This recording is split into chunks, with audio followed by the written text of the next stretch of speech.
I am to announce to the House that Sri Akbaruddin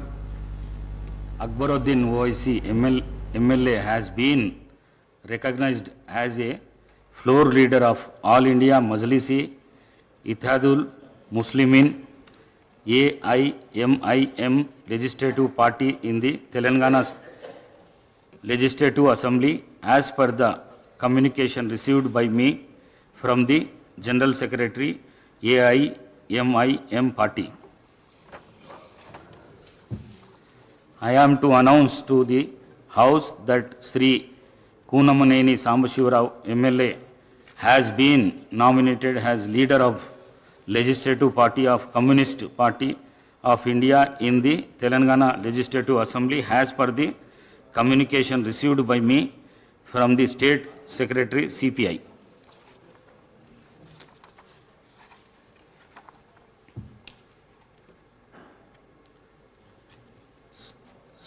సంతాప ప్రతిపాదనలు. మెదక్ జిల్లాలోని పూర్వ రామాయణపేట శాసనసభ నియోజకవర్గం మాజీ శాసనసభ్యులు శ్రీ రామన్న గారి శ్రీనివాసరెడ్డి గారి మృతి పట్ల ఈ సభ తీవ్ర సంతాపాన్ని వ్యక్తం చేస్తూ శోకార్దులైన వారి కుటుంబ సభ్యులకు తన ప్రగాఢ సానుభూతి తెలియజేస్తున్నది. శ్రీ రామన్న గారి శ్రీనివాసరెడ్డి గారు 1985 నుండి 1989 వరకు పూర్వ రామాయణపేట శాసనసభ నియోజకవర్గం నుండి ఉమ్మడి ఆంధ్రప్రదేశ్ శాసనసభకు ప్రాతినిధ్యం వహించారు. వీరు 1971 చేకుంట ఉప సర్పంచ్గా తన రాజకీయ జీవితాన్ని ప్రారంభించారు. రెడ్డిపల్లి ప్రాథమిక వ్యవసాయ సహకార సంఘానికి చైర్మన్గా ఏకగ్రీవంగా ఎన్నికయ్యారు. వీరు తమ నియోజకవర్గ అభివృద్ధికి ఎనలేని కృషి చేశారు. వీరు 2023 సెప్టెంబర్ 21వ తేదీన మరణించారు. వీరి వయస్సు 75 సంవత్సరాలు.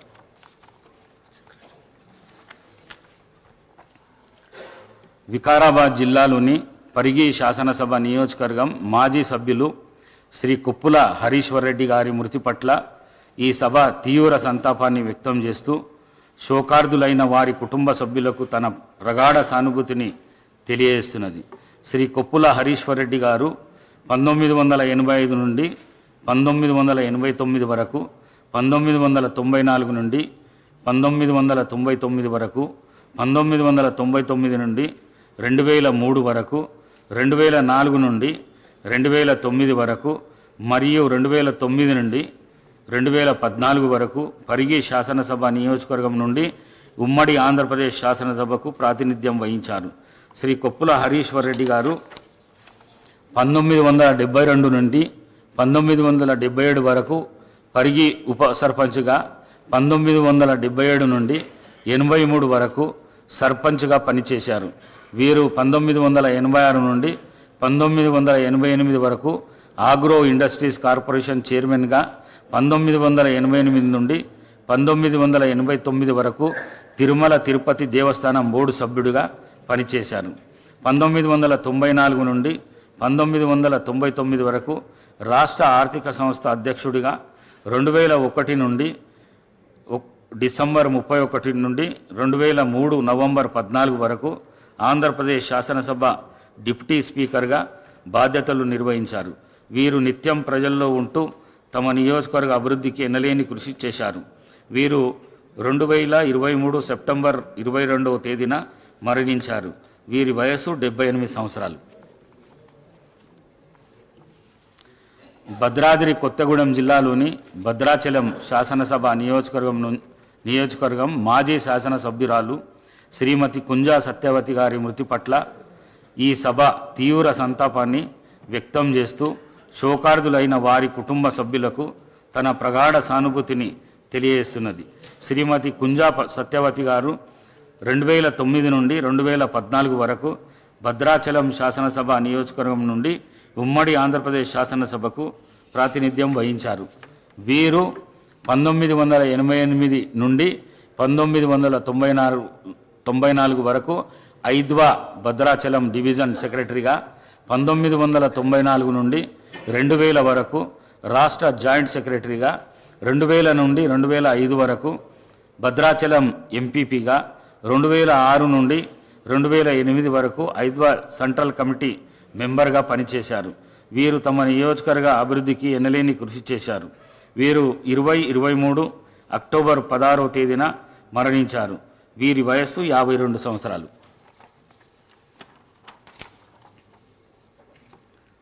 శ్రీయుతులు రామన్న గారి శ్రీనివాసరెడ్డి, శ్రీ కొప్పుల హరీశ్వర్ రెడ్డి మరియు శ్రీమతి కుంజా సత్యవతి గారుల ఆత్మకు శాంతి చేకూరేందుకు 2 నిమిషాలు పాటు మౌనం పాటిద్దాం.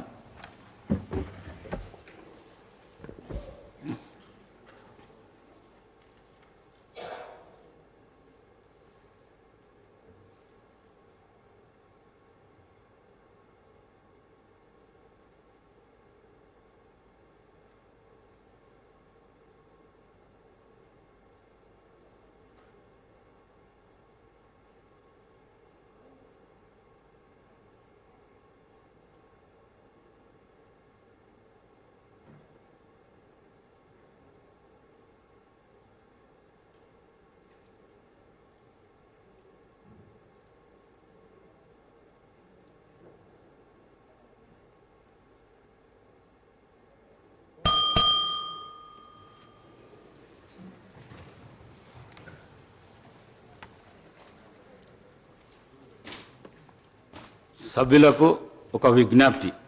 సాధారణ ఎన్నికల తర్వాత ఏర్పడిన ఈ 3వ శాసనసభ గతంలో అనేక పర్యాయాలు ఎన్నుకోబడి విశేష అనుభవం గడించిన వారితో పాటు 57 మంది కొత్తగా శాసనసభకు ఎన్నుకోబడిన వారు కూడా ఉన్నారు.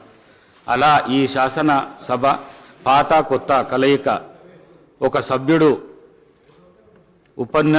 ఉపన్యాసించేటప్పుడు ఇతర సభ్యులు వారికి ఆటంకం కలిగించకుండా, వ్యాఖ్యానాలు రన్నింగ్ కామెంటరీలు చేయకుండా సావధానంగా ఆలకిస్తే ఒక అర్థవంతమైన చర్చ జరిగే ప్రజలకు ఒక మంచి సందేశాన్ని ఇచ్చిన వారం అవుతాము. అంతేకాకుండా అనుభవజ్ఞులైన సభ్యులు ప్రసంగాలు కొత్తగా ఎన్నిక కాబడిన సభ్యులు పరిణితికి ఉపయోగపడే విధంగా ఉంటాయి. దయచేసి ఈ సూచనలు సభ్యులందరూ గమనించి సభకు సభాపతికి సహకరించి ఈ సభ హుందాతనాన్ని గౌరవాన్ని సంరక్షించవలసిందిగా కోరుతున్నాను. Short discussions on Telangana state finances white paper. Deputy CM Shri Batti Vikramarka గారు ఓపెనింగ్ రిమార్క్స్.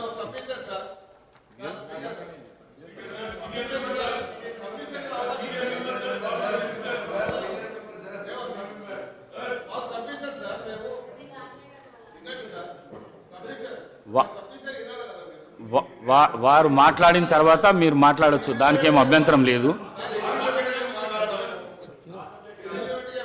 డిప్యూటీ సీఎం గారు. సార్ ఫైనాన్స్ నాగేందర్ గారికి ఇవ్వంటే అయిపోతుంది. నాగేందర్ గారు మాట్లాడుతా అంటే నాగేందర్ గారు ఏదో సబ్మిషన్ చేస్తారంటే చేయమని చెప్పండి. నాగేందర్ గారు. ధన్యవాదాలు సార్. డిప్యూటీ సీఎం గారు కూడా మీ తరఫున ధన్యవాదాలు తెలియజేసుకుంటూ, సార్ ఇప్పుడు మీరు చెప్పారు చర్చలన్నీ కూడా అర్థవంతంగా జరగాలని, ఒక నిర్మాణాత్మకమైనటువంటి సజెషన్స్ రావాలని కోరడం జరిగింది. అయితే ఎప్పుడైతే ట్రెజరీ బెంచ్ నుంచి ప్రొవకేషన్స్ వస్తాయో అప్పుడే ఇక్కడ నుంచి రియాక్ట్ అవుతారు. ట్రెజరీ బెంచ్ నుంచి వారు మాట్లాడేటప్పుడు దయచేసి, ఎందుకంటే ఈ సభ ద్వారా ప్రజలకు ఒక మంచి సంకేతాలు పంపించాలని, అందుకే మాకున్నటువంటి ప్రతిపక్షంలో ఉన్నటువంటి నాయకులందరూ కూడా ఏవైతే మీరు ఇచ్చినటువంటి వాగ్దానాలు అవి పూర్తి చేయడానికి మీరు ఏదైతే చెప్పాలనుకుంటారో మీరు చెప్పండి. మీరు చెప్పిన తర్వాత మా నుంచి మాట్లాడిన తర్వాత క్లారిఫికేషన్స్ అనేది చాలా ఇంపార్టెంట్ సార్. క్లారిఫికేషన్స్ ఎప్పుడు అడుగుతాము? సరైనటువంటి సమాధానం రానప్పుడే క్లారిఫికేషన్స్ అడుగుతాం. కానీ క్లారిఫికేషన్స్ అవకాశం ఇవ్వనందుకు చాలా తప్పుడు సంకేతాలు పోయాయి. నేనేమంటున్నా అంటే, ముఖ్యమంత్రి గారే చెప్పారు మొన్న, మీరు ఒక నిర్మాణాత్మక సజెషన్స్ ఇవ్వండి, కన్స్ట్రక్టివ్ సజెషన్స్ ఇవ్వండి, డెఫినెట్గా వెల్కమ్ చేస్తామన్నారు. అవి ఇచ్చేటప్పుడు మాకు అవకాశం ఇస్తే మేము చెప్తాము. ఒక మంచి సాంప్రదాయాన్ని నెలకొల్పడానికి ఈ సభ వేదిక కావాలని నేను తమరి ద్వారా కోరుతాను.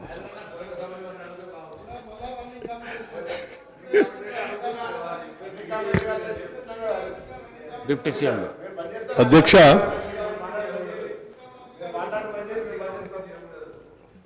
ఎన్నో కలలు, ఎన్నో ఆశలు, ఎన్నో ఆకాంక్షలతో ప్రత్యేక రాష్ట్రం కావాలని, ఈ ప్రత్యేక తెలంగాణ రాష్ట్రంలో ఉన్నటువంటి ప్రజల జీవితాలన్నీ కూడా మార్పు చెందాలని, నిధులు, నీళ్లు, నియామకాలు ఆత్మగౌరవంతో కూడినటువంటి తెలంగాణ రాష్ట్రం ఏర్పడాలని, అందులో అందరూ అభివృద్ధి చెందాలనేటువంటి ఆశతో తెచ్చుకున్న తెలంగాణ రాష్ట్రం ఒక దశాబ్ద కాలం పాలన చేసినటువంటి గత ప్రభుత్వం తెచ్చుకున్నటువంటి ఈ తెలంగాణ రాష్ట్ర వనరుల్ని, ఆర్థిక వనరుల్ని, సహజ వనరుల్ని, మానవ వనరుల్ని అన్నింటినీ కూడా అనుకున్న లక్ష్యాల దిశలో నడిపించకపోవడం కన్న కలలన్నీ కూడా కళ్ళలుగానే మిగిలిపోయాయి. ఈరోజు ఆర్థిక పరిస్థితిని ఒకసారి చూస్తే చివరికి రోజువారీ ఖర్చులకు కూడా వేస్ అండ్ మీన్స్ ద్వారానో, ఓడి ద్వారానో డబ్బులు తెచ్చుకొని పాలన చేసుకోవాల్సినటువంటి దుస్థితిలో ఈరోజు ఈ రాష్ట్ర పరిస్థితి ఉంది. ఇటువంటి దుస్థితి రావటం నిజంగా తెలంగాణ ప్రజల యొక్క ఆవేదనని, బాధని దురదృష్టంగా నేను భావిస్తా ఉన్నాను. అందుకే ఈ దశాబ్ద కాలంలో జరిగినటువంటి ఆర్థిక అరాచకత్వాన్ని, జరిగినటువంటి తప్పిదాల్ని రాష్ట్ర ప్రజలందరికీ తెలియపరచవలసినటువంటి బాధ్యత, అవసరం. ఈ తెలంగాణ ప్రజల కలలు, ఆశలు, కోరికలు తీర్చాలన్నటువంటి ఆలోచనతో, లక్ష్యంతో తెలంగాణ ఇచ్చినటువంటి కాంగ్రెస్ పార్టీగా మా అందరి ముందు ఉన్నటువంటి బాధ్యతగా మేము భావిస్తూ ఉన్నాం. అందుకోసమే ఈ రాష్ట్ర ప్రజల ఆకాంక్షలను, కోరికల్ని నెరవేర్చడం కోసం ఈరోజు రాష్ట్రంలో ఉన్నటువంటి ఆర్థిక పరిస్థితి ఏంటి, ఇక్కడి నుంచి మనం మొదలు పెడితే మన భవిష్యత్తుని నిర్మాణం చేసుకోవటం కోసం ఏ రకంగా అడుగులు వేయాలి, ఏ రకమైనటువంటి ఆలోచనలు చేసుకోవాలి అని ఈ పవిత్రమైనటువంటి శాసనసభలో వాస్తవ పరిస్థితులన్నింటినీ ఈ సభ దృష్టికి, సభ ద్వారా రాష్ట్ర ప్రజలకు కూడా తెలియజెప్పి ఇక్కడ నుంచి కొత్త జీవితాన్ని, మార్పును కోరుకుంటూ ఒక అద్భుతమైనటువంటి ప్రజలు ఇచ్చినటువంటి తీర్పుకి సహేతుకమైనటువంటి పాలన అందించాలన్నటువంటి ఆలోచనతోనే ఈరోజు ఈ శ్వేతపత్రాన్ని, రాష్ట్ర ఆర్థిక పరిస్థితులపైన ఉన్నటువంటి మొత్తం విషయాల్ని కూలంకషంగా శ్వేతపత్రం రూపేణ ఈ సభలో ప్రవేశపెడుతూ మీ ద్వారా గౌరవ శాసనసభ్యులందరినీ, ముఖ్యంగా ప్రతిపక్షాలకు సంబంధించినటువంటి శాసనసభ్యులను కానీ, ఈ సభలో రాష్ట్ర ప్రజల ఆకాంక్షలు నెరవేర్చాలనేటువంటి ఆలోచన కలిగిన ప్రతి సభ్యుడికి తెచ్చుకున్న తెలంగాణ రాష్ట్రం ఈ భారతదేశంలోని అద్భుతమైనటువంటి పురోగతి సాధించడం కోసం మనందరం ప్రయత్నం చేయాలనే ఆలోచన కలిగిన ప్రతి సభ్యుడికి మీ ద్వారా నేను విజ్ఞప్తి చేస్తా ఉన్నాను. మేము ఈ సభలో ప్రవేశపెట్టేటువంటి, ఇచ్చేటువంటి ఈ వైట్ పేపర్ని, శ్వేతపత్రాన్ని సంపూర్ణంగా అవగాహన చేసుకొని, అర్థం చేసుకొని, భవిష్యత్తు కోసం, ఈ రాష్ట్ర ప్రజల అందరి అభివృద్ధి కోసం సహేతుకమైనటువంటి సలహాలు, సూచనలు కూడా ఇస్తారని నేను ఆశిస్తూ ఈ short discussion white paper and finances పైన చర్చ మొదలు పెట్టవలసిందిగా మీ ద్వారా విజ్ఞప్తి చేస్తూ ఉన్నాను. Thank you. Now short discussions. Shri T Harish Rao గారు. ఇది ఇచ్చి 2 నిమిషాలు కూడా కాదు కదా అధ్యక్ష.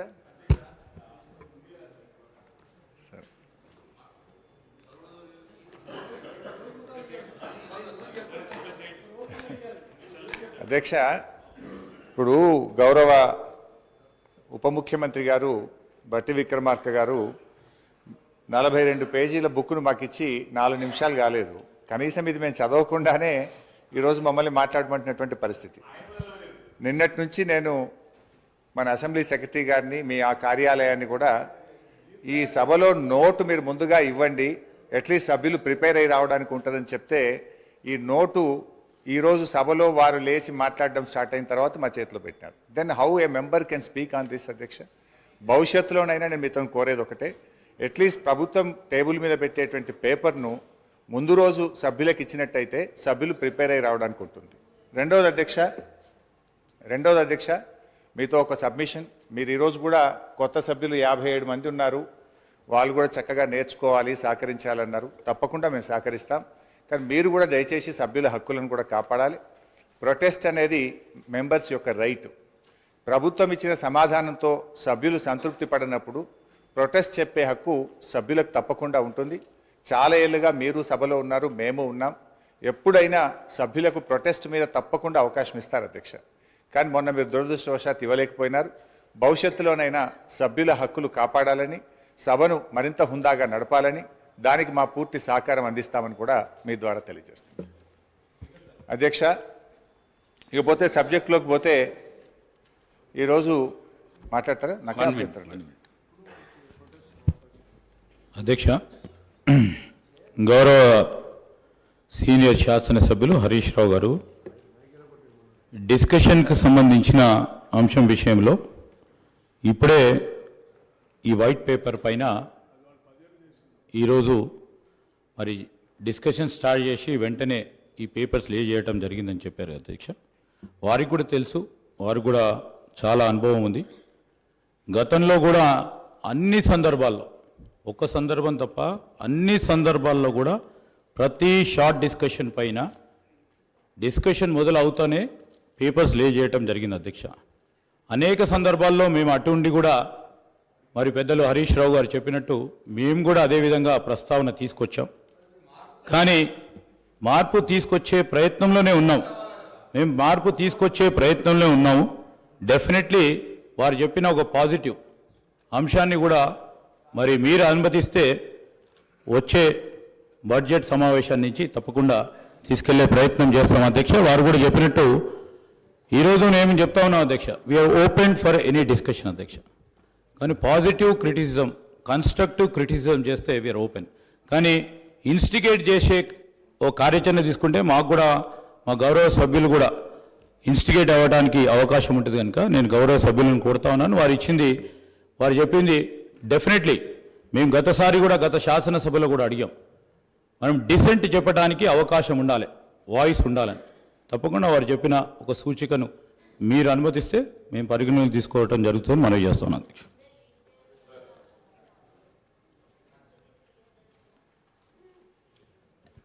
Honorable Speaker, sir. Sir, I thank you very much for giving me the opportunity, sir. Sir, I would like to make a small request.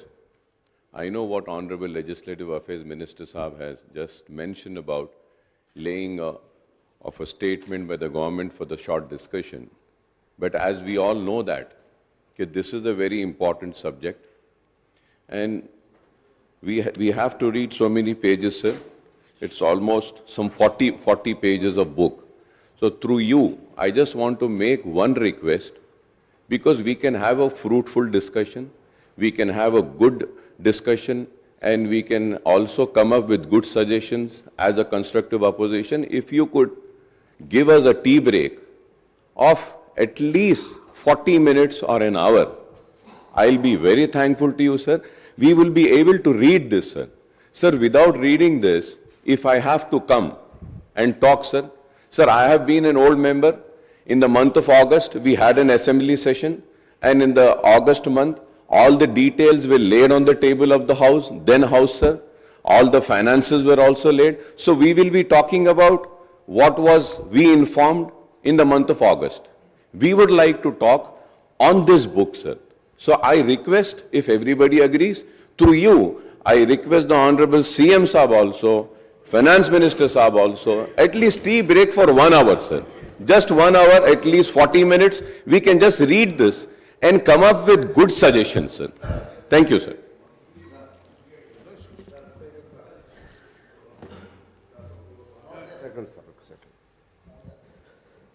Harish Rao గారు అలాగే అక్బర్ గారు చెప్పిన విధంగా మాలాంటి వాళ్ళకు కూడా కొద్దిగా ఇబ్బందిగానే ఉంది.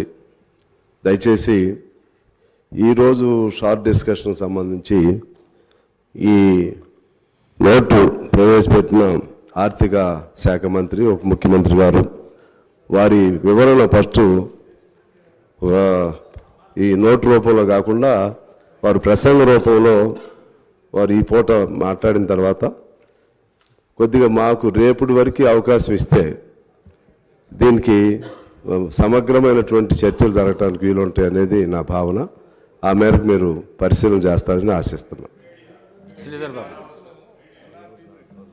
సార్, పెద్దలు అక్బరుద్దీన్ గారు గారని సాంబశివరావు గారు చెప్పిన విషయాలకు సంబంధించి మాకు కూడా మొత్తం వ్యవహారాలకు సంబంధించి శాసనసభ వ్యవహారాలకు సంబంధించి ఒక మార్పు తీసుకురావాలి అనే అంశంతో ఈరోజు వారు చెప్పిన సలహా సూచనలు తప్పకుండా మీరు అనుమతిస్తే డెఫినెట్లీ సార్ వారు చెప్పిన సలహా ప్రకారం మీరు టీ బ్రేక్ ఇచ్చి మేము ఒక మంచి ఆలోచనతోనే రాబోయే కాలంలో ఈ ఆర్థిక వ్యవస్థను మెరుగుపరిచే ప్రయత్నంలో ముందుకు వెళ్తున్న తరుణంలో వారిచ్చే మంచి సలహా సూచనలు తీసుకెళ్లే ప్రయత్నంలో ఉన్నాం కాబట్టి మీ అనుమతితో డెఫినెట్లీ మీరు టీ బ్రేక్ తర్వాత చర్చకు మొదలు పెడతాం అధ్యక్ష. పెద్దల హరీష్ రావు గారికి అయితే అవసరం లేదు అధ్యక్ష, ఎందుకంటే వారు అనుభవజ్ఞులు, వారు మొత్తం ఆర్థిక నేను అందుకోసమే చెప్తా ఉన్నాను అధ్యక్ష. Sir, tea break.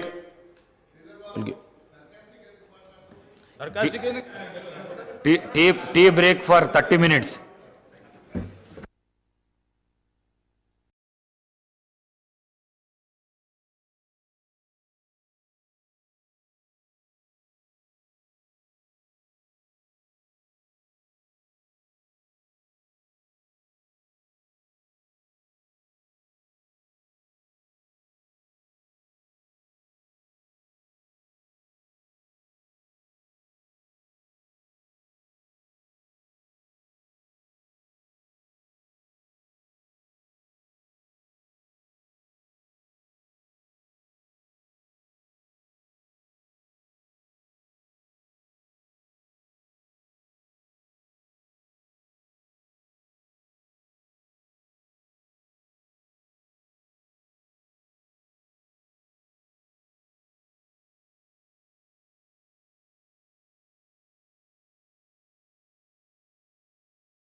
Honorable Speaker,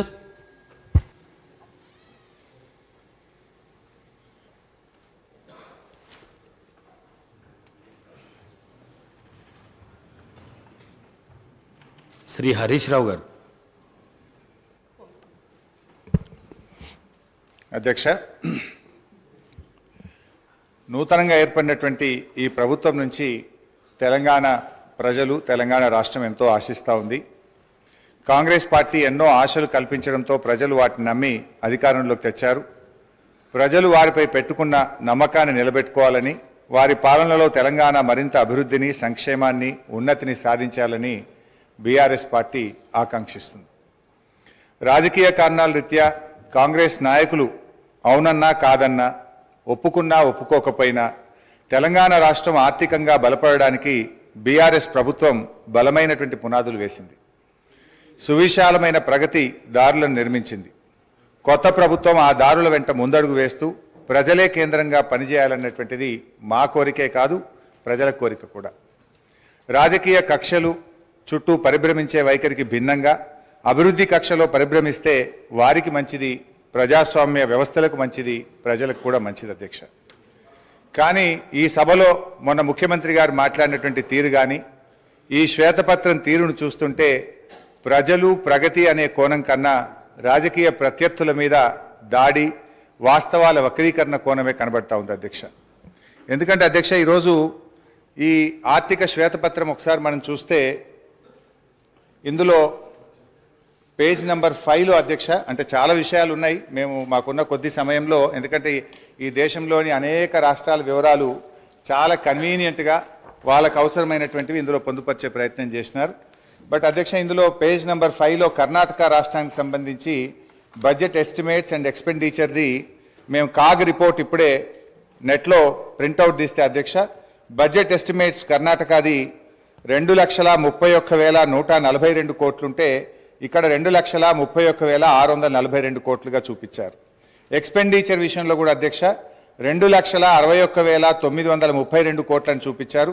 కానీ కాగ్ రిపోర్టు నివేదిక ఆధారంగా ఎక్స్పెండిచరు 2,54,525 కోట్లు, అంటే దాదాపు 7,000 కోట్లు ఎక్స్పెండిచర్ ఎక్కువ చూపించినట్టుగా ఈ కాగ్ రిపోర్ట్ను బట్టి చూస్తాం. అంటే మొత్తంగా తప్పుల తడకతోని ఈ వివరాలను వాళ్ళు పొందుపరిచిండ్రు. వాళ్ళు కేవలం ఇదంతా కూడా ఒక గత ప్రభుత్వాన్ని బదనాం చేయాలనేటువంటి ధోరణి కనబడతా ఉంది అధ్యక్ష. అదేవిధంగా ఇందులో ఉమ్మడి ఆంధ్రప్రదేశ్ వ్యయము, తెలంగాణ వాటా అంటే 1956-57 నుంచి 2013-14 వరకు 41.68% ఖర్చు చేసినట్టుగా గంపగుత్త లెక్క తీసినారు. ఇది మనందరికీ తెలుసు అధ్యక్ష. వాస్తవానికి తెలంగాణ ఉద్యమం ఎందుకు వచ్చింది, ఈ పోరాటాలు ఎందుకు వచ్చినాయి, 69లో ఎందుకు పోరాడినాం అంటే తెలంగాణకు నిధులు తెలంగాణ ప్రాంతంలో ఖర్చు పెట్టాలనే జెంటిల్మెన్ అగ్రిమెంట్ను అమలు చేయకపోవడం వల్లనే ఆ రోజు తెలంగాణ ఉద్యమం వచ్చింది. అంటే దాని మీద గతం మీ కాంగ్రెస్ పార్టీయే, అప్పుడున్నటువంటి కాంగ్రెస్ ప్రభుత్వాలు మరి చాలా కమిటీలు వేసినారు. అప్పటి controller and auditor general Kumar Lalit committee కానీ, supreme court judge Vashishtha Bhargava committee report కానీ, బీపీఆర్ విఠల్ గారి రిపోర్ట్ కానీ, అన్ని రిపోర్ట్లలో కూడా ఏముందంటే తెలంగాణ ఆదాయాన్ని ఆంధ్ర ప్రాంతంలో ఖర్చు పెట్టినారు, తెలంగాణలో ఖర్చు పెట్టలేదని చెప్పి చాలా స్పష్టంగా అనేక రిపోర్ట్లు చెప్పినటువంటి విషయం కూడా మనందరికీ తెలుసు అధ్యక్ష. అందులోనే చూసినట్టయితే ఒకసారి కుమార్ లలిత్ కమిటీ 1956-68 పీరియడ్లో ఒక రిపోర్ట్ ఇచ్చినారు. తెలంగాణ రెవెన్యూ ఇన్కమ్ 102 కోట్లు అయితే మరి Telangana funds spends in Andhra reason 34.09 కోట్లు అని చెప్పి అప్పుడే ఒక రిపోర్ట్ కూడా ఇచ్చారు అధ్యక్ష. అదేవిధంగా వారు మరి జస్టిస్ భార్గవ కమిటీ రిపోర్ట్లో కూడా ఆ వివరాలన్నీ కూడా తేల్చారు. అంటే ఇది నేను ఎందుకు చెప్పే ప్రయత్నం చేస్తున్నా అంటే ఇక్కడ మీరు 41.68% తెలంగాణలో ఖర్చు పెట్టారు అని ఏ లెక్కలైతే చూపించారో ఇది శుద్ధ తప్పు. కావాలంటే దీని మీద ఒక హౌస్ కమిటీ వేయండి, మొత్తం లెక్కలు తీద్దాం, నిజంగా ఎంత ఖర్చు అయిందో కావాలంటే మేము చూపించడానికి, రుజువు చేయడానికి సిద్ధంగా ఉన్నాం. అంటే మీరేంటంటే అది 41.68% ఉమ్మడి ఆంధ్రప్రదేశ్లో ఖర్చు అయింది, అది ఏదో మెరుగ్గా ఉందని చెప్పి చూపించేటట్టు ఒక ప్రయత్నం చేసినారు, which is totally false and wrong అధ్యక్ష. అంటే బేసికల్లీ ఇంకోటి కూడా జరిగింది అధ్యక్ష.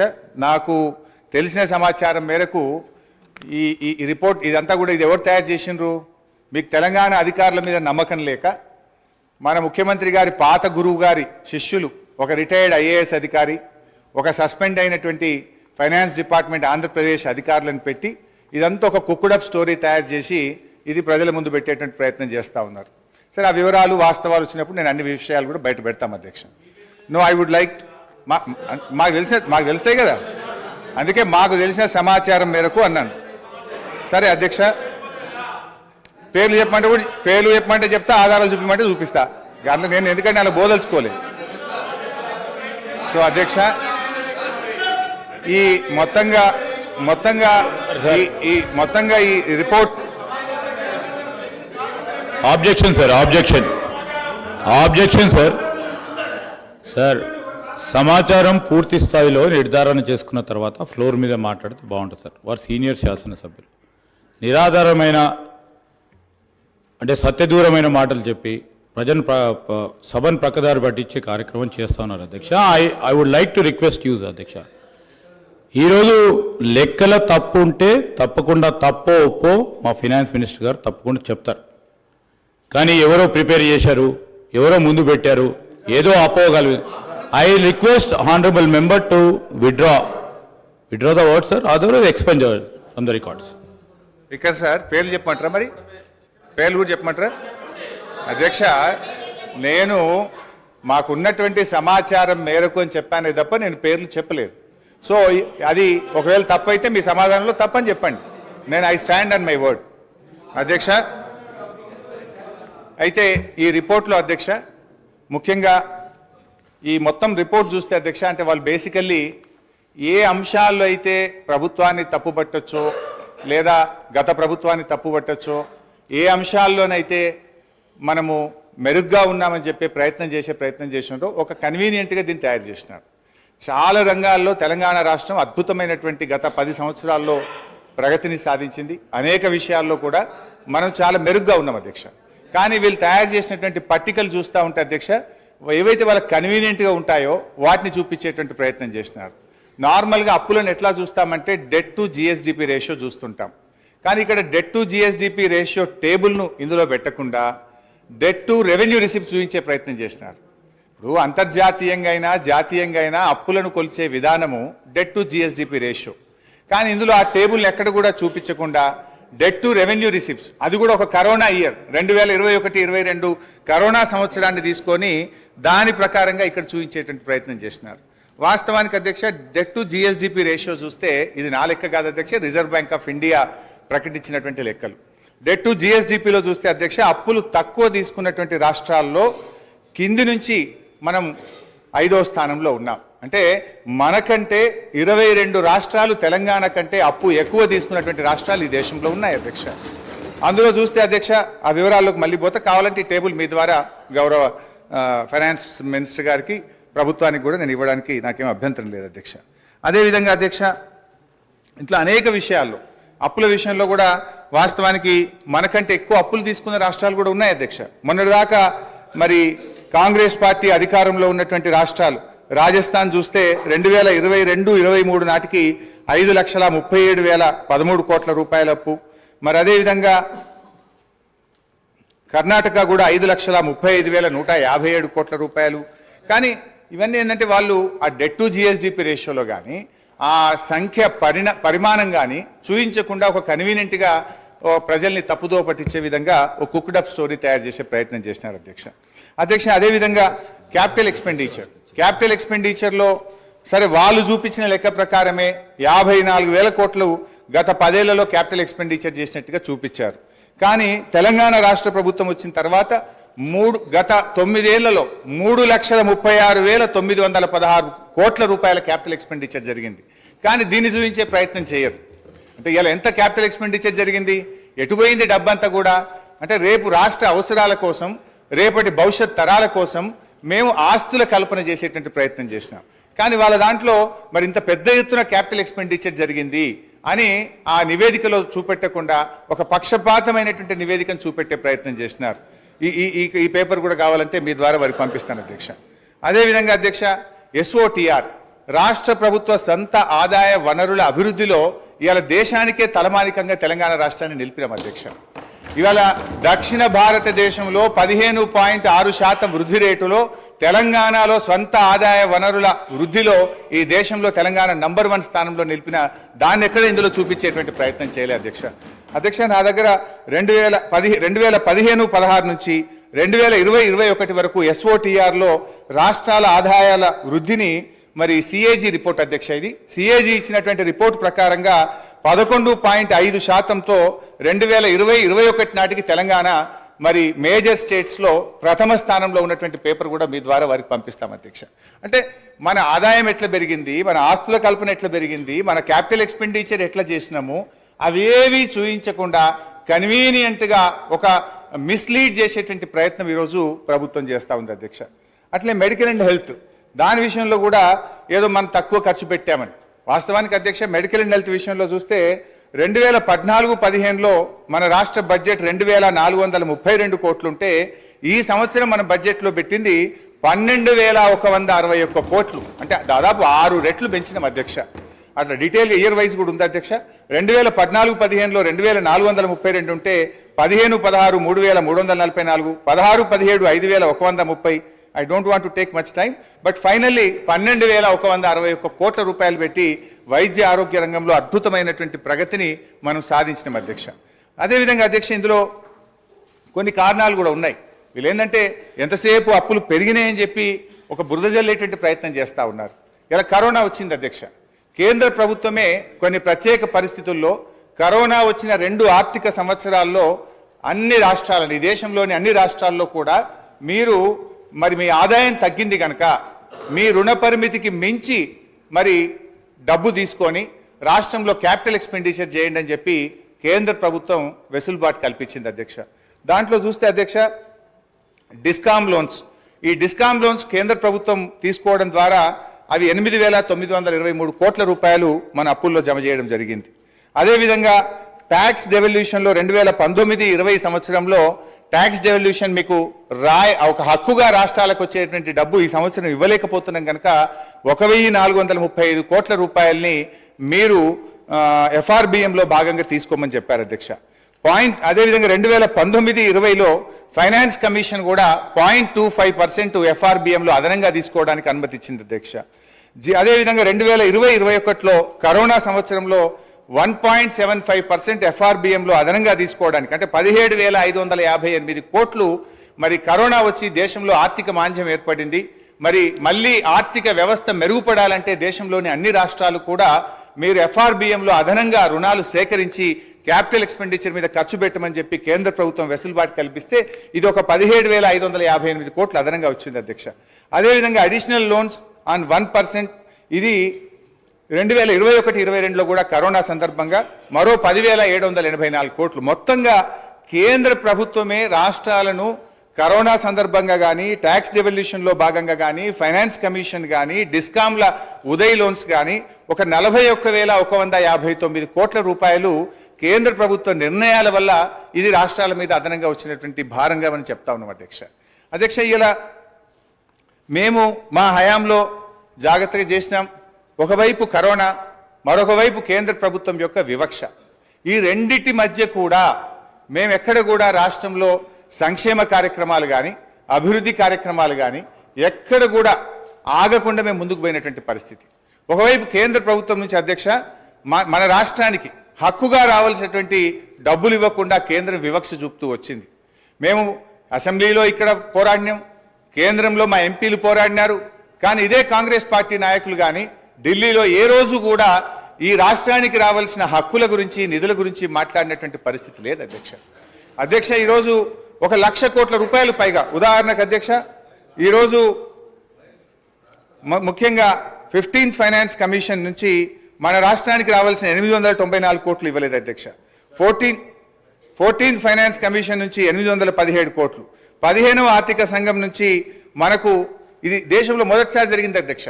ఆర్థిక సంఘం ఎప్పుడైనా ఒక రిపోర్ట్ ఇస్తే దాన్ని తూచా తప్పకుండా గత ప్రభుత్వాలు అమలు చేస్తే, ప్రస్తుతం కేంద్రంలో అధికారంలో ఉన్నటువంటి బీజేపీ ప్రభుత్వం 15th ఫైనాన్స్ కమిషన్ 5,374 కోట్ల రూపాయలు సెక్టర్ స్పెసిఫిక్గా, స్టేట్ స్పెసిఫిక్గా మన రాష్ట్రానికి ఇవ్వమంటే ఈ డబ్బు ఇవ్వకుండా ఈరోజు కేంద్ర ప్రభుత్వం మన రాష్ట్రానికి అన్యాయం చేసింది అధ్యక్ష. పన్నుల్లో నిజంగా 41% వాటా ఇస్తామని చెప్పారు. కానీ ఎక్కడ కూడా సెస్ల రూపంలో వాళ్ళు కలెక్ట్ చేసుకొని 41% వాటా నిజాయితీగా ఇవ్వకపోవడం వల్ల ఈ రాష్ట్రానికి 44,052 కోట్ల రూపాయలు తక్కువ వచ్చినాయి అధ్యక్ష. ఆంధ్రప్రదేశ్ నుంచి రావాల్సిన విద్యుత్ బకాయిల్లో కేంద్ర ప్రభుత్వం నిర్ణయం తీసుకోక 17,828 కోట్ల రూపాయలు తగ్గినాయి అధ్యక్ష. సిఎస్ఎస్లో మనకు రావాల్సిన డబ్బు ఆంధ్రప్రదేశ్కి ఇచ్చి తిరిగి దాన్ని అడ్జస్ట్ చేయకపోవడం వల్ల 495 కోట్లు, వెనుకబడిన జిల్లాలకు ఇవ్వాల్సిన 1,800 కోట్ల రూపాయలు, నీతి ఆయోగ్ రికమెండ్ చేసినటువంటి మిషన్ కాకతీయ, మిషన్ భగీరథకు ఇవ్వాల్సిన 24,205 కోట్లు, వెరసి 1,00,000 కోట్లకు పైగా ఈ రాష్ట్రానికి రావాల్సినటువంటి డబ్బు ఇలా కేంద్ర ప్రభుత్వం నుంచి రాకపోవడం వల్ల కూడా ఆర్థికంగా మనకు ఇబ్బంది కలిగింది. నిజంగా ఈ 1,00,000 కోట్ల రూపాయలు రాష్ట్రానికి వచ్చుంటే ఈరోజు మనకు ఇంకొక 1,00,000 కోట్ల రూపాయలు అప్పు తక్కువ తీసుకునేటువంటి అవకాశం ఉండేది అధ్యక్ష. ఈరోజు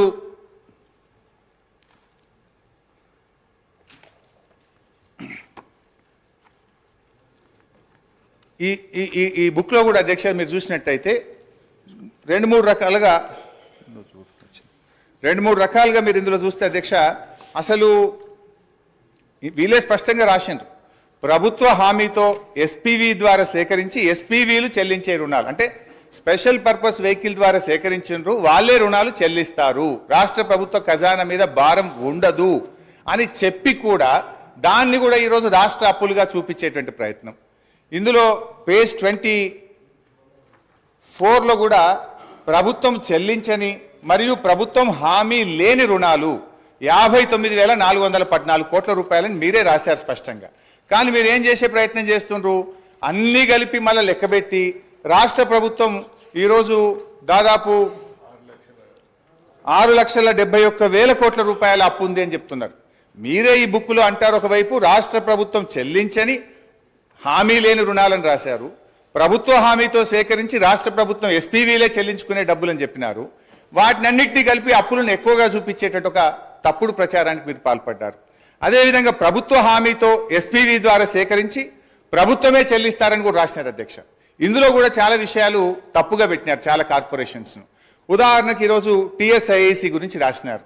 టీఎస్ఐఐసి కానీ, Telangana super speciality hospital corporation కానీ, హైదరాబాద్ మెట్రో వాటర్ వర్క్స్ కానీ, హౌసింగ్ బోర్డు కానీ, రోడ్ డెవలప్మెంట్ కార్పొరేషన్ కానీ, ఇట్లా చాలా విషయాలు, ఇవన్నీ కూడా వాస్తవానికి వాళ్ళ సొంత ఆదాయ వనరుల మీద వాళ్ళు చెల్లిస్తారు అధ్యక్ష. కానీ ఇది రాష్ట్ర ప్రభుత్వమే చెల్లిస్తుందని, ఇది రాష్ట్ర ప్రభుత్వ అప్పుగా చూపించేటువంటి ఒక తప్పుడు ప్రయత్నానికి కూడా దీంట్లో పాల్పడ్డారు. అంటే బేసిక్గా ఇదంతా కూడా ఒక తప్పుల తడక, ఒక అంకెల గ్యారెడ్తోని ఇది ఏదో ఈ రాష్ట్ర ప్రభుత్వం మీద గత ప్రభుత్వం మీద బురద జల్లాలే, లేదు వాళ్ళ హామీల నుంచి తప్పించుకునేటువంటి ఒక ప్రయత్నానికి దారులు వెతుకుతున్నారేమో అని అనిపిస్తూ ఉంది అధ్యక్ష. ఇంకా డీటెయిల్స్లో పోదామంటే మళ్ళీ మీరు టైం ఇయ్యరేమో, నేను చాలా విషయాలు చెప్పాల్సిన అవసరం ఉంది, అందువల్ల నేను షార్ట్గా చెప్పేటువంటి ప్రయత్నం చేస్తూ ఉన్నా అధ్యక్ష. ఇందులో ఇంకో మాట అంటారు, పేజ్ 41లో చేసిన డబ్బుకు అనుగుణంగా ఎటువంటి స్పష్టమైన ఆస్తులు సృష్టించలేదు. ఇది శుద్ధ అబద్ధం అధ్యక్ష. అది ఏం ఆస్తులు క్రియేట్ చేసినాం, ఏం చేసినాం, నా ప్రసంగంలో నేను చెప్పే ప్రయత్నం చేస్తాను అధ్యక్ష. మొత్తంగా అధ్యక్ష, వాళ్ళు చేసిన ప్రయత్నం ఏంటంటే గత ప్రభుత్వాన్ని తప్పుపట్టాలని, గత ప్రభుత్వం మరి ఏదో చేయలేదనేటువంటి చూపించే ప్రయత్నానికి వాళ్ళు ఒక కుక్కుడప్ స్టోరీ తయారు చేసి కన్వీనియంట్గా కొన్ని విషయాలను మాత్రం పెట్టి, ఎక్కడైతే రాష్ట్రం అద్భుతమైన ప్రగతిని సాధించిందో, ఎక్కడైతే ఇవాళ డెట్ టు జిఎస్డిపి రేషియో చూపించాలి, ఎస్ఓఆర్ చూపించాలి, అదేవిధంగా క్యాపిటల్ ఎక్స్పెండిచర్ చూపించాలి, ఇవన్నీ కన్వీనియంట్గా తప్పించేటువంటి ప్రయత్నం చేసినారు అధ్యక్ష. ఈరోజు రాష్ట్ర ఆర్థిక పరిస్థితి పటిష్టంగా ఆరోగ్యకరంగా ఉందని అనేక రాజ్యాంగబద్ధ సంస్థలు నివేదికలు తేల్చి చెప్తా ఉంటే, ఈరోజు కాంగ్రెస్ ప్రభుత్వం మాత్రం ఆర్థిక పరిస్థితిపై అవాస్తవాలను ప్రచారం చేస్తూ ఉంది. తద్వారా రాష్ట్ర ప్రతిష్టను, పరపతిని, ప్రతిపత్తిని, భవిష్యత్ ప్రయోజనాలను దెబ్బతీస్తూ ఉన్నారు అధ్యక్ష. అల్పమైన రాజకీయ ప్రయోజనాల కోసం చేసే ఈ పని తెలంగాణ రాష్ట్ర భవిష్యత్తుకు గొడ్డలి పెట్టుగా మారుతుందని గ్రహించాలని నేను విజ్ఞప్తి చేస్తూ ఉన్నాను. ఆర్థికంగా పటిష్టంగా ఉన్న రాష్ట్రాన్ని దివాలా తీసిన రాష్ట్రంగా దుష్ప్రచారాన్ని చేస్తే దాని పర్యవసానాలు చాలా ప్రమాదకరంగా ఉంటాయి. ఇది కూర్చున్న కొమ్మను నరుక్కునేటువంటి అవివేకమైనటువంటి చర్య. ఈ వైఖరి ఇలాగే కొనసాగితే మార్కెట్లో తెలంగాణకు ఏర్పడ్డ విశ్వసనీయత దెబ్బతింటుంది, పెట్టుబడులు రాకుండా పోతాయి, రాష్ట్రాలకు ఎఫ్ఆర్బిఎం కింద ఇచ్చే 3% రుణాలకు వడ్డీ రేట్లు పెరుగుతాయి, మన తెలంగాణ రాష్ట్ర ప్రభుత్వ బాండ్లకు డిమాండ్ తగ్గుతుంది. దివాలా అనే ప్రభుత్వమే దిక్కుమాలిన ప్రచారం చేస్తే రాష్ట్రంలో జాతీయ అంతర్జాతీయ సంస్థలు పెట్టుబడులు పెడతాయా?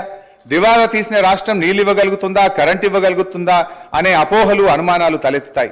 పర్యవసానంగా పెట్టుబడులు ఆగి ఉపాధి ఉద్యోగ అవకాశాలు దెబ్బతింటాయి. ఎన్నికల ప్రచారంలో ఇదే గోబల్స్ ప్రచారం చేశారు.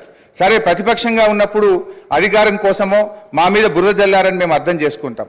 కానీ ఇవాళ మీరే ప్రభుత్వంలోకి వచ్చి రాష్ట్ర భవిష్యత్తును దెబ్బతీయడం అవివేకం, అన్యాయం, మూర్ఖత్వం, ఇది మూఢత్వం. నూతనంగా ఏర్పడినటువంటి రాష్ట్రం బాలారిష్టాలను అధిగమించింది. పెద్ద నోట్ల రద్దు, ఆర్థిక మాంద్యం, కరోనా వంటి సంక్షోభాలను తట్టుకొని బలీయమైన ఆర్థిక శక్తిగా తెలంగాణ నిలిచింది. కేంద్ర వివక్షను తట్టుకొని సొంత వనరులను సమీకరించుకొని అద్భుతమైన ప్రగతిని, సంక్షేమాన్ని ప్రజలకు అందించింది. కరోనా మహమ్మారి దెబ్బకు యావత్ ప్రపంచ ఆర్థిక వ్యవస్థ తలకిందులైనటువంటి తరుణంలో రాష్ట్రంలో ఆదాయం తగ్గి ఖర్చులు పెరిగిన సమయంలో కూడా ఆ సంవత్సరం వానాకాలం పంట కోసం రైతు బంధు సహాయాన్ని సీజన్ కంటే ఆ రోజు మేము అందించినామని చెప్పి మీకు గుర్తు చేస్తా ఉన్నాను అధ్యక్ష. ఆ ఒక్క సంవత్సరమే కాదు అధ్యక్ష, ఇప్పటి వరకు ఈ రాష్ట్రంలో 11 విడతల దాదాపు 72,000 కోట్ల రూపాయల రైతు బంధు సహాయాన్ని ఎప్పుడు కూడా పంట కాలానికి ముందే రైతులకు ఉపయోగపడే విధంగా అందించినామనేటువంటి విషయాన్ని గుర్తు చేస్తున్నాం. 1 రూపాయి 2 రూపాయలు కాదు, 72,000 కోట్ల రూపాయలు రైతు బంధు కింద ఈ రాష్ట్ర ప్రజలకు నేరుగా సకాలంలో నగదు బదిలీ చేసి ఇలా రైతుల పట్ల మాకుండే ప్రేమను మేము చూపించాం అధ్యక్ష. తెలంగాణ రాష్ట్ర కీర్తిని పెంచినాం, పరపతిని పెంచినాం. ఇప్పుడున్న కాంగ్రెస్ ప్రభుత్వానికి తెలంగాణ హృదయం లోపించడం వల్లనే ఆర్థికంగా ఆరోగ్యంగా ఉన్నటువంటి రాష్ట్రాన్ని కేవలం రాజకీయ లబ్ధి కోసం అప్పుల రాష్ట్రంగా, దివాలా రాష్ట్రంగా, ఒక బీమారు రాష్ట్రంగా సృష్టించేటువంటి ప్రయత్నం చేస్తూ ఉంది. అధ్యక్ష, మీరు విడుదల చేస్తున్నటువంటిది శ్వేతపత్రాల లేక మీరు ఇచ్చినటువంటి హామీలను ఎగవేయడానికి దారులు వెతుకుతున్న పత్రాల అని మాకు అనుమానం కలుగుతా ఉంది అధ్యక్ష. మేనిఫెస్టోలో చెప్పిన 6 గ్యారంటీలు ఇంకా అనేక హామీలు నెరవేర్చలేమనే భయంతో ఎగవేతలకు కోతలకు రంగం సిద్ధం చేసుకోవడమే ఈ శ్వేతపత్రాల అంతర్యమని మీరు చెప్పకనే చెప్తున్నారనిపిస్తా ఉంది అధ్యక్ష. అధ్యక్ష, అయినా ఈ శ్వేతపత్రాల్లో కొత్తగా ఏం చెప్పింది అధ్యక్ష? ఈ వివరాలు ఏవి కొత్త వివరాలు కావు. మీరేదో కొండందవి ఎల్కను పెట్టినట్టు కొత్తగా ఏదో చెప్తున్నారు. ఇదే శాసనసభలో అనేక సార్లు చర్చించాము. గౌరవనీయులు నేటి ఉప ముఖ్యమంత్రి గారు ఇక్కడ ఉండి వారు మాట్లాడినారు. ఇవాళ మీ మేనిఫెస్టో కమిటీ చైర్మన్ ప్రస్తుత మంత్రివర్యులు శ్రీధర్ బాబు గారు కూడా ఇక్కడ నుంచి ఈ వివరాలన్నీ సభలో చర్చించినటువంటివే.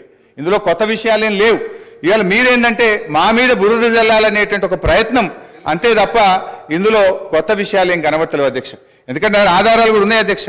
గౌరవనీయులు బట్టి విక్రమార్క గారు, ఇది శాసనసభ రికార్డు అధ్యక్ష, వారు ఇవాళ ఈ రిపోర్ట్లో ఉన్నటువంటి విషయాలను ఫిబ్రవరి 8, 2023 ఇదే సంవత్సరంలో బడ్జెట్ మీద చర్చ జరిగినప్పుడు ఇవే అంశాలు చెప్పారు అధ్యక్ష. నేను I can read out the details also అధ్యక్ష.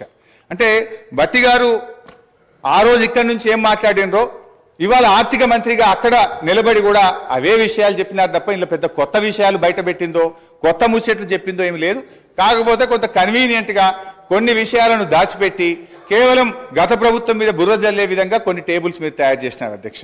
అధ్యక్ష, ఒక సీనియర్ శాసనసభ్యుడిగా నాకున్న రాష్ట్ర ఆర్థిక మంత్రిగా పనిచేసిన అనుభవంతో చెప్తా ఉన్నా అధ్యక్ష, ఈ దేశంలో కానీ ఏ రాష్ట్రంలోనైనా డబ్బులు బీరువాల్లో అల్మారాల్లో కట్టల రూపంలో ఏ ప్రభుత్వం దగ్గర కూడా నిల్వ ఉండదు అధ్యక్ష. రూపాయి అనేటువంటిది ఖజానాకు రావడం పోవడం అనేటువంటిది ఒక నిరంతర ప్రక్రియ అధ్యక్ష. ఇది ఆర్థిక సూత్రం. ఈ చక్రం కదిలితేనే ఆర్థిక వ్యవస్థ ఆరోగ్యంగా ఉంటుంది. భారతదేశం ఏర్పడినప్పటి నుంచి ఇప్పటి వరకు ఏ రాష్ట్రంలోనైనా ఇవాళ ప్రభుత్వాలకు పన్నులు పన్నేతర మార్గంలో ఆదాయం సమకూరుతుంది. ఇవాళ చిప్ప చేతికి ఇవ్వడం మనము దివాలా తీయడం అనేటువంటిది శుద్ధ తప్పు. అంటే 2014లో మేము అధికారంలోకి వచ్చినప్పుడు కూడా మేమేమో మాట్లాడలేదే. ఆ రోజు ఖజానా ఖాళీ అని మేమెక్కడ మాట్లాడలేదే. తెలంగాణని అగ్రగామి రాష్ట్రంగా నిలబెట్టాలనే తపనతో మేము పనిచేసినాం. పగతనాన్ని పక్కన పెట్టి అధ్యక్ష ప్రతిసారి ఇప్పుడు నేను గౌరవ సభ్యుని అడుగుతాను. రాష్ట్రం అంటే ప్రభుత్వం అంటే సార్ వారు అడిగిన దాంట్లో ఒక ప్రశ్న చిన్న అంశం కూడా చెప్తాను.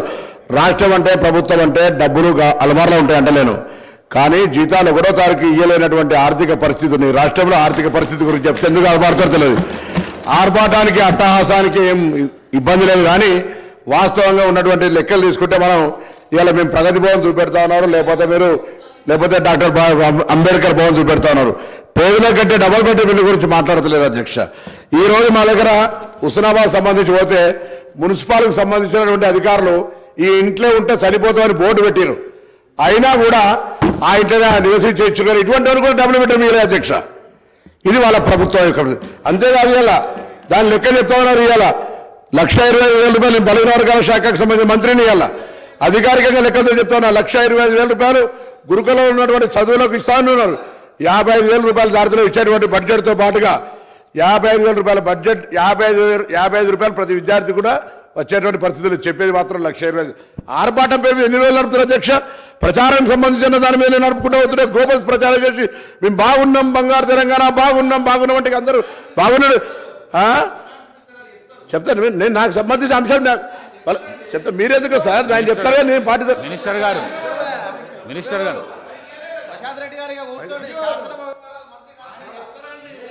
హరీష్ రావు గారు. స్పీకర్ గారు, ఒకటే రిక్వెస్ట్, దయచేసి మాట్లాడితే ఆర్థిక మంత్రి గారిని మాట్లాడమనండి. మీరే ఇందాక సభ ప్రారంభమయ్యేటప్పుడు డిస్టర్బ్ చేయొద్దని చెప్పిండ్రు. ఏది పడితే అది అట్లా మాట్లాడితే మళ్ళీ దానికి నేను సమాధానం చెప్పాలి. I will deviate from my subject. అధ్యక్ష, భారతదేశం అధ్యక్ష, నేను కొత్త సభ్యుని కావచ్చు, కానీ పార్లమెంట్లో ఉన్న చట్టసభల గురించి గౌరవం ఉంది. నేను ఎక్కడ కూడా ఒక పొరపాటు మాట మాట్లాడి నేను కూడా అడిగిన డబ్బులు అల్మార్లు ఉంటాయని తెలియనంత అవివేకులు కాదు ఇక్కడ సభ్యులు. డబ్బులు అల్మార్లు ఉంటాయి అంటలేను, కానీ జీతాలు ఇవ్వలేని పరిస్థితి, పెన్షన్లు ఇవ్వలేని పరిస్థితి. ఇటువంటి పరిస్థితి ఉంటే రిటైర్ ఉద్యోగులు పెన్షన్ల కొరకు చుట్టూ తిరిగేటువంటి పరిస్థితి, ఇవాళ ఇన్స్టాల్మెంట్ల మీద ఇచ్చేటువంటి పరిస్థితి. మీరు ఒక ఇల్లు నేను చెప్తే నేను ఎక్కడో చెప్తలేరు. నా ఉస్మానాబాద్ నియోజకవర్గంలో జరిగిన సంఘటన మీ దృష్టికి తీసుకొస్తాను అధ్యక్ష. ఇది తమరికి పంపిస్తారో చూడరు. ఈ ఇంట్లో ఇప్పటికి కూడా ఉన్నారు ఇట్లనే. అరే మీరు చెప్తే మాట్లాడితే లేకపోతే మమ్మల్ని తెలియకుండా మాట్లాడుతున్నది పొరపాటు అంటున్నా నేను. మాకు తెలుసు కదా, మాకు కూడా అవగాహన ఉంది అంటున్నా. ప్లీజ్ ప్లీజ్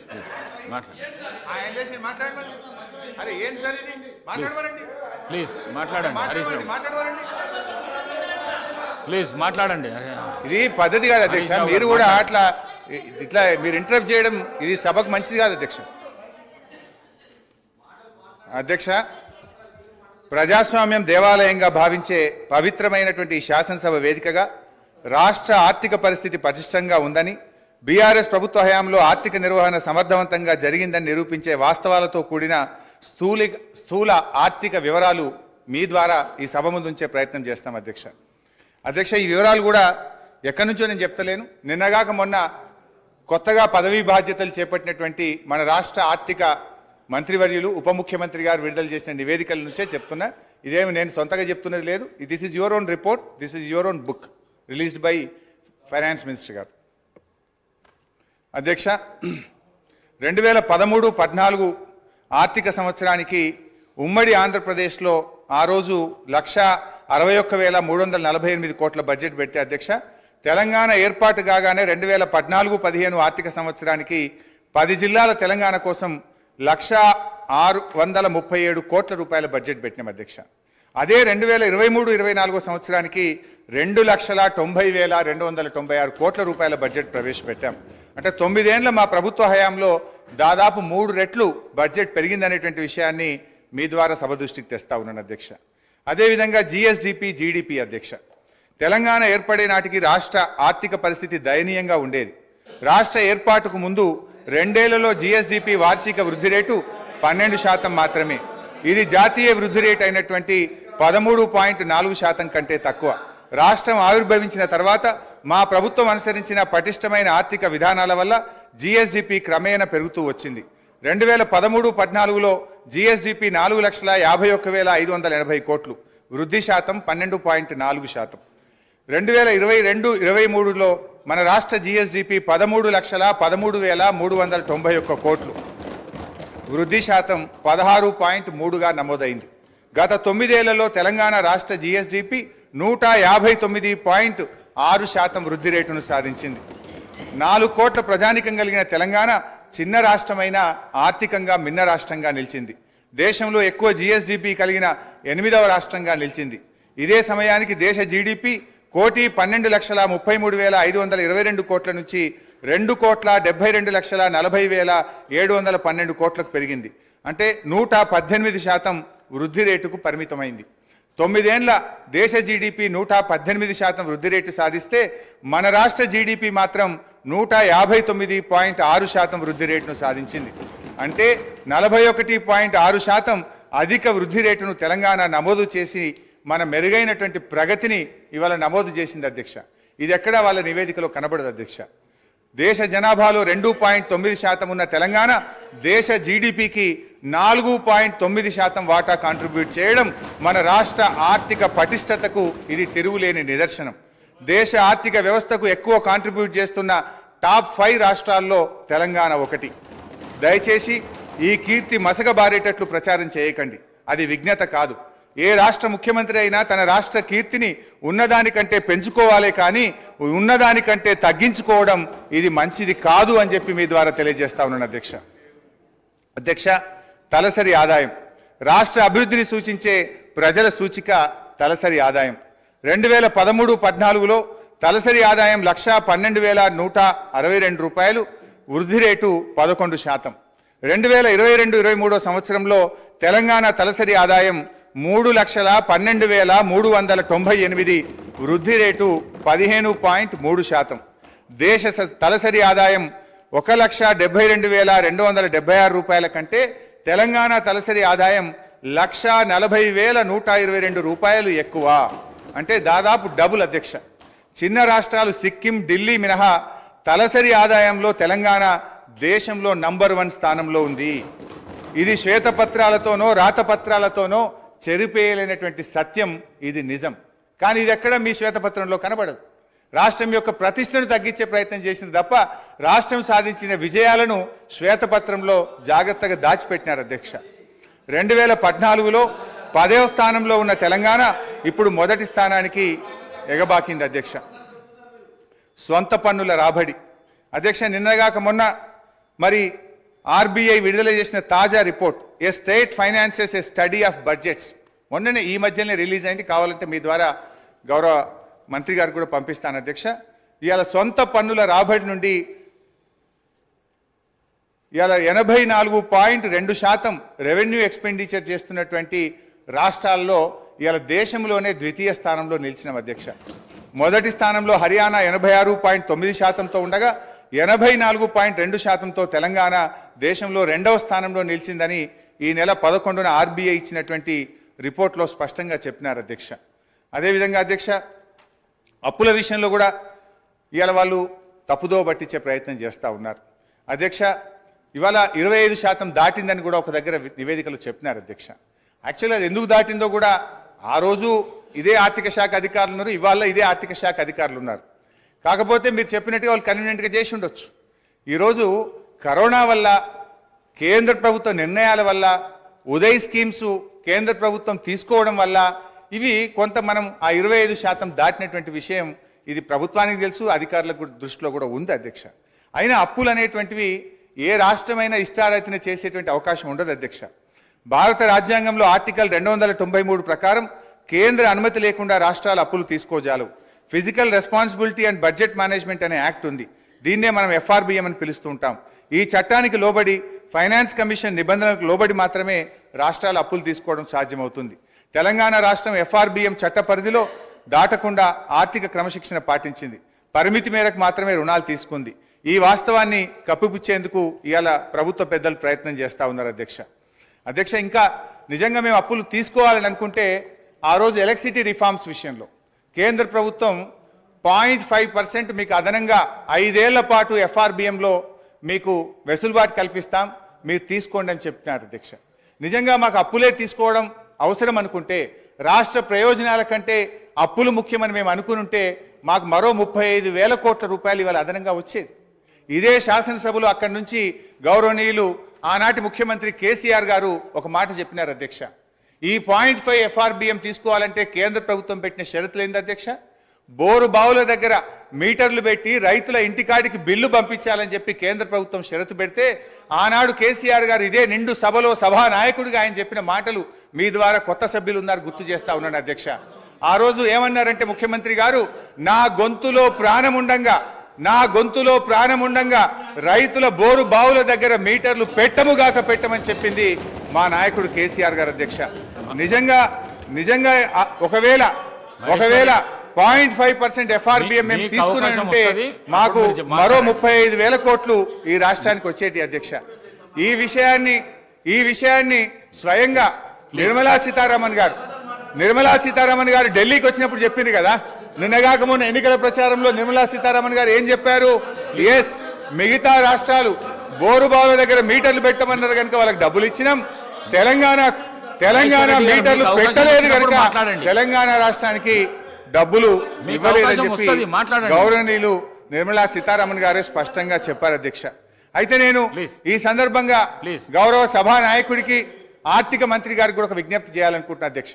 ఎందుకంటే కాంగ్రెస్ పాలిత రాష్ట్రాలు కూడా ఈ 0.5 సార్ నాకు ఇంకొక 45 నిమిషాలు కావాలి. సో అధ్యక్ష 0.5 అరే ఇది చాలా ఒక నిమిషం సార్, ఇది చాలా ముఖ్యమైనటువంటి సబ్జెక్టు. ప్రభుత్వానికి మనకు సూచనలు గౌరవ హరీశ్వరరావు గారు, మీకు 30 నిమిషాల టైం కేటాయించబడింది. 30 నిమిషాలు ఇవ్వకండి, ఆయన తీయకండి, ఎందుకు సరిగా 30 మాట్లాడడం కూర్చుంటాం. 30 నిమిషాల లోపల మీరు మాట్లాడద్దు అంటే కూర్చుంటాం సార్. మరి వాళ్ళని మాట్లాడుకోండి, బయట పోయి మాట్లాడుకుంటాం. If you don't want to give us the mic, మొన్న కూడా మీరు మైక్ కట్ చేసిండ్రు, ప్రొటెస్ట్ కూడా అవకాశం ఇవ్వలేదు, మా గొంతు నొక్కుతాం, మీకు మైక్ ఇవ్వమంటే కూర్చుంటాం సార్.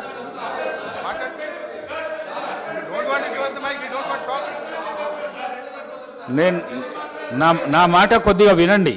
30 నిమిషాల టైం కేటాయించబడింది, 45 నిమిషాలు అయింది.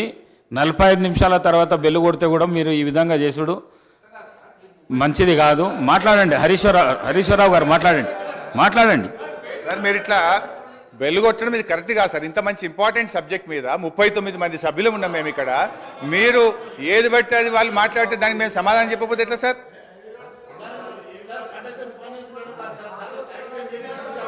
సో అధ్యక్ష, మేము అధ్యక్ష ఈరోజు మీ ద్వారా ప్రభుత్వాన్ని నేను కోరుతా ఉన్నా అధ్యక్ష. ఇవాళ కాంగ్రెస్ పాలిత రాష్ట్రాలు రాజస్థాన్, హిమాచల్ ప్రదేశ్లు కూడా ఈ బోరుబావుల దగ్గర మీటర్లు పెట్టమని ఈ 0.5% FRBMను వారు 0.5% FRBMను వాళ్ళు యూటిలైజ్ చేసుకున్నారు అధ్యక్ష. నిన్నగాక మొన్న కొత్తగా అధికారంలోకి వచ్చిన కర్ణాటక రాష్ట్రంలో కూడా మేము ఈ 0.5% FRBM వాడుకుంటామని వాళ్ళ బడ్జెట్లో పొందుపరిచారు అధ్యక్ష. నేను దయచేసి ప్రభుత్వాన్ని కోరుతా ఉన్నాను, మీరు ఎట్టి పరిస్థితుల్లో కూడా మరి బోరు బావుల దగ్గర మీటర్లు పెట్టడానికి అంగీకరించొద్దని, ఈ 0.5 FRBMను తీసుకోవద్దని కూడా మీ ద్వారా నేను ప్రభుత్వాన్ని కోరుతా ఉన్నాను అధ్యక్ష. ఎందుకంటే అధ్యక్ష, ఆనాడు కేసీఆర్ గారు ఆలోచించింది ఒకటే, 35,000 కోట్లు ముఖ్యమా, 70 లక్షల మంది రాష్ట్ర రైతుల ప్రయోజనాలు ముఖ్యమా అని ఆలోచించినాం అధ్యక్ష. 35,000 కోట్ల రూపాయలు వాళ్ళు ఇచ్చే అదనపు అప్పు కంటే మంత్రి గారు అధ్యక్ష సీనియర్ శాసనసభ్యులు హరీష్ రావు గారు మాట్లాడడం ఇది అవాస్తవము. రైతులకి వ్యవసాయపు కరెంటుకి బిల్లు కట్టమని ఏ చట్టము ఏ కేంద్ర ప్రభుత్వం రికమెండ్ చేయలేదు. నేనెందుకు ఇంటర్వ్యూ అవుతున్నానంటే, గతంలో మీ ముఖ్యమంత్రి ఆ విషయంలో అబద్ధాలు మాట్లాడిండు, ఈ రోజు మీరు అబద్ధాలు మాట్లాడుతున్నారు. బిల్లు కట్టమని చెప్పలేదు. నేను ఆ పార్లమెంట్ కమిటీ సభ్యుణ్ణి ఆ విషయం పదే పదే మీరు ప్రస్తావించడం దయచేసి అవాస్తవాలు శాసనసభలో ప్రస్తావించొద్దు. అవకాశం వస్తుంది మహేశ్వర్ రెడ్డి గారు, అవకాశం వస్తుంది. బోరు బావుల దగ్గర మీటర్లు పెట్టాలని చెప్పింది నిజమా కాదా? ఉత్తమ్ కుమార్ రెడ్డి గారిని అడుగుతున్నా. బోరు బావుల దగ్గర మీటర్లు పెట్టాలని నిజమా కాదా? అధ్యక్ష, ఒకవేళ రైతుల నుంచి బిల్లు వసూలు చేయాలని చెప్పి ఆ రిఫార్మ్స్ లో ఉన్నట్టుగా హరీష్ రావు గారు శాసనసభలో ఇప్పుడే చెప్పారు. ఆ రిఫార్మ్స్ లో రైతుల నుంచి బిల్లు వసూలు చేయమని చెప్పి ఎక్కడా లేదు అని ఆ పార్లమెంట్ కమిటీ సభ్యుడిగా మీకు చెప్తున్నా. అధ్యక్ష నేను స్పష్టంగా ఉత్తమ్ కుమార్ రెడ్డి గారిని అడుగుతున్నా, బోరు బావుల దగ్గర మీటర్లు పెట్టాలి, ఎంత కరెంటు కాల్చినరో లెక్క తేల్చాలని ఆ రిపోర్ట్ లో ఉందా లేదా అది చెప్పండి. అధ్యక్ష, నేను చాలా స్పష్టంగా చెప్తున్నా, ఉచిత వ్యవసాయానికి ఉచిత విద్యుత్తులో వాళ్ళు ఏమన్నారు, రైతులు బిల్లు కట్టాలని చెప్పి రిఫార్మ్స్ లో ఉందని, ఆ రిఫార్మ్స్ లో రైతులు బిల్లు కట్టాలని లేదు అని నేను ఆ పార్లమెంట్ కమిటీ సభ్యులు మీకు చెప్తున్నా. ఇప్పుడు ఉత్తమ్ గారికి ధన్యవాదాలు. మీటర్లు పెట్టాలని మాత్రం వారు అంగీకరించారు, దాని మీద వాళ్ళు క్లారిటీ ఇవ్వలేదంటే వారు అంగీకరించారు, వారికి ధన్యవాదాలు. ఒకటి, రేపు సరే విద్యుత్ మీద డిస్కషన్ ఉంది, మా జగదీష్ రెడ్డి గారు డీటెయిల్గా చెప్తారు. అధ్యక్ష ఎందుకంటే అధ్యక్ష, ఈ కేంద్రంలో ఉన్న బీజేపీ వైఖరి ఎట్లా ఉందంటే, గతంలో గ్యాస్ సిలిండర్ల విషయంలో ఏం చేసింది అధ్యక్ష, డబ్బులు మీరు కట్టి ఫుల్ సిలిండర్ తీసుకోండి, సబ్సిడీ మీ అకౌంట్లో వేస్తామని వాళ్ళకి దించిండ్రు. దించినాక ఏం చేసిండ్రు అధ్యక్ష, సబ్సిడీ సిలిండర్ ధర 1000 రూపాయలు అయింది, సబ్సిడీ మాత్రం ఎత్తేసిండ్రు అధ్యక్ష. ఇది కూడా అట్లనే ఉంటుంది అధ్యక్ష. రేపు మీటర్లు పెడతారు, ఎల్లుండి బిల్లులు పంపించి కడితేనే చేస్తామని చెప్పి మెలిక పెట్టేటువంటి ప్రభుత్వం ఉన్నది అధ్యక్ష. ఈరోజు జాతీయ అంతర్జాతీయంగా చూస్తే జిఎస్డిపి వర్సెస్ డెట్ రేషియోలోనే అప్పులు చూస్తారు అధ్యక్ష. ఇందాకనే నేను చెప్పినట్టు ఆర్బీఐ స్టేట్ ఫైనాన్షియల్ బడ్జెట్ ప్రకారంగా అప్పులు తక్కువగా తీసుకున్న రాష్ట్రాల్లో తెలంగాణ దేశంలో 22 రాష్ట్రాలు తెలంగాణ కంటే ఎక్కువగా ఉన్నాయి. ఒకసారి జిఎస్డిపి టు డెట్ రేషియో ప్రకారం కొన్ని రాష్ట్రాల రుణాలు చూస్తే పంజాబ్ 48.7%, Please, కూర్చోండి. రాజస్థాన్ 40.6%, కేరళ 38.9%, ఉత్తరప్రదేశ్ ప్లీజ్ 36.4%, తమిళనాడు 31.5%, మధ్యప్రదేశ్ 29.8%, ఛత్తీస్గఢ్ 28.6%, కానీ తెలంగాణ తీసుకున్న రుణం కేవలం 28.2%. ఇది ఆర్బీఐ తేల్చినటువంటి లెక్క అధ్యక్ష. ఈ పట్టిక కావాలంటే గౌరవ సభ్యులందరికీ కూడా నేను పంపిస్తాను అధ్యక్ష. ఈ అత్యధిక రుణాలు తీసుకున్న పంజాబ్, రాజస్థాన్ రెండు కూడా నిన్న మొన్నటి దాకా కాంగ్రెస్ పార్టీ అధికారంలో ఉన్న రాష్ట్రాలే అధ్యక్ష. అదేవిధంగా అధ్యక్ష, దేశంలో ఎప్పటి నుంచో ఉండి స్థిరపడ్డ రాష్ట్రాలు, ఆర్థికంగా బలపడ్డ రాష్ట్రాలు తెలంగాణ కంటే ఎక్కువ అప్పులు తీసుకున్నాయి. వివక్షతో, విద్రోహంతో విధ్వంసమైన తెలంగాణ పునర్నిర్మాణం కోసం, ప్రజల ఆకాంక్షల్ని వేగవంతంగా తీర్చడం కోసం తెలంగాణ అప్పు వాటికన్నా చాలా తక్కువగా ఉన్నది అధ్యక్ష. తెలంగాణ రాష్ట్రానికి ఎక్కువ శాతం రుణాలు దీర్ఘకాలిక రుణాలు. ఈ రుణాలు 58% 10 ఏళ్ల తర్వాత చెల్లించాల్సినవి. రీపేమెంట్ ఒత్తిడి కూడా తక్కువగా ఉన్న రాష్ట్రం మనది. ఇది ఆర్బీఐ చెప్పిన లెక్క. ఆర్థిక పరిపుష్టి ఉన్న రాష్ట్రం కావడం వల్లనే రీపేమెంట్ కెపాసిటీని దృష్టిలో ఉంచుకొని అప్పు ఇచ్చిన సంస్థలు కూడా తక్కువ వడ్డీకే రుణాలు చెల్లించేందుకు ముందుకు వచ్చాయి. వడ్డీ చెల్లింపుల విషయంలో తెలంగాణపై ఉన్న ఒత్తిడి కూడా తక్కువనే అధ్యక్ష. అవి చూస్తే ఒకసారి పంజాబ్ 24.4%, హర్యానా 23.5%, బెంగాల్ 20.6%, తమిళనాడు 20%, గుజరాత్ 15.1%, తెలంగాణ కేవలం 15% మాత్రమే అధ్యక్ష. అదేవిధంగా అధ్యక్ష, ఇవాళ వాళ్ళు నేను ఇందాక చెప్పే ప్రయత్నం చేసిన అప్పుల పరిమాణాన్ని ఎక్కువగా చూపించేందుకు కార్పొరేషన్ లోన్లను కలిపి ఇదంతా ఎక్కువగా తీసుకున్నారని చూపేటువంటి ప్రయత్నం చేస్తున్నారు. ఉదాహరణకు సివిల్ సప్లైస్ కార్పొరేషన్ ఉంటుంది అధ్యక్ష. సివిల్ సప్లైస్ కార్పొరేషన్ ద్వారా మనం అప్పు ఎందుకు తీసుకుంటాం అధ్యక్ష? It is a temporary arrangement. రైతులకు మనము 2 రోజుల్లోగా డబ్బు చెల్లించాలని, తీసుకున్న వడ్లకు వెంటనే డబ్బులు ఇవ్వాలని మనము లోన్ తీసుకొని రైతులకు పేమెంట్ చేస్తాం అధ్యక్ష. మనకు ఎఫ్సిఐ నుంచి డబ్బులు వచ్చిన తర్వాత ఆ డబ్బు తిరిగి బ్యాంకులకు మనం కట్టడం జరుగుతుంది అధ్యక్ష. అదేవిధంగా కేంద్ర ప్రభుత్వం నుంచి కూడా డబ్బులు రావడానికి కొంత టైం పడుతుంటుంది. అది మనం ఆ టైం పీరియడ్లో మనము అప్పు తీసుకొని అటు రైతులకు ఇబ్బంది కాకుండా మనం ముందుకు పోతూ ఉంటాం. కానీ ఏంటంటే వీళ్ళు ఇదంతా కూడా ఇదేదో రాష్ట్ర ప్రభుత్వ అప్పుల కుప్పైందని చెప్పి చూపించేటువంటి ప్రయత్నం. అట్లే విద్యుత్ కార్పొరేషన్ల విషయంలో కూడా రేపు మంత్రి గారు డీటెయిల్గా చెప్తారు, నేను వాళ్ళకి పోను కానీ అధ్యక్ష. మనము విద్యుత్ కార్పొరేషన్ల విషయంలో కూడా మా మాజీ మంత్రి గారు జగదీష్ రెడ్డి గారు సభ్యులు డీటెయిల్గా చెప్తారు అధ్యక్ష రేపు. అయితే అధ్యక్ష, విద్యుత్ సంస్థలు కూడా వాళ్ళు ఎంతసేపు అప్పుల గురించి చెప్తున్నారు తప్ప ఆస్తుల కల్పన గురించి చెప్తలేదు. అది నేను నెక్స్ట్ లాస్ట్లో in my conclusion I will tell sir. అయితే ఇవాళ విద్యుత్ సంస్థల విషయంలో కూడా విద్యుత్ సంస్థలు కొత్త విద్యుత్ ఉత్పత్తి కేంద్రాల నిర్మాణం కోసం, డిస్ట్రిబ్యూషన్ నెట్వర్క్ మెరుగు చేయడం కోసం అప్పులు తీసుకుంటారు. ఎప్పుడైతే విద్యుత్ ఉత్పత్తి ప్రారంభం అవుతుందో దాన్ని ఏం చేస్తారు అధ్యక్ష? ఆ ఉత్పత్తి ప్రారంభమైనప్పుడు వచ్చిన ఆదాయం నుంచి వాళ్ళు అప్పులు చెల్లించుతూ ఉంటారు అధ్యక్ష. ఇలా అప్పుల విషయంలో కేంద్ర ప్రభుత్వం కూడా చూడాలి కదా అధ్యక్ష, ఇతర దేశాలది కూడా చూడాలి. ఇదేదో ఎక్కడ ఈ దేశంలో జరగంది ఇక్కడ జరిగింది. ఇలా మనకంటే ఇతర రాష్ట్రాలు ఎక్కువ తీసుకున్నాయి.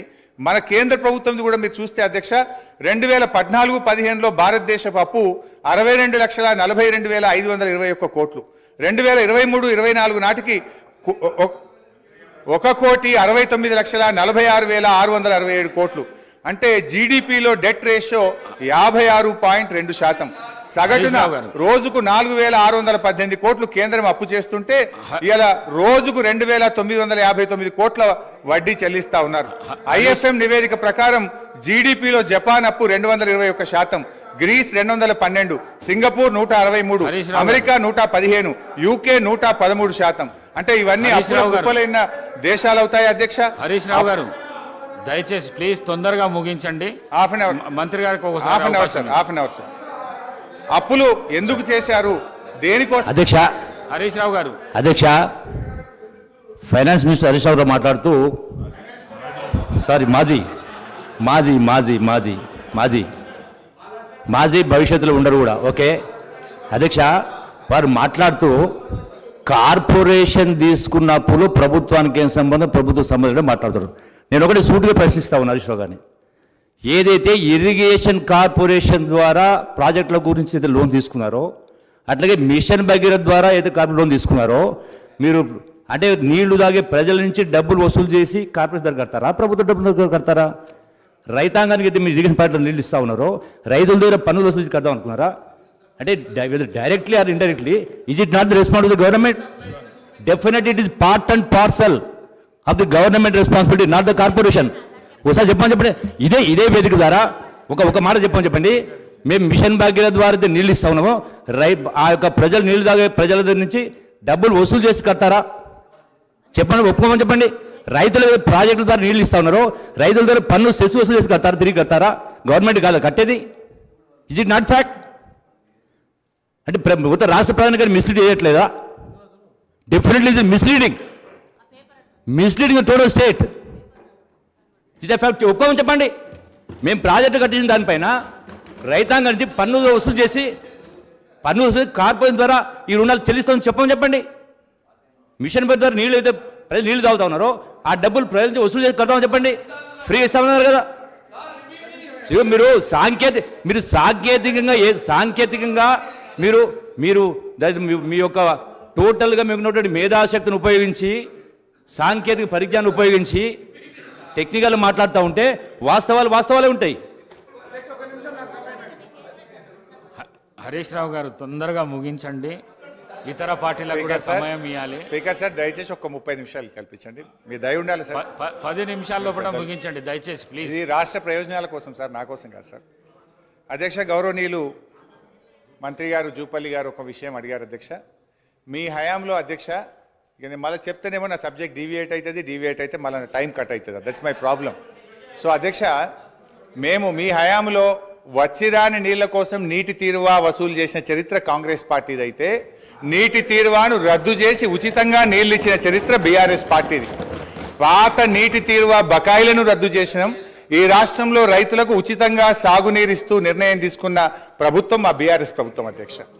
ఇకపోతే అధ్యక్ష, మంచినీళ్ల విషయంలో గత 3 సంవత్సరాల నుంచి కూడా ఈ రాష్ట్రంలో ఎక్కడా ప్రజల నుంచి ఒక్క రూపాయి కూడా వసూలు చేయలేదు.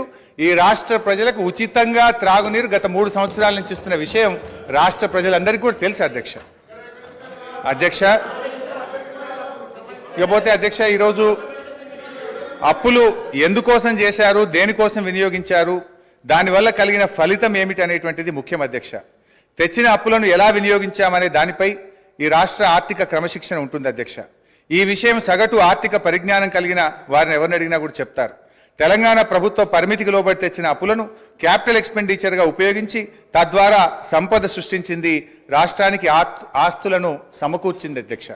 ఇవాళ బీఆర్ఎస్ తెచ్చిన రుణాల గురించి మాట్లాడుతున్న కాంగ్రెస్ ప్రభుత్వం ఆ రుణాలతో సృష్టించిన ఆస్తుల గురించి కానీ, వాటి విలువ గురించి కానీ, తద్వారా పెరిగిన సంపద గురించి కానీ, పెరిగిన తలసరి ఆదాయం గురించి మాట్లాడకపోవడం వారి కుట్రపూరిత వైఖరికి నిదర్శనం అధ్యక్ష. ఈ వైఖరిని ప్రజలు కూడా గమనిస్తున్నారు అధ్యక్ష. గుమ్మి నిండా వడ్లుండాలి, గూటమూల పిల్లలు ఉండాలంటే ఎట్లా అధ్యక్ష? ఇదేం థింకింగ్ అధ్యక్ష? తెచ్చిన ప్రతి పైసా భవిష్యత్ ప్రయోజనాల కోసం పెట్టుబడి పెట్టినాం. గర్వంగా చెప్తున్నాం అధ్యక్ష. అత్యధిక క్యాపిటల్ ఎక్స్పెండిచర్ను ఖర్చు చేసి సామాజిక ఆస్తులను ఇవాళ ఈ రాష్ట్రం కోసం బీఆర్ఎస్ పార్టీ ప్రభుత్వం సమకూర్చింది అధ్యక్ష. తెలంగాణ రాష్ట్రం ఆవిర్భవించినాడు పరిస్థితి ఎట్లా ఉందంటే, ఒక విధ్వంసమైన రాష్ట్రాన్ని, కరెంటు చక్కగలేని రాష్ట్రాన్ని, తాగునీళ్లు చక్కగలేని రాష్ట్రాన్ని, సర్కారు తుమ్మలు మొలిచిన చెరువులు, తెగిన కట్టలు, శిథిలమైన తూములు, అలుగులు, ప్రాజెక్టులు లేక, సాగునీరు లేక, బోరుబావులే దిక్కైన రాష్ట్రాన్ని, భూగర్భ జలాలు అడిగంటి 600 ఫీట్లు బోరు వేసిన చుక్క నీళ్లు పడని రాష్ట్రాన్ని, ఉపాధి లేక జనం వలసబాటిన పట్టిన రాష్ట్రాన్ని ఒక దరికి చేర్చాలంటే, ప్రజల కన్నీళ్లు తుడవాలంటే దానికి ఎంత నిబద్ధత ఉండాలి, ప్రజల మీద ఎంత మమకారం ఉండాలి, ఎంత తపన ఉండాలి, ఎంత తపస్సు చేయాలి, ప్రజల శ్రేయస్సు కోసం, అభివృద్ధి యజ్ఞం కోసం నిధులు సమీకరిస్తే ఇది తప్పైతుందా అధ్యక్ష? క్యాపిటల్ ఎక్స్పెండిచర్తో ఇవాళ సంపద సృష్టించినాం అధ్యక్ష. తెచ్చిన పైసలతో సాగునీటి ప్రాజెక్టులు కట్టినాం. పడావు పడ్డ బీడు భూముల్లో నదీ జలాలు మలిపినాం. నీరు పల్లె మెరుగు అని అవహేళన చేసిన ఆనాటి కాంగ్రెస్ నాయకులు నోళ్లు మూతపడేలా నీళ్లను ఎత్తిపోసినాం. విధ్వంసమైన చెరువులను పునరుద్ధరించినాం. చెరువులకు ప్రాజెక్టులను అనుసంధానం చేసినాం. నీటి నిల్వ సామర్థ్యం పెంచినాం. భూగర్భ జలాలు పెంచినాం. భూమికి బరువయ్యేంత పంట పండేలా చేసినాం. రైతుల గుండెల్లో ఎనలేని భరోసా నింపినాం. తాగునీటి కోసం బిందె మీద బిందె పెట్టుకొని మైళ్ళ దూరం నడుస్తున్న ఆడబిడ్డల ఆవేదన తీర్చినాం. నడింట్ల నల్లాలు పెట్టి శుద్ధి చేసిన నదీ జలాలను తాగునీరుగా అందించినాం. తెలంగాణ విద్యుత్ ఉత్పత్తి పెంచినాం. పంపిణీ వ్యవస్థల్ని బలోపేతం చేసినాం. నాణ్యమైన విద్యుత్తును ఉచితంగా వ్యవసాయానికి అందించినాం. కొన్ని రంగాలకు నిరంతరాయం అన్ని రంగాలకు కూడా నిరంతర విద్యుత్ సరఫరా చేసినాం. క్రాప్ హాలిడేలు, పవర్ హాలిడేలు లేకుండా చేసినాం. రహదారులు, బ్రిడ్జిలు, భవనాలు, జిల్లా కలెక్టరేట్లు, మెడికల్ కాలేజీలు, పాఠశాలల మీద క్యాపిటల్ ఎక్స్పెండిచర్ చేసినాం. తెలంగాణ ఉజ్వల భవిష్యత్తుకు బాటలు నిర్మించినాం. అధ్యక్ష, ఇవాళ ఏం విజయాలు సాధించినామో అని వాళ్ళు మాట్లాడుతున్నారు. అధ్యక్ష, ఇవాళ పంటల విస్తీర్ణం 2014-15లో 1,31,00,000 ఎకరాలు కాగా 2022-23 నాటికి 2,08,67,000 ఎకరాలకు చేరింది అధ్యక్ష. అంటే 59% పెరిగింది అధ్యక్ష. పంట దిగుబడి అన్ని రకాల పంటలు కలిపి ఆ రోజు 1,00,000 మెట్రిక్ టన్నులు. అధ్యక్ష అప్పులు తెచ్చి అన్ని బిల్డింగ్స్ కట్టామని చెప్తున్నారు. చాలా సంతోషం అధ్యక్ష. ఏం బిల్డింగ్లు కట్టారు అధ్యక్ష? సెంట్రల్ జైలు కూలగొట్టిండ్రు, పురాతనమైనది నిజాం నవాబ్ కాలం నాటిది, అక్కడ హాస్పిటల్ కట్టిండ్రు అధ్యక్ష. అదే హాస్పిటల్ ఊరవతల కట్టుంటే పేషెంట్లకు కూడా మంచిగా ఉంటుంది అధ్యక్ష. పురాతనమైన జైలు కూడా అక్కడ ఉండేది అధ్యక్ష. అక్కడ ఎంజిఎం ఉంది, ఎంజిఎంలో సరిగా స్టాఫ్ లేరు అధ్యక్ష. దాన్ని డెవలప్మెంట్ చేయకుండా కొత్త బిల్డింగ్ ఎందుకు కట్టారు, ఆ ప్లేస్లో ఎందుకు కట్టారంటే వీళ్ళకు పర్సంటేజ్ల కోసం కట్టారు అధ్యక్ష. ఈరోజు సెక్రటేరియట్ పాత భవనాన్ని కూలగొట్టారు అధ్యక్ష. అంత పెద్ద భవనాన్ని, అన్ని కోట్ల విలువైన భవనాన్ని కూలగొట్టాల్సిన అవసరం ఏముంది అధ్యక్ష? దాన్ని ఇంకొక గాంధీ హాస్పిటల్లో, ఇంకొక నిమ్స్ హాస్పిటల్లో చేసి పేదవాళ్లకు హాస్పిటల్ని కేటాయించి ఈ సెక్రటేరియట్ బిల్డింగ్ ఇంకా ఎక్కడైనా కట్టుంటే అదే ఆస్తి కూడగట్టినట్టు. ఉన్న ఆస్తులను ధ్వంసం చేసి కొత్త ఆస్తులు కట్టుకున్నది ఎవరి కోసం? మీకోసం కట్టుకున్నారు, మీ పర్సంటేజ్ల కోసం కట్టుకున్నారు. ఈరోజు డబుల్ బెడ్రూమ్ ఇల్లు ఎక్కడా కూడా నిరుపేదలకు కట్టలేదు అధ్యక్ష. 100 సార్లు నేను సీఎం గారిని, గత సీఎం గారిని అడిగాను అధ్యక్ష. స్థలాలు ఉన్న వాళ్ళకి ఒక 3 లక్షలు 4 లక్షలు ఇవ్వండి, వాళ్ళు ఒక్క షెడ్ అన్న వేసుకుంటారు అంటే మేకెక్కడ ఉండాలి, కోడెక్కడ ఉండాలి, అల్లుడెక్కడ ఉండాలి, బిడ్డ ఎక్కడ ఉండాలి, డబుల్ బెడ్రూమ్ ఇల్లు కట్టిస్తా అని కనీసం ఒక 100 బెడ్రూమ్ హౌజులు కూడా ఒక్కొక్క నియోజకవర్గానికి ఇవ్వలేదు అధ్యక్ష. ఆ ఇచ్చిన బెడ్రూమ్ ఇల్లు కూడా ఈరోజు ఎలక్షన్ల ముందు వాళ్ళ కార్యకర్తలకు మాత్రమే ఇచ్చుకున్నారు అధ్యక్ష. నిరుపేదలకు ఎవరికి ఇవ్వలేదు అధ్యక్ష. ఈరోజు బోర్బండ పోదాం అధ్యక్ష, ఇక్కడ నుంచి బోర్బండకి వెళ్దాము. అక్కడ వాళ్ళు టైల్స్ వేసుకొని, వాళ్ళు షెల్ఫ్లు కట్టుకొని 10-10 వేలకు కిరాయిలకు ఇచ్చుకుంటున్నారు అధ్యక్ష డబుల్ బెడ్రూమ్ ఇల్లు. వీళ్ళు చేసిన పనులన్నీ కూడా దుర్వినియోగం చేశారు అధ్యక్ష. అప్పులు తెచ్చి నిరుపేదలకు ఉపయోగపడి పని ఒక్కటి కూడా చేయలేదు అధ్యక్ష. స్కూళ్ళు డెవలప్ చేయలేదు, ఉన్న హాస్పిటల్ డెవలప్ చేయలేదు, హాస్పిటళ్లలో స్టాఫ్ను రిక్రూట్ చేయలేదు, విద్యా వైద్యాన్ని పూర్తిగా నిర్లక్ష్యం చేసిన ప్రభుత్వం ఏదైనా ఉందంటే తెలంగాణ ప్రభుత్వం అధ్యక్ష. మనం తెలంగాణ తెచ్చుకున్నది నీళ్లు, నిధులు, నియామకాలు. ఈరోజు నీళ్లు కృష్ణా జలాలను ఆంధ్రాకు అమ్ముకుంటున్నారు అధ్యక్ష. ఒక్కటి నేను అడుగుతా అధ్యక్ష, పక్క రాష్ట్రాలు అన్నప్పుడు ఫ్రెండ్షిప్గా ఉండాలి అధ్యక్ష. సీఎం కేసీఆర్ కుటుంబం అయ్యో జగన్మోహన్ రెడ్డి ఇంట్లో భోజనం చేస్తారు అధ్యక్ష. జగన్మోహన్ రెడ్డి కుటుంబం వచ్చో సీఎం కేసీఆర్ ఇంట్లో భోజనం చేస్తారు అధ్యక్ష. వాళ్ళ వెనకాలనేమో కేటీఆర్ గారు వెళ్తారు అధ్యక్ష. మామూలుగా ఇద్దరు సీఎంలు కూర్చున్నప్పుడు తప్పకుండా వాళ్ళ చీఫ్ సెక్రటరీ, వీళ్ళ చీఫ్ సెక్రటరీ ఉండాలి. ఇద్దరి సీఎంల మధ్యలో ఏం సంభాషణ జరిగిందన్నది ప్రజలకు తెలియదు అధ్యక్ష. ఇన్నిసార్లు వీళ్ళు కలిసినా కూడా వీళ్ళు ఏం మాట్లాడుకుంటున్నారు అనేది ప్రజలకు తెలియదు అధ్యక్ష. మళ్ళీ వచ్చినాక ఆంధ్ర మీద బయట తిడతారు అధ్యక్ష, లోపల మాత్రం భోజనాలు చేసుకుంటారు. కేటీఆర్ గారు ఏం మాట్లాడుకున్నారంటే వాళ్ళు ఏదో అభివృద్ధి గురించి మాట్లాడుకుంటున్నారు, నాకు సంబంధం లేదని వచ్చి ఈయన ప్రెస్ ముందర చెప్తాడు అధ్యక్ష. ఈ రోజు సెంట్రల్లో నీటి వనరుల గురించి మీటింగ్ పెట్టినప్పుడు ఎంతమంది ఇక్కడ నుంచి పోయారు, ఎవరెవరు పోయారు, ఎప్పుడు సీఎం పోయారు, అది ఒకసారి చెప్పమని అధ్యక్ష. ఈరోజు కేంద్రాన్ని ఎందుకు బద్నాం చేస్తున్నారు అధ్యక్ష? ఈ రోజు మోడీ గారితో మీరు సత్సంబంధాలు ఎందుకు పెట్టుకోలేదు? ఈరోజు యాదాద్రి విషయంలో చిన్నజీఆర్ స్వామిని ఎంకరేజ్ చేశారు. ఈరోజు ఆయన ఎక్కడో ఒకటి కట్టుకుంటే అక్కడ మోడీని పిలిచిండని ఈరోజు మోడీని పక్కకు పెట్టేసి మోడీతో సంబంధాలు లేకుండా సెంట్రల్ ఫండ్స్ తెచ్చుకోకుండా ఈరోజు కేంద్రం ఇవ్వడం లేదని బద్నాం చేయడం తప్ప అధ్యక్ష. ఈరోజు కేంద్రాన్ని దూరం పెట్టింది వీళ్ళు, కేంద్రం ఫండ్స్ ఉపయోగించుకోండి వీళ్ళు. చాలా ఫండ్స్ ఈరోజు రిటర్న్ పోయినాయి అధ్యక్ష, కేంద్ర ప్రభుత్వ నిధులు. దాని వైఫల్యం పూర్తిగా గత ప్రభుత్వాన్ని నేను చెప్తా ఉన్నాను అధ్యక్ష. దయచేసి ప్రగల్భాలు పలగకండి. ఈరోజు తెలంగాణ లాభాల బాటలో ఉన్న తెలంగాణను కాంగ్రెస్ పార్టీ మీకు అప్పచెప్పింది. నష్టాల బాటలోకి వెళ్ళి నిరుపేదల జీవితాలు మీరు బాగు చేయలేదు, కేవలం పెద్దవాళ్ళని బాగు చేశారు, పేదోళ్ళని ఎక్కడున్న వాళ్ళని అక్కడ ఉంచారు. ఈ వాస్తవాలను ఒప్పుకోవాల్సిన బాధ్యత మీ మీద ఉందని ఈ సందర్భంగా గుర్తు చేస్తా ఉన్నాను అధ్యక్ష. ఏంది అధ్యక్ష, ఇట్లా ఇంతమంది మంత్రులు మధ్యలో వేస్తే మేము ఎట్లా మాట్లాడగలుగుతాం అధ్యక్ష? వాట్ ఈస్ దిస్ అధ్యక్ష? సరే, ఎనీహౌ ఏం చేస్తాం అధ్యక్ష? ప్లీజ్ హరీష్ రావు గారు ప్లీజ్. అధ్యక్ష, కానీ మీరు ఈసారి ఇప్పుడు 5 మంత్రులకు అవకాశం ఇస్తారు సార్. మీరు శ్రీధర్ బాబు గారు, ఉత్తమ్ కుమార్ రెడ్డి గారు, పొన్నం ప్రభాకర్ గారు, సీతక్క మన కొండా సురేఖ గారు, జూపల్లి గారు, ఇంతమంది మంత్రులకు ఇచ్చి నన్ను మధ్యలో ఇన్నిసార్లు డిస్టర్బ్ చేసి నా ఫ్లో డిస్టర్బ్ చేసే ఇది ఒక కుట్ర సార్, ఇది కూడా అన్యాయం సార్ ఇది. అధ్యక్ష, మా సోదరిమణి సరే ఒక విషయంలో ప్రజలు కూడా చూస్తున్నారు అధ్యక్ష. మా సోదరిమణి సురేఖ గారు ఒక మాట అన్నారు, హాస్పిటల్ ఊరవతలు ఉండాలన్నట, జైలేమో నడి ఊర్లు ఉండాలన్నట. ఇది ఏం ప్రేమ అధ్యక్ష? ప్రజలు ఇబ్బంది పడొద్దు, వరంగల్ నడిబొడ్డున ప్రభుత్వ ఆసుపత్రి ఉంటే ప్రజలకు మేలవుతుందని ప్రజల కోసం నడిబొడ్డున మేము ఆసుపత్రి కడితే దాన్ని కూడా మా సోదరిమణి తప్పుపడితే నేను అది వారి విజ్ఞత వదిలేస్తా అధ్యక్ష. ఇకపోతే వైద్యం కూడా నిర్లక్ష్యమైందని సోదరిమణి చెప్పారు అధ్యక్ష. బయట ఉంటే ఆరోగ్యకరంగా ఉంటారు పేషెంట్స్.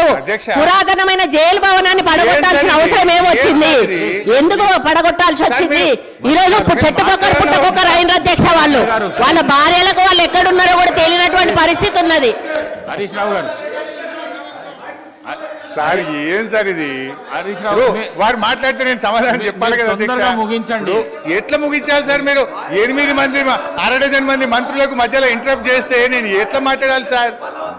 అధ్యక్ష, మా సోదరిమణి వైద్యం నిర్లక్ష్యమైందన్నారు. ఆనాడు కాంగ్రెస్ ప్రభుత్వ హయాములో నేను రాను బిడ్డో సర్కారు దవాఖానకనే పాటలు వస్తే మా హయాములో పోదాం పద బిడ్డ సర్కారు దవాఖానకనంత గొప్పగా ప్రభుత్వ ఆసుపత్రులు చేశాం. ఆ రోజు ప్రభుత్వ ఆసుపత్రుల్లో డెలివరీలు 30% అయితే ఈ రోజు 78% ప్రభుత్వ ఆసుపత్రుల్లో డెలివరీలు జరుగుతూ ఉన్నాయి. ఇది మా ప్రభుత్వ పనితీరు నిదర్శనం. సో నేను మాటకు చెప్పగలుగుతాను కానీ I don't want to deviate. అధ్యక్ష కన్క్లూడ్ చేయండి ప్లీజ్. అధ్యక్ష ఈ రాష్ట్రం అనేక గొప్ప విజయాలను కూడా సాధించింది అధ్యక్ష. 2014-15లో 1,30,00,000 ఎకరాలు సాగైతే అధ్యక్ష ఈ సంవత్సరం 2,08,67,000 ఎకరాలు అంటే 59% అదనంగా సాగు సాధించాం అధ్యక్ష. వానకాలంతో పోటీ పడేలా యాసంగి సాగు జరుగుతూ ఉంది. పక్క రాష్ట్ర కూలీలు వచ్చి ఇవాళ తెలంగాణలో ఉపాధి పొందుతున్నటువంటి పరిస్థితి అధ్యక్ష. గత సంవత్సరం వరి ఉత్పత్తి 2,58,16,487 మెట్రిక్ టన్నులకు పెరిగింది అధ్యక్ష. పౌర సరఫరాల సంస్థ ద్వారా 2014-15లో 24 లక్షల మెట్రిక్ టన్నుల ధాన్యం సేకరిస్తే 2020-21లో 1,41,00,000 మెట్రిక్ టన్నుల ధాన్యం సేకరించాం అధ్యక్ష. 2014-15లో 3,392 కోట్ల విలువైన ధాన్యం మాత్రమే కొనుగోలు చేస్తే ఇప్పుడు అదే సంస్థ గత సంవత్సరం 27,037 కోట్ల విలువైనటువంటి ధాన్యాన్ని కొన్నది అధ్యక్ష. అంటే 483% వడ్ల కొనుగోలులో వృద్ధి సాధించిన అధ్యక్ష. 9 ఏళ్లలో రైతుల నుంచి 1,34,768 కోట్ల విలువైన ధాన్యాన్ని కొనుగోలు చేసిన అధ్యక్ష. ఇది నిజం కాదా అధ్యక్ష? అన్ని రకాల పంటలు కలిపి మేము అధికారంలోకి వచ్చినాడు కోటి మెట్రిక్ టన్నుల పంట దిగుబడి వస్తే ఇవాళ 4 రెట్ల అధ్యక్ష 4 కోట్ల మెట్రిక్ టన్నుల పంట దిగుబడి వచ్చింది అధ్యక్ష. ఇరిగేషన్లో దాదాపు వాళ్ళ విజ్ఞత లేకపోతే వాళ్ళకు వదిలేద్దాం. మీరు కొద్దిగా నిశ్శబ్దంగా పీపుల్ ఆర్ అబ్జర్వింగ్. వాళ్ళ విజ్ఞతకు వదిలేద్దాం. స్పీకర్ గారు సభానాయకుడు చూసుకుంటారు. ఎల్ఏ మినిస్టర్ గారు కంట్రోల్ చేసుకోవాలి. అధ్యక్ష నిజాలు చెప్తుంటే వినే ఓపిక లేకపోతే ఎట్లా అధ్యక్ష? వాళ్ళకు మీరు కంక్లూడ్ చేయండి ప్లీజ్. అధ్యక్ష 15 నిమిషాలు అధ్యక్ష, 15 minutes అధ్యక్ష. ఇరిగేషన్లో దాదాపు అధ్యక్ష 200 TMCల కొత్త రిజర్వాయర్ల సామర్థ్యాన్ని ఇలా మేము రాష్ట్రంలో ఏర్పాటు చేసినాం అధ్యక్ష. 200 TMCల అంటే TMCల రిజర్వాయర్లు కొత్తగా ఈ రాష్ట్రంలో రావాలంటే దానికి డబ్బు ఖర్చు కాదా అధ్యక్ష?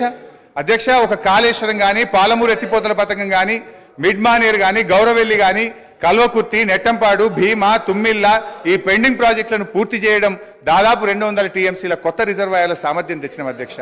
అదేవిధంగా విద్యుత్ స్థాపిత సామర్థ్యం 7,778 మెగావాట్ల నుంచి 18,567 మెగావాట్లకు పెంచిన అధ్యక్ష.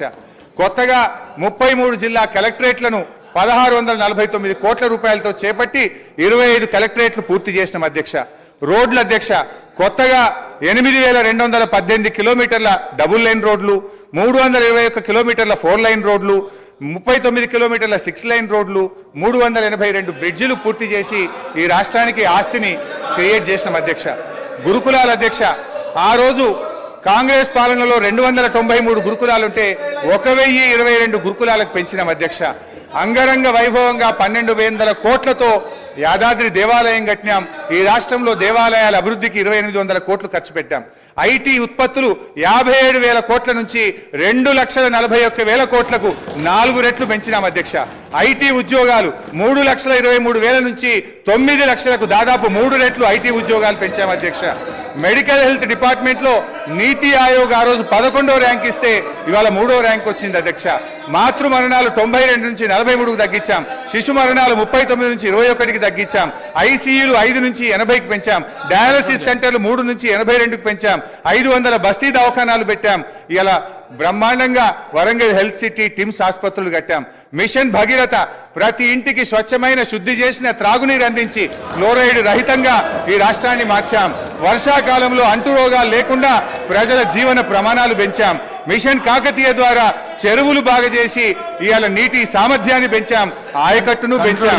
పోలీస్ కమాండ్ కంట్రోల్ ను మన జిల్లాల్లో పోలీస్ కేంద్రాలు కట్టాం. గ్రౌండ్ వాటర్ టేబుల్ ఈ రోజు 56% గ్రౌండ్ వాటర్ టేబుల్ పెరిగింది. ఇవాళ గ్రౌండ్ వాటర్ దేశంలోని అత్యధికంగా పెరిగినటువంటి రాష్ట్రం ఇవాళ తెలంగాణ రాష్ట్రం అధ్యక్ష. అధ్యక్ష ఒక 10 నిమిషాలు ప్లీజ్ అధ్యక్ష. ఇవాళ వెలకట్టలేని సామాజిక మార్పులు అధ్యక్ష. మిషన్ భగీరథలో ఫ్లోరోసిస్ ఇవాళ మటుమాయమైంది. మైళ్ళ దూరం ప్రయాణించి నీళ్లు మోసే బాధలు తప్పాయి. నిరంతర కరెంటు సరఫరాతో ఇన్వర్టర్లు, కన్వర్టర్లు, జనరేటర్లు మూలన పడ్డాయి.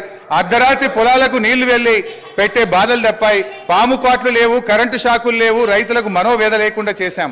ఎంతో మంది ప్రాణాలు కాపాడాం. వీటన్నిటికి విలువ ఎలా కట్టాం అధ్యక్ష? నీళ్లు, కరెంటు సమస్యలు లేకపోవడంతో, రైతు బంధుతో, అన్నదాతకు భరోసా ఇచ్చే చర్యలు తీసుకోవడంతో రైతుల జీవితాల్లో ఇప్పుడిప్పుడే వెలుగు వస్తా ఉంది. ఇలా భూముల విలువ కూడా ఎంత పెరిగింది అధ్యక్ష? ఇక్కడ ఉండే ఎమ్మెల్యేలకు కూడా చాలా మందికి భూములు ఉన్నాయి. 2014కు ముందు ₹1,00,000, 2,00,000 రూపాయలు ధర లేని భూములు ఇవాళ పెద్ద ఎత్తున పెరిగింది అధ్యక్ష. అధ్యక్ష జస్ట్ ఐ విల్ కంక్లూడ్ అధ్యక్ష. అధ్యక్ష ఈరోజు ఒక విషయం అధ్యక్ష, ఐఎమ్ ట్రైంగ్ టు కంక్లూడ్ అధ్యక్ష. ఇవాళ ముఖ్యమంత్రి గారు ప్రాజెక్టులు కట్టినా, ప్రగతి భవన్ కట్టినా ప్రజల కోసమే కట్టినాం అధ్యక్ష.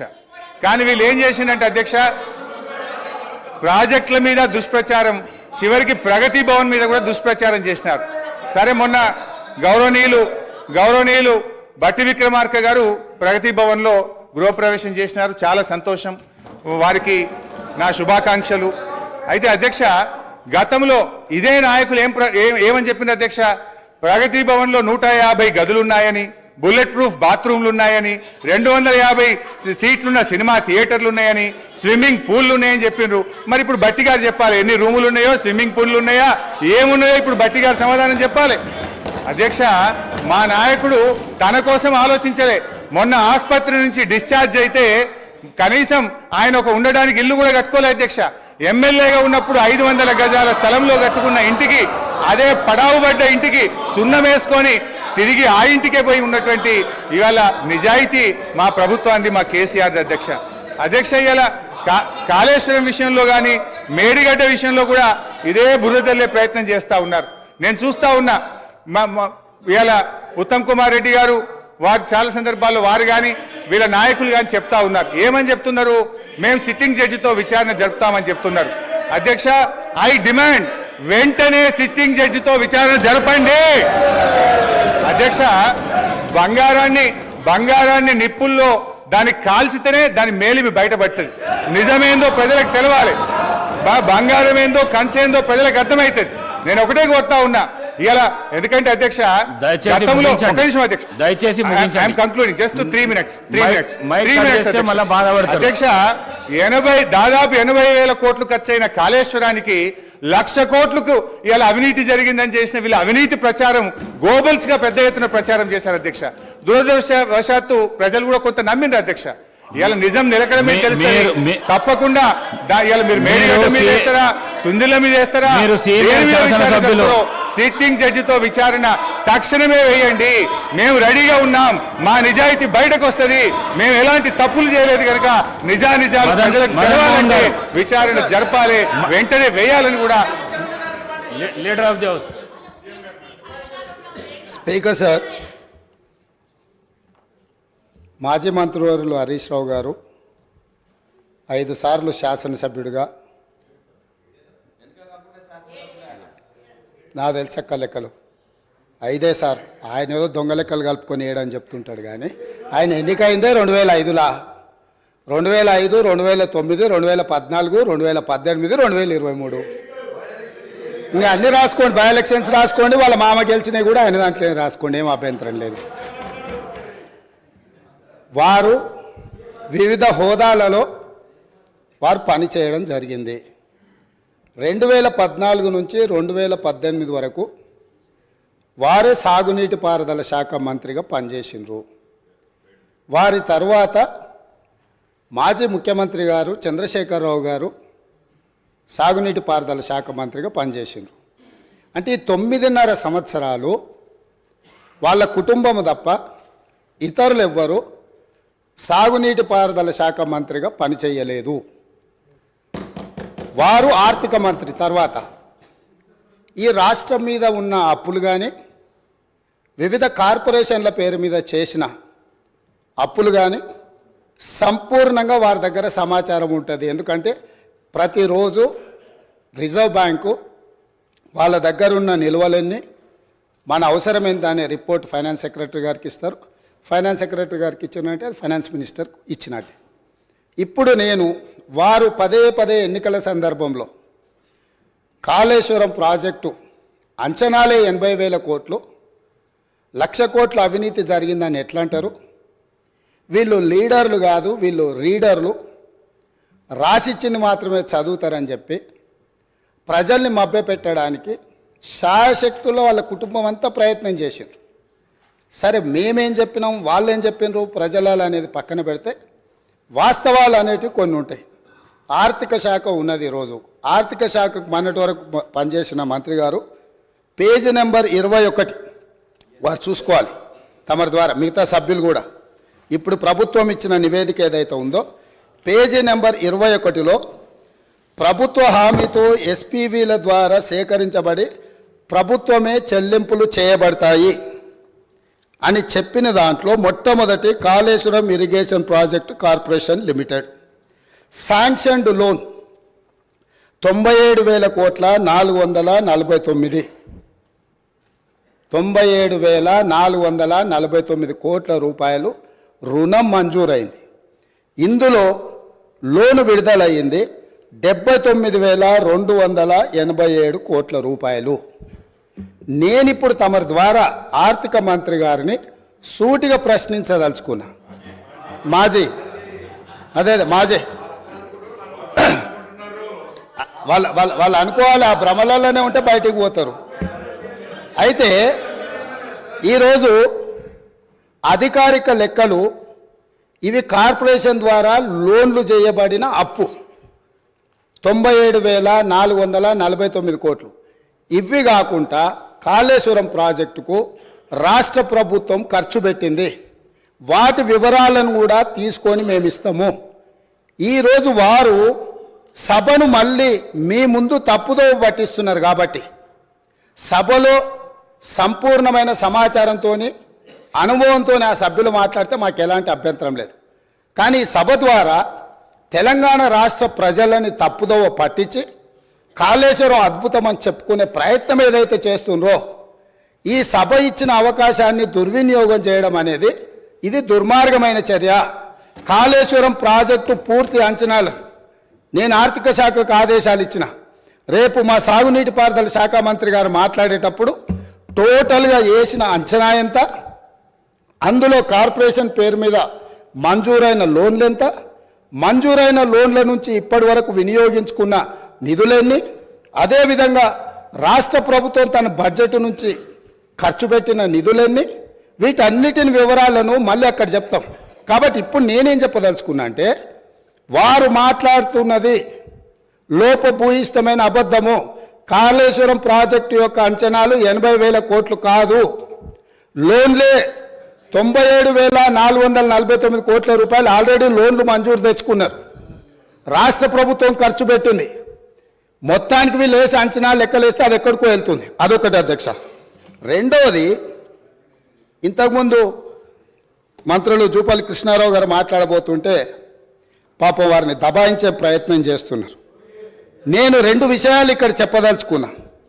ఆర్థిక మంత్రి గారే కాళేశ్వరం మీద పెట్టిన నివేదికలో, రాష్ట్ర ప్రభుత్వం ఇచ్చిన నివేదికల వీళ్ళు చెప్పింది కాళేశ్వరం ప్రాజెక్టు కట్టడం ద్వారా ఆ నీళ్లు రైతులకు అమ్ముతాము, ఆ నీళ్లు ఇండస్ట్రీస్కి అమ్ముకుంటాము, ఇట్లా ఈ ప్రాజెక్టు ద్వారా నీళ్ళన్నీ పైసలకే అమ్ముతాం, ఉచితంగా ఎవరికి ఇయ్యము. వ్యవసాయంతో సహా ఏం చూపించిండ్రు? ఒక్క సంవత్సరానికి ఆదాయం 5,199 కోట్ల రూపాయల ఆదాయం వస్తుంది. కాళేశ్వరం ప్రాజెక్టు కట్టి వ్యవసాయానికి నీళ్ళు అమ్ముతాం, పరిశ్రమలకు నీళ్ళు అమ్ముతాం, తాగడానికి నీళ్ళు అమ్ముతాం, మొత్తం వ్యాపారమే చేస్తాం. మా ప్రభుత్వం ఉన్నదే వ్యాపారం చేయడానికి. మా ప్రభుత్వం సేవ చేయదు, మా ప్రభుత్వం ప్రజలకు సహాయం చేయదు, వ్యాపారం చేస్తాము. ఆ వ్యాపారం ద్వారా 5,199 కోట్ల రూపాయల ఆదాయం వస్తుందని చూపించి వీళ్ళు ఈ అప్పులు చేసింది. ఈ సంతకాలు పెట్టింది ఎవరు? ఈరోజు అక్కడ కూర్చొని మాట్లాడుతున్న మాజీ ఆర్థిక మంత్రి గారు. ఇది మొదటి విషయం. రెండవది, మిషన్ భగీరథ. మిషన్ భగీరథ మీద కూడా ఈరోజు మేము ఇంటింటికి నల్లాలు ఇచ్చినాం. అసలు మీరు పుట్టినప్పుడు ఇటు ఉన్నోళ్ళని అందరిని అడుగుతున్నా, వారిని కూడా అడుగుతున్నా. 2014 కంటే ముందు మన మంచినీళ్ళు తాగలేదా అధ్యక్ష? మన గ్రామాలలో నల్లాలు లేవా? మన గ్రామాలలో నీళ్ళ ట్యాంకులు లేవా?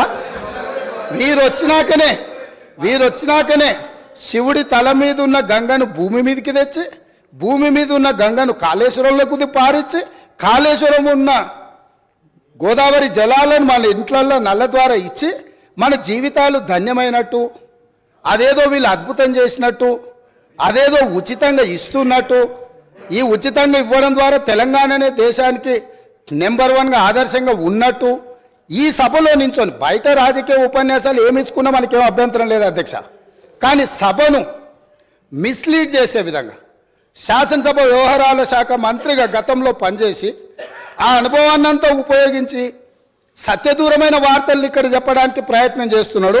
అందుకే మిషన్ భగీరథ మీద కూడా నేను చెప్పదలుచుకున్నా అధ్యక్ష. ఇది 2019-2020 సంవత్సరంలో వీళ్ళు రూరల్ హౌస్ హోల్డ్కి అమ్మడం ద్వారా 1,030 కోట్లు సంపాదిస్తామని, మున్సిపల్ కార్పొరేషన్లో ఉండే ప్రజలకు నీళ్ళు అమ్మడం ద్వారా 169 కోట్లు సంపాదిస్తామని, అదేవిధంగా మున్సిపల్ రిక్వైర్మెంట్ ఇతర అవసరాలకు 360 కోట్లు సంపాదిస్తామని, అదేవిధంగా ఇండస్ట్రియల్ అవసరాలకు అంటే పరిశ్రమల అవసరాలకు అమ్మి 4,147 కోట్ల రూపాయలు, మొత్తం కలిపి 5,706 కోట్ల రూపాయలు ప్రతి సంవత్సరం మిషన్ భగీరథ మీద మాకు ఆదాయం వస్తుంది. మేము ఈ ఆదాయం ద్వారా మీకు అప్పులు తిరిగి చెల్లిస్తామని చెప్పి ఈరోజు బ్యాంకులను మభ్యపెట్టి తప్పుడు నివేదికలు ఇచ్చి లోన్లు తెచ్చిండ్రా? మాజీ ఆర్థిక మంత్రి గారు చెప్పాలి. లేదు, నిజంగానే ప్రజల దగ్గర వసూళ్లు చేసి తాగునీళ్లను సాగునీళ్లను వ్యాపారంగా మార్చి, వ్యాపార ఆట వస్తువుగా నీళ్లను మార్చి ప్రజల సెంటిమెంటును, తెలంగాణ ఉద్యమంలో వాళ్ళ పార్టీ చెప్పింది నీళ్లు నిధులు నియామకాలు, నీళ్లే మొదటి సింహభాగం వాళ్ళ ఉద్యమం, వాళ్ళ నాడు వాళ్ళ పార్టీ చెప్పుకున్నది. ఆ నీళ్ల ద్వారా వ్యాపారం చేసి దాదాపుగా ఒక్క కాళేశ్వరం ద్వారానే 5,199 కోట్లు, మిషన్ భగీరథ ద్వారా 5,706 కోట్లు, అంటే 10,800 కోట్ల రూపాయలు రైతులను, పేద ప్రజలను ముక్కువిండి వసూలు చేస్తామని ఈ నివేదికలు ఇచ్చి అడ్డగోలుగా 1,000 కోట్ల రూపాయల అప్పులు తెచ్చి ఇప్పుడు ఈ అప్పులను బయట పెట్టినప్పుడు అవును మా చేతగానితనం వల్ల, మా నిస్సహాయత లేకపోతే అవగాహన లోపం వల్ల ఈరోజు ఇట్లా తప్పు జరిగింది, కాబట్టి దీన్ని సరిదిద్దుకోవడానికి ప్రధాన ప్రతిపక్షంగా ప్రభుత్వానికి సహకరిస్తామని ముందుకు వస్తాము అని మాట్లాడాల్సిన విషయాలను పక్కన పెట్టి ఈరోజు దబాయిస్తున్నారు. ఇంకొకటి అధ్యక్ష, ఇంతకుముందే వారు మాట్లాడుతూ తెలంగాణ టీఎస్ఐఐసి ద్వారా ఏవైతే లోన్లు ఉన్నాయో వాళ్ళే కట్టుకుంటారు, మాకేం సంబంధం లేదు అని, అసలు మేము కట్టాల్సిన పనే లేదని మాజీ ఆర్థిక మంత్రి గారు ఇదే సభలో అక్కడి నించొని చెప్పింది. వారు ప్రవేశపెట్టిన నివేదిక అధ్యక్ష, ఇది నేను ఎక్కడి నుంచి తీసుకురాలే.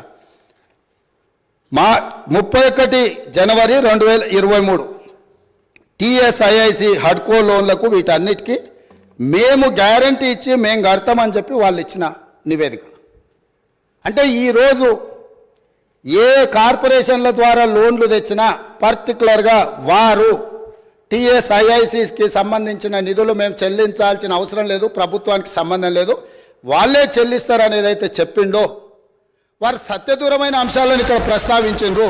కాబట్టి ఈరోజు వారిచ్చిన నివేదికనే ఇతరులు ఎవరో ప్రవేశపెట్టిండ్రు, వారికి సంబంధం లేదు, వారు చూడలేదు, వారికి అవగాహన లేదు అని అంటే మనకెవరికి అభ్యంతరం లేదు. కానీ వారిచ్చిన నివేదికనే తప్పుదోవ పట్టించి ఈరోజు వారు లేదు నేను మాట్లాడిందంతా గతంలో చెప్పింది ఒక రకము, ఇప్పుడు చెప్తున్నది ఇంకొక రకం అని చెప్పి వారు మాట్లాడే ప్రయత్నం చేస్తారు. అదేవిధంగా వారు చాలా అద్భుతమైన బడ్జెట్ను ప్రవేశపెట్టినాం, మా అద్భుతమంతా చూసి దేశమంతా మమ్మల్ని ఏమంటారు మమ్మల్ని అనుకరించాలి, అంత అద్భుతమని 2015-16 క్యాగ్ నివేదిక ఏమన్నది అధ్యక్ష? వారి దగ్గర, వారి ఆర్థిక మంత్రిగా పనిచేసిన వారి దగ్గర వివరాలు లేవా? దాంట్లో ఏం చెప్పిండ్రు? వీళ్ళు క్యాగ్ నివేదిక ప్రకారం ఆఫ్ బడ్జెట్ అంటే బడ్జెట్లో రాని అప్పులను తీసుకొచ్చి ఆదాయంగా చూపించి మొత్తం బ్యాంకులను ప్రభుత్వ వ్యవస్థలను తప్పుపట్టిండ్రు అని చెప్పి క్యాగ్ నివేదిక స్పష్టంగా ఈ రాష్ట్ర ప్రభుత్వాన్ని తప్పుపట్టింది. ఈ ప్రభుత్వం ఉద్దేశపూర్వకంగా ఆర్థిక సంస్థలన్నిటిని కూడా తప్పుదోవ పట్టించి అత్యధిక వడ్డీతో రుణాలు తీసుకొచ్చి ఈ రాష్ట్రాన్ని అప్పుల కూపంగా తయారు చేసిందని క్యాగ్ నివేదిక 2015-16లో ఇచ్చిన లేఖ అధ్యక్ష ఇది.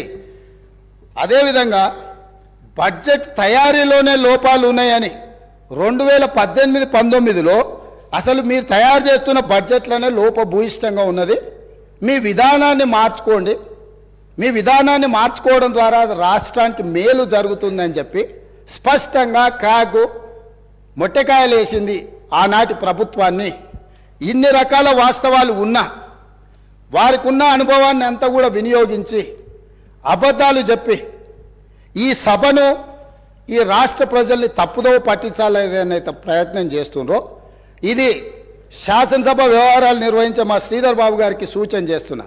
సభను తప్పుదోవ పట్టించే విధంగా సభ్యులు ఎవరైనా మాట్లాడితే ఆధారాలు లేని వివరాలను అన్నిటిగా ఆధారాలుగా ఉన్నట్టుగా చిత్రీకరించి సభలో తప్పుడు సమాచారాన్ని ఒకవేళ ప్రవేశపెడితే శాసనసభ వ్యవహారాలలో ఏ రకమైన చర్యలు తీసుకోవాలనో వాటిని ఒక్కసారి పరిశీలించాల్సిందిగా తమరి ద్వారా వారికి నేను విజ్ఞప్తి చేస్తున్నా అధ్యక్ష. మదన్ మోహన్ గారు.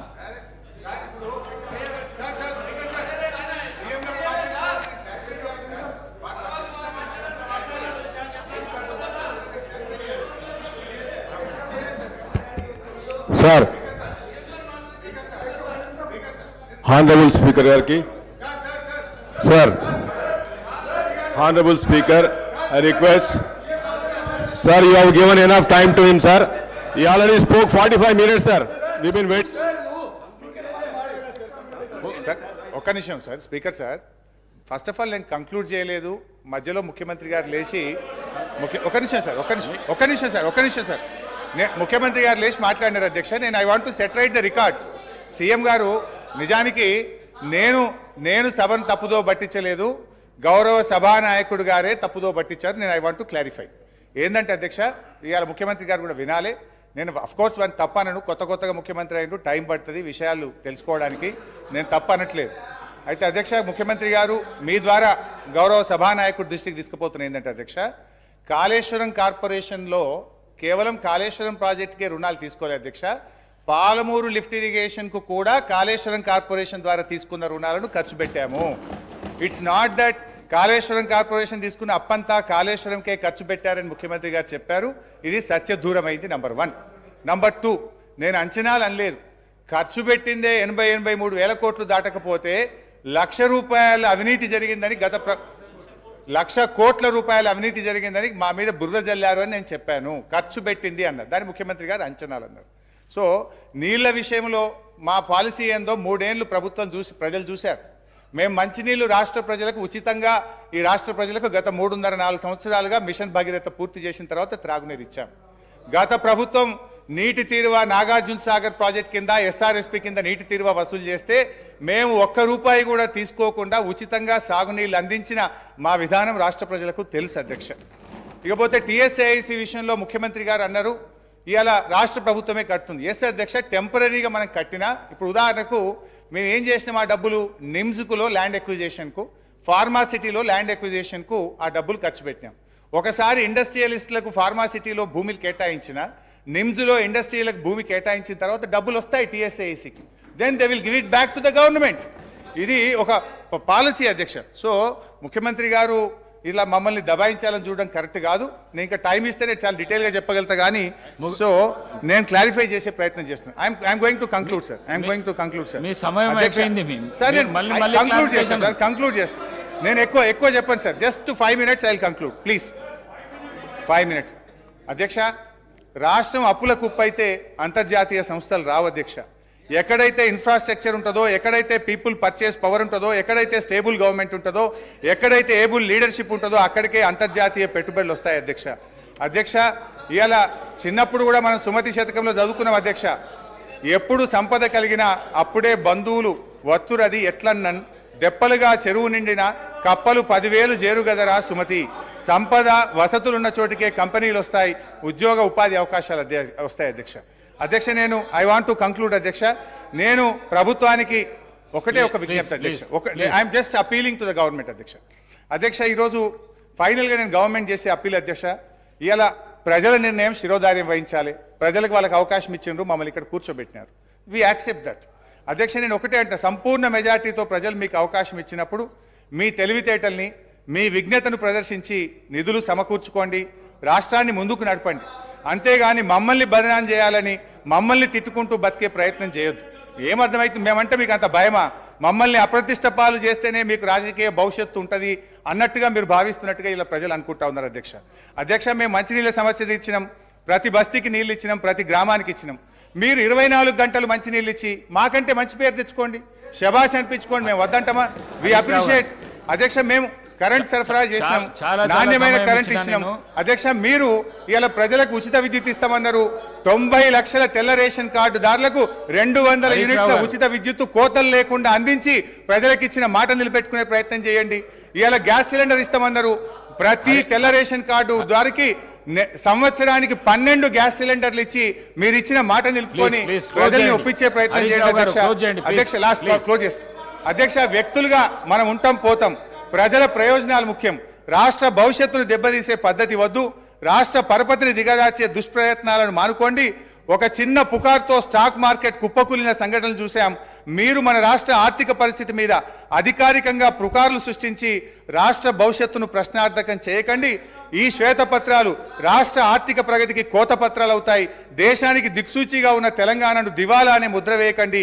సంపద ఉన్నది, సమృద్ధి ఉన్నది, వృద్ధి రేటును పెంచండి, మరింత పకడ్బందీగా రెవెన్యూ లీకేజీలను అరికట్టండి, రాష్ట్ర అభివృద్ధిని చేయండి.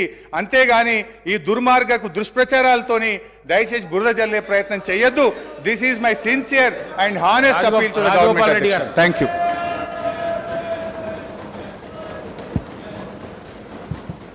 అధ్యక్ష, అబ్బా అదే అధ్యక్ష అధ్యక్ష అధ్యక్ష కూర్చొని చెప్తాను అధ్యక్ష. మన హరీష్ రావు గారికి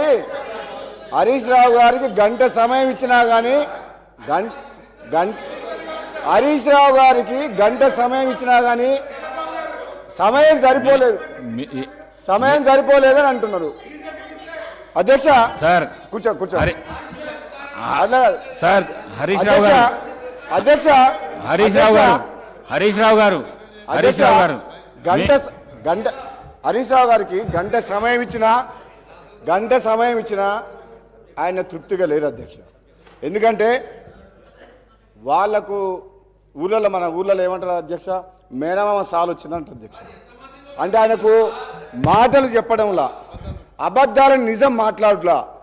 ఆ కేసీఆర్ గారు ట్రైనింగ్ మాత్రం కేసీఆర్ కుటుంబ సభ్యులకు మేనల్లునికి మాత్రం చాలా పోలికలు వచ్చినాయి అధ్యక్ష. ఇంత సమయం ఇచ్చిన తర్వాత కూడా మరి గవర్నమెంట్ని ఇట్లా మాట్లాడమంటే ఏంటి అధ్యక్ష ఇదంతా? అధ్యక్ష నేను ఎందుకు చెప్తున్నా అంటే మన వ్యక్తిగతంగా నా పేరు తీసుకుంటే అధ్యక్ష, వ్యక్తిగతంగా నన్ను ఏమన్నాడు, నేను ప్రసంగానికి అడ్డు తగులితే ఏమన్నాడు, నువ్వు ఎంత మొత్తుకున్నా నీకు మంత్రి పదవి రాదు అని అన్నాడు అధ్యక్ష. సభా సాక్షిగా మైక్లో ఏమన్నాడు, నేను అడ్డుకుంటుంటే నువ్వు లేచి నిలబడితే మంత్రి పదవి రాదు, కూర్చో అన్నాడు అధ్యక్ష. నన్ను అన్నాడు. నేనేమంటున్నా, నువ్వెన్నేళ్ళు కష్టపడ్డ తర్వాతే కష్టపడ్డ హరీష్ రావు గారు కేసీఆర్ తర్వాత కేటీఆర్ అవుతారు, కానీ నీకు మోసం జరుగుతుంది, కానీ వాళ్ళు ఏం చేయరు నీకు. నువ్వు మాత్రం ఎంత కష్టపడ్డా నిన్ను వాళ్ళు నీకు తండ్రి కొడుకులు వాడుకుంటారు తప్పితే నీకు అక్కడ న్యాయం జరగదు. అధ్యక్ష ఒక్క నిమిషం అధ్యక్ష నాకు కంప్లీట్ అయిపోతుంది ఒక్క నిమిషం. నన్ను ఒక మాట అధ్యక్ష, నాకు క్లారిఫికేషన్ ఇస్తున్నా. నాకు మంత్రి పదవి రావాలన్నా వద్దా మా ముఖ్యమంత్రి గారు మా అధిష్టానం నిర్ణయం తీసుకుంటుంది. నిన్ను మాత్రం తండ్రి కొడుకులు వాడుకున్నంత అన్నట్టు మాక్సిమం వాడుకుంటారు అధ్యక్ష. నేను చెప్తాను అధ్యక్ష. ఇంకొక మదన్ మోహన్ గారు.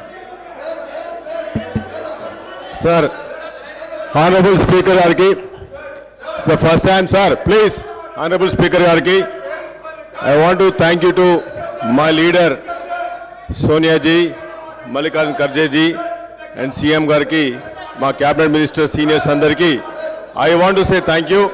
Sir, I want to start Sir, please stop them. Please stop them. Sir, ఈరోజు బీఆర్ఎస్ పార్టీకి ఇంకా మత్తు దిగలేదు సార్. ఆయన he has forgotten, Mr. Harish Rav has forgotten that he has lost. He is not anymore finance minister in BRS party. Today, the mandate has been given to the Congress party. Honourable CM గారు is a leadership. వాళ్ళకి ఇంకా అర్థం కావట్లేదు sir. Sir ఏం మాట్లాడుతూ ఉన్నారు? Please దయచేసి 2014లో నేను ఇస్తా అవకాశం, 2014లో హరీష్ రావు గారికి ఇస్తా, నేను అవకాశం ఇస్తా సార్. Please stop. 2014లో వాళ్ళు మాట్లాడుతున్నారు, దయమైన పరిస్థితి ఉందని చెప్తున్నారు. ఇది మంచి ప్రాక్టీస్ కాదు, వెళ్ళకు రావద్దు. నేను అవకాశం ఇస్తా హరీష్ రావు గారు. 45 మినిట్స్ ఇస్తా, 45 మినిట్స్ చేసుకో. అవకాశం ఇస్తా హరీష్ రావు గారికి, అవకాశం ఇస్తా. రావద్దు దయచేసి మీ సీట్లకు వెళ్ళండి సార్. మీ సీట్లకు వెళ్ళండి. The people have given mandate sir. Honourable CM గారి లీడర్షిప్ లో the Congress party has been given mandate. వాళ్ళకి అర్థం కావట్లేదు సార్. వాళ్ళకి వాళ్ళ స్టోరీస్ పోతే అవకాశం ఇస్తా. ప్లీజ్ దయచేసి పోండి. మీ సీట్లలో కూడా అవకాశం ఇస్తా. ఇది చాలా తప్పు చేస్తున్నారు. అవకాశం సీనియారిటీ ఉండి కూడా కాపాడండి. అవకాశం ఇస్తా. పద్ధతి, ఒక డిసిప్లిన్ వెళ్ళండి సార్. మాట్లాడి సార్, కొత్త వచ్చిన నేను అవకాశం ఇస్తా. మీ రైట్ దయచేసి.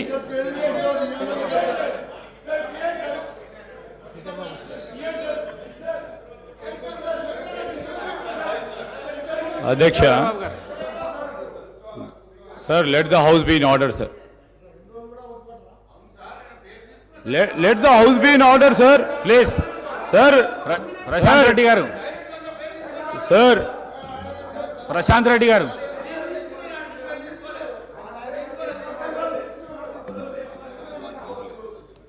సార్, అనేక సందర్భాల్లో వారి ప్రభుత్వంలో ఉన్నప్పుడు పేర్లు తీసుకున్నారు సార్. తీసుకున్నప్పుడు వీలున్నప్పుడు అధ్యక్ష స్థానంలో ఉన్న పెద్దలు శ్రీనివాసరెడ్డి గారు అవకాశం ఇచ్చేవారు. అనేక సందర్భాల్లో తీసుకున్నప్పుడు ఒకటిసారో రెండోసారి 2 రోజులైంది ప్రభుత్వం ఏర్పాటయ్యి. ఈరోజు ప్రభుత్వంపై ఈ విధంగా ఎదురు దాడి చేయడం, స్పీకర్ చైర్పై అస్పర్షన్ క్రియేట్ చేయడం, స్పీకర్ చైర్ దగ్గరకు వచ్చి స్పీకర్ని ఇబ్బంది పెట్టడం, స్పీకర్ గారి చైర్కు సంబంధించి ఈ కొత్తగా ఎంపికైన శాసనసభ్యులు వచ్చి బెదిరించడం ఇది సరికాదు సార్. ఇది సరికాదు sir. This is against legislative rules procedure sir. మేము కోరుతా ఉన్నాం అధ్యక్ష, హరీష్ రావు గారికి అవకాశం ఇవ్వండి క్లారిఫికేషన్ అప్పుడు. ఎట్లయినా వారు మాట్లాడతారు కదా సార్. సార్ క్లారిఫికేషన్ అప్పుడు వారు మాట్లాడతారు sir. Let him speak sir. Already sir record చూడండి, 1 hour 50 minutes మాట్లాడారు సార్. 1 hour 50 minutes ఈ స్పోక్ సార్. నేను దయచేసి చెప్తా ఉన్నాను, పెద్దలు హరీష్ రావు గారిని కూడా కోరుతా ఉన్నాను, క్లారిఫికేషన్ సందర్భంలో వారికి మాట్లాడే అవకాశం ఇవ్వండి. వారు చెప్పదలుచుకునే విషయాలు చెప్పమనండి. కానీ మా సభ్యుడు మాట్లాడుతూ ఉన్నప్పుడు మళ్ళా తిరిగి ఈ విధంగా మొత్తం వారి టీఆర్ఎస్ పార్టీకి సంబంధించిన శాసనసభ్యులు వచ్చి మరి చేరు పైన ఉన్న మిమ్మల్ని కూడా బెదిరించడం సరిగా సార్. ఇది మదన్ మోహన్ గారు సార్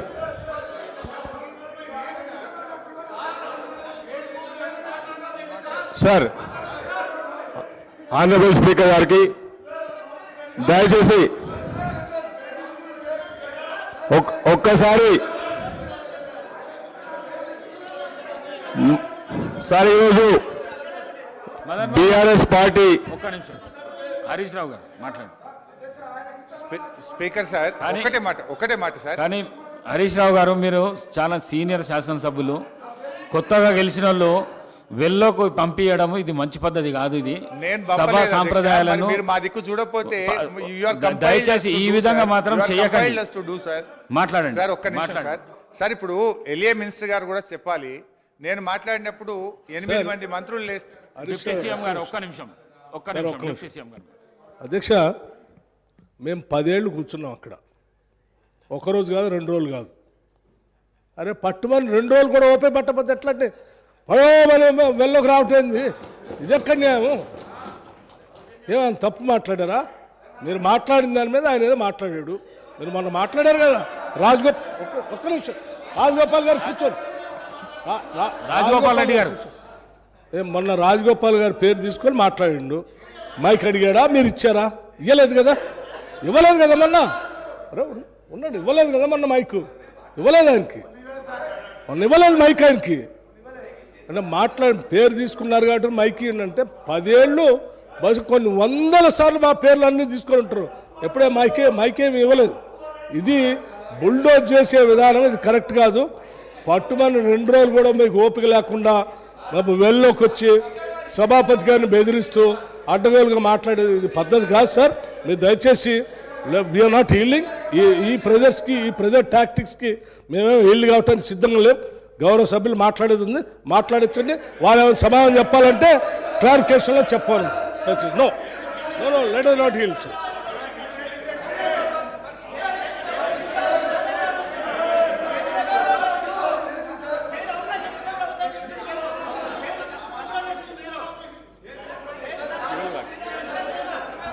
సార్ సార్ సార్ వాళ్ళకి పేషెన్స్ కూడా లేదు సార్. వాళ్ళకి పేషెన్స్ కూడా లేదు. ఒక 10 నిమిషాలు మీరు ఒక గౌరవ సభ్యునికి, ప్రభుత్వ సభ్యునికి అవకాశం ఇస్తా అంటే 10 నిమిషాలు లేదు సార్. 2 hours 1 hour 54 minutes మాట్లాడింది సార్ వాళ్ళు. This is unfair sir. 1 hour 54 minutes. ఇదేంటి సార్? ఇది 10 సంవత్సరాలు రూల్ చేశారు కదా సార్. 10 సంవత్సరాలు రూల్ చేసింది కదా.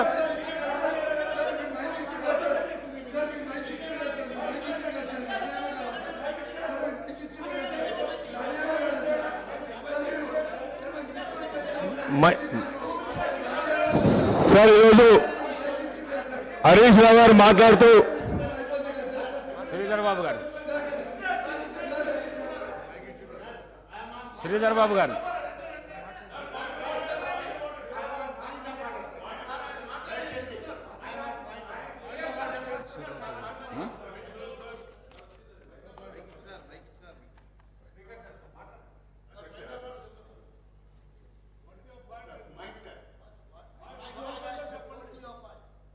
మైక్ రావడం లేదు సార్. అధ్యక్ష, అదే చెప్తున్నాను. పాయింట్ ఆఫ్ ఆర్డర్ వినరా? ఓపిక లేదా? I'm coming to that point. I'm coming to regulate the business. Speaker has every right to regulate the business. That is my point of order. నేనేమంటారు సార్ అంటే లెజిస్లేటివ్ అఫేర్స్ మినిస్టర్ గారు మాట్లాడుతూ వారు చాలా స్పష్టంగా ఒక సజెషన్ ఇచ్చారు హరీష్ రావు గారికి టైం ఇవ్వమని. And you are kind enough, మీరు హరీష్ రావు గారికి టైం ఇచ్చారు. మళ్ళీ డిప్యూటీ సీఎం గారు లేచి మిమ్మల్ని డిక్టేట్ చేస్తూ మీరు టైం ఇవ్వద్దు అని అంటే ఇది ఎక్కడ సభ సాంప్రదాయం సార్? లెజిస్లేటివ్ అఫేర్స్ మినిస్టర్ ఒకటి మాట్లాడతాడు. మీరు దయచేసి సభని మిస్గైడ్ చేస్తూ ఉన్నారు.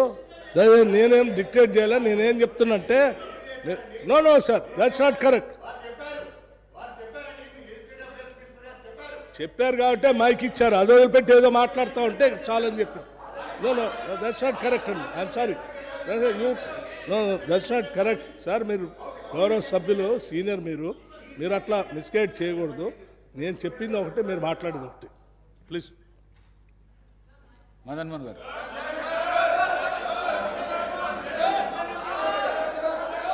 ఇదేంటి సార్, ఇదేంటి సార్?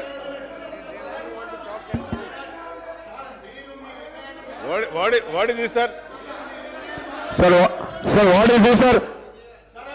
అసలు వాళ్ళకి సీనియారిటీ ఉన్నాయా sir? What is this sir? They not even allowing me to talk. They not even allowing to talk. ఒక 10 నిమిషాలు ఓపిక పట్టలేదా మీరు? Can't wait for 10 minutes? మీరు 1 hour 54 minutes మాట్లాడారు. 10 years you been ruling. మీరు కూర్చోండి, మీ సీట్లలో మీరు కూర్చోండి. ఆయనకంత ఓపిక లేకపోతే ఎట్లా సార్? ఒక గౌరవ సభ్యులుగా ఉండి 5 సార్లు శాసనసభకి ఎన్నికై ఒక 10 నిమిషాలు ఓపిక లేకపోతే ఎట్లా సార్ ఆయనకి? అంటే కాంప్రహెండ్ చేసుకోలేకపోతున్నారు sir. They are not able to digest. They have lost election. They want rule forever. It will never happen. You will stay forever. ఆ పొజిషన్ అక్కడే ఉంటారు సార్. మీరు పబ్లిక్ చూస్తున్నారు సార్, ప్రజలు చూస్తున్నారు. People are watching. They are watching the house. Public చూస్తున్నారు sir. ఇది ఎంత అన్యాయం అంటే, ఒక గౌరవ సభ్యునికి, తొలిసారి ఎన్నికైన గౌరవ సభ్యునికి, ప్రభుత్వంలో ఉన్న సభ్యునికి 5 నిమిషాలు కూడా మాట్లాడలేకపోతున్నారు సార్. సార్ ఈరోజు కాంట్రడిక్టరీ స్టేట్మెంట్ ఇస్తున్నారు. హరీష్ రావు గారు కూర్చోండి, దయచేసి కూర్చోండి. మీరు కూర్చోండి, కూర్చోండి మీరు. అరే కూర్చో 5 నిమిషాలు కూర్చో.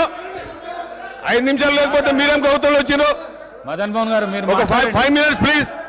సార్ ఈరోజు 2014లో ఈరోజు తెలంగాణ వచ్చినప్పుడు ఇంత రిఫార్మ్ వాళ్ళు ఏమన్నారు సార్? ధనిక రాష్ట్రమని వాళ్ళ మాజీ సీఎం గారు చెప్పడం జరిగింది. ఇదే కాంట్రడిక్టరీ స్టేట్మెంట్ ఈరోజు హరీష్ రావు గారు సభలో ఏం చెప్తున్నారు? దయనీయ పరిస్థితుల్లో ఆ రోజు తెలంగాణ వచ్చిందని చెప్తున్నారు. మరి ఈ రోజు ఆ రోజు 64 కోట్ల అవకాశం ఇస్తా. రెవెన్యూ మీరు ఈ విధంగా చేస్తే అవకాశం. రెవెన్యూ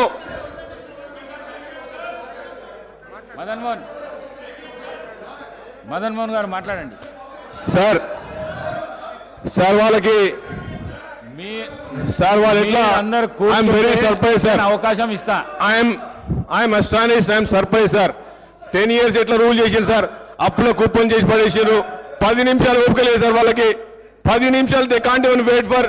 ఒక గౌరవ సభ్యునిగా ఫస్ట్ టైం ఎన్నికై ఈ ప్రజాస్వామ్యం. ఒక్క నిమిషం మదన్ మోహన్ గారు, ఒక్క నిమిషం. సార్ ఇప్పుడు మీరు దయతలిసి నాకు మైక్ ఇచ్చారు అధ్యక్ష. అటు నుంచి దబాయించగానే కట్ చేస్తే ఎట్లా అధ్యక్ష? ఎవరు దబాయించలేదు హరీష్ రావు గారు. మీరు ఇచ్చి కట్ చేస్తారు కదా సార్. ఎవరు దబాయించలేదు. 1 minute సార్. ఇప్పుడు మీరు గౌరవనీయులు రాజగోపాల్ రెడ్డి గారికి మైక్ ఇచ్చారు. నేను ఆయన పేరు తీసుకోలేదు, సందర్భం లేకుండా మీరు ఆయనకు మైక్ ఇచ్చారు అధ్యక్ష. సరే అధ్యక్ష, ఆయనకు మైక్ ఇచ్చినప్పుడు he took my name, he made derogatory comments. మరి దాన్ని క్లారిఫై చేసుకోవాలి కదా అధ్యక్ష. మీరు మా దిక్కు కూడా చూడకుండా మైక్ అయిపోతే అన్యాయం అవుతుంది అధ్యక్ష. అధ్యక్ష, ఇలా గౌరవనీయులు రాజగోపాల్ రెడ్డి గారు నా పేరు తీసుకొని నా మీద కామెంట్ చేశారు. నేను ఒక విషయం చెప్పదలుచుకున్న రాజగోపాల్ రెడ్డి గారికి, ఆ పార్టీకి, మీ పార్టీ లాగా 50 కోట్ల రూపాయలు ఇచ్చి పిసిసి అధ్యక్ష పదవి కొనుక్కునే కర్మ మాకు అక్కర్లేదు. ఇది ఎవరు చెప్పిండ్రు? స్వయంగా కోమటిరెడ్డి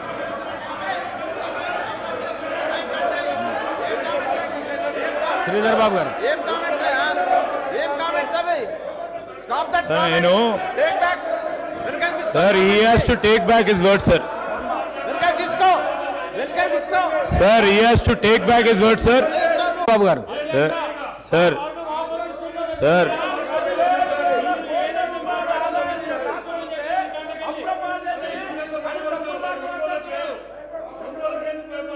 Sir. గౌరవ సీనియర్ శాసనసభ్యులు హరీష్ రావు గారికి అవకాశం ఇచ్చారు, వారి పేరు తీశారని. నేను వారిని కోరుతా ఉన్నా, ఎందుకు కొత్తగా వచ్చిన శాసనసభ్యులకి ఒక డైరెక్షన్ ఇచ్చే విధంగా వారి ఆచరణలో ఉండాలి అధ్యక్ష. కానీ వారు మాట్లాడిన తీరు, వారు మాట్లాడిన మాటలు వెంటనే మేము వారిని కోరుతా ఉన్నాం, మీ ద్వారా వారిని కోరుతా ఉన్నాం, వెంటనే వారు మాట్లాడిన మాటలు విత్డ్రా చేసుకోవాలని కోరుతా ఉన్నది. ఎందుకంటే అధ్యక్ష, వారు సభా మర్యాదలను పాటించి కొత్తగా వచ్చిన శాసనసభ్యులకు ఆదర్శంగా ఉండాలి. ఈరోజు నేను కోరుతా ఉన్నది ఒకటే అధ్యక్ష, మీరు అవకాశం ఇస్తా అన్నారు, మీ ప్రెరోగేటివ్ మీరు ఇచ్చారు అధ్యక్ష. సరైన విధానంలో వారికి ఉపయోగించుకోవాలి.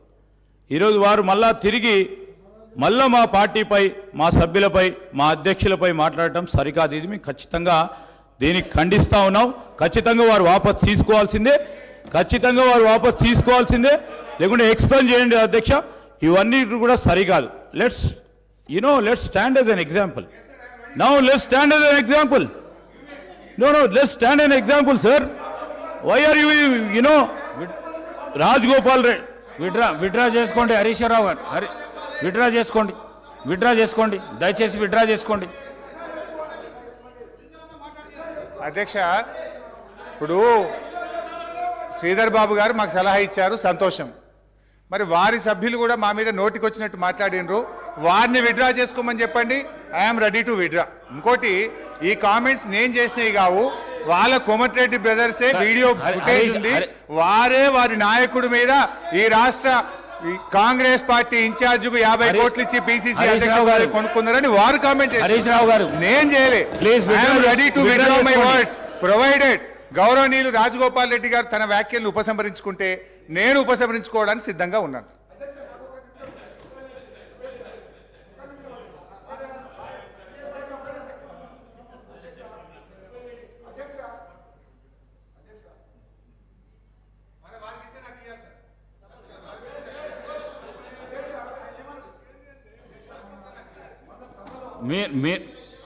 మీకు ఇచ్చిన సమయం 1.5 hours ఇచ్చిన దాని లోపల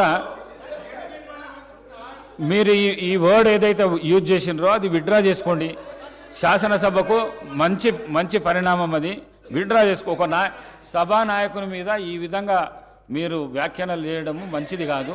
విత్డ్రా చేసుకోండి ప్లీజ్. సార్, స్పీకర్ సార్, నేను కామెంట్ చేయలేదు సార్.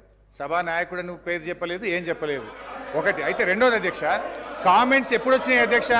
వారి వైపు నుంచి ఇష్టారీతిగా మా మీద కామెంట్ చేసినప్పుడు తప్పనిసరి పరిస్థితుల్లో వారు చేసిన వ్యాఖ్యలు, బయట చేసిన వ్యాఖ్యలు నేను గుర్తు చేసిన తప్ప ఇది నేను సొంత కామెంట్స్ కాదు, నేను నా నోట్ల నుంచి చెప్పింది కాదు. వారు చెప్పిన మాటల్ని నేను గుర్తు చేసిన. నేనేమంటా సార్, వారిని విత్డ్రా చేసుకోమని, నా మీద, మా పార్టీ మీద చేసిన వ్యాఖ్యల్ని వారు విత్డ్రా చేసుకుంటే I'm ready to withdraw. I have no objection. నాకు కూడా ఈ సభ హుందాగా నడవాలని కోరుకుంటున్నా అధ్యక్ష. హరీష్ రావు గారు, నేను ఇంకా చాలా విషయాలు చెప్పాల్సి ఉండే, కానీ హరీష్ రావు గారు, రాజగోపాల్ రెడ్డి గారు మీ మీద ఏమన్నా అభియోగం చేస్తే మీరు వారి మీద చేయండి, కానీ దాన్ని తీసుకొని వారన్నదే చెప్పిన సార్. రాజగోపాల్ రెడ్డి గారు బయట ఏం మాట్లాడిండో అది గుర్తు చేసిన. రాజగోపాల్ రెడ్డి గారు చెప్పిన తప్ప నేను సొంతంగా చెప్పలేదు, నేను కొత్త ఆరోపణలు చేయలేదు. బయట మాట్లాడిన మాటలు హౌస్ లో మాట్లాడడానికి ప్రయత్నం చేయకండి. మీరు విత్డ్రా చేసుకోండి. ఈ ప్రాక్టీస్ మంచి ప్రాక్టీస్. వారు విత్డ్రా చేసుకుంటే ఒక పని చేయండి సార్, వారు విత్డ్రా చేసుకుంటారు కదా, ఇద్దరి కూడా మీరు ఎక్స్పెల్ చేయండి. I have no objection. ఇద్దరి మీరు ఎక్స్పెల్ చేయండి. You take a call, you take a decision.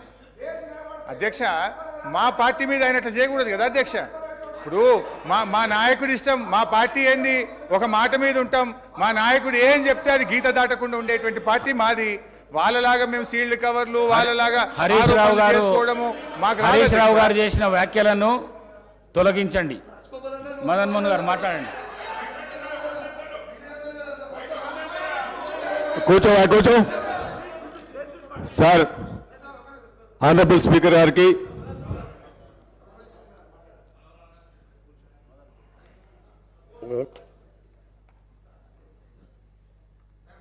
Sir గౌరవ సార్, నేను మన కేటీఆర్ కూడా అన్నారు, మన కేటీఆర్ గారు కూడా ఇదే వాడు చేసాం ఒకసారి గౌరవ సభ్యుడు హరీష్ రావు గారికి మీరు మొన్న కేటీఆర్ గారు కూడా మాట్లాడిన ఆ రోజు నేను హాస్పిటల్ రాలేదు మీకు మా ఇంటర్నల్ పార్టీ విషయంలో అయిపోయింది ఎప్పుడో పట్టుకొని అదే మీరు అది కాదు ఆయన గురించి మాట్లాడలేదు అదే మీరు ఆల్రెడీ ఒకటి ఇవ్వండి ఇప్పుడు మా కాంగ్రెస్ పార్టీ నేషనల్ పార్టీ ఒక సిద్ధాంతం నాయకుని ఎన్నుకున్నాం ముఖ్యమంత్రి గారు రేవంత్ రెడ్డి గారు ఉన్నారు ఆయన నాయకత్వంలో ఇలా మంత్రివర్గం ఏర్పడి గవర్నమెంట్ ఏర్పడింది మీకేం పని లేదా మీరు ఏం చేసిన 10 ఏళ్లలో ఏ విధంగా పెట్టిను ఎట్లా దోసుకున్నారో ఇలా ప్రజల ముందు బయట పెడుతుంటే మీరు పాటు పట్టుకుంటా నీకేమైనా ఉంటే 10 ఏళ్లలో నువ్వు ఏం చేసినావు ఒక ఉద్యోగం ఇచ్చినావా ఒక ఇల్లు కట్టినావా అది చెప్పకుండా ఎంతసేపు మాట్లాడు మేము చెప్పాలా మీ బాబు ఎట్లా కొట్లాడుకుంటూ చెప్పాలా ఆ విషయం ఉన్నప్పుడు అది క్లోజ్ అయిన మ్యాటర్ అది దాన్ని పట్టుకొని ప్రతిరోజు ఈ విధంగా మాట్లాడు సార్ ఇది సీరియస్ కామెంట్ సీరియస్గా వార్నింగ్ ఇస్తాను నీవు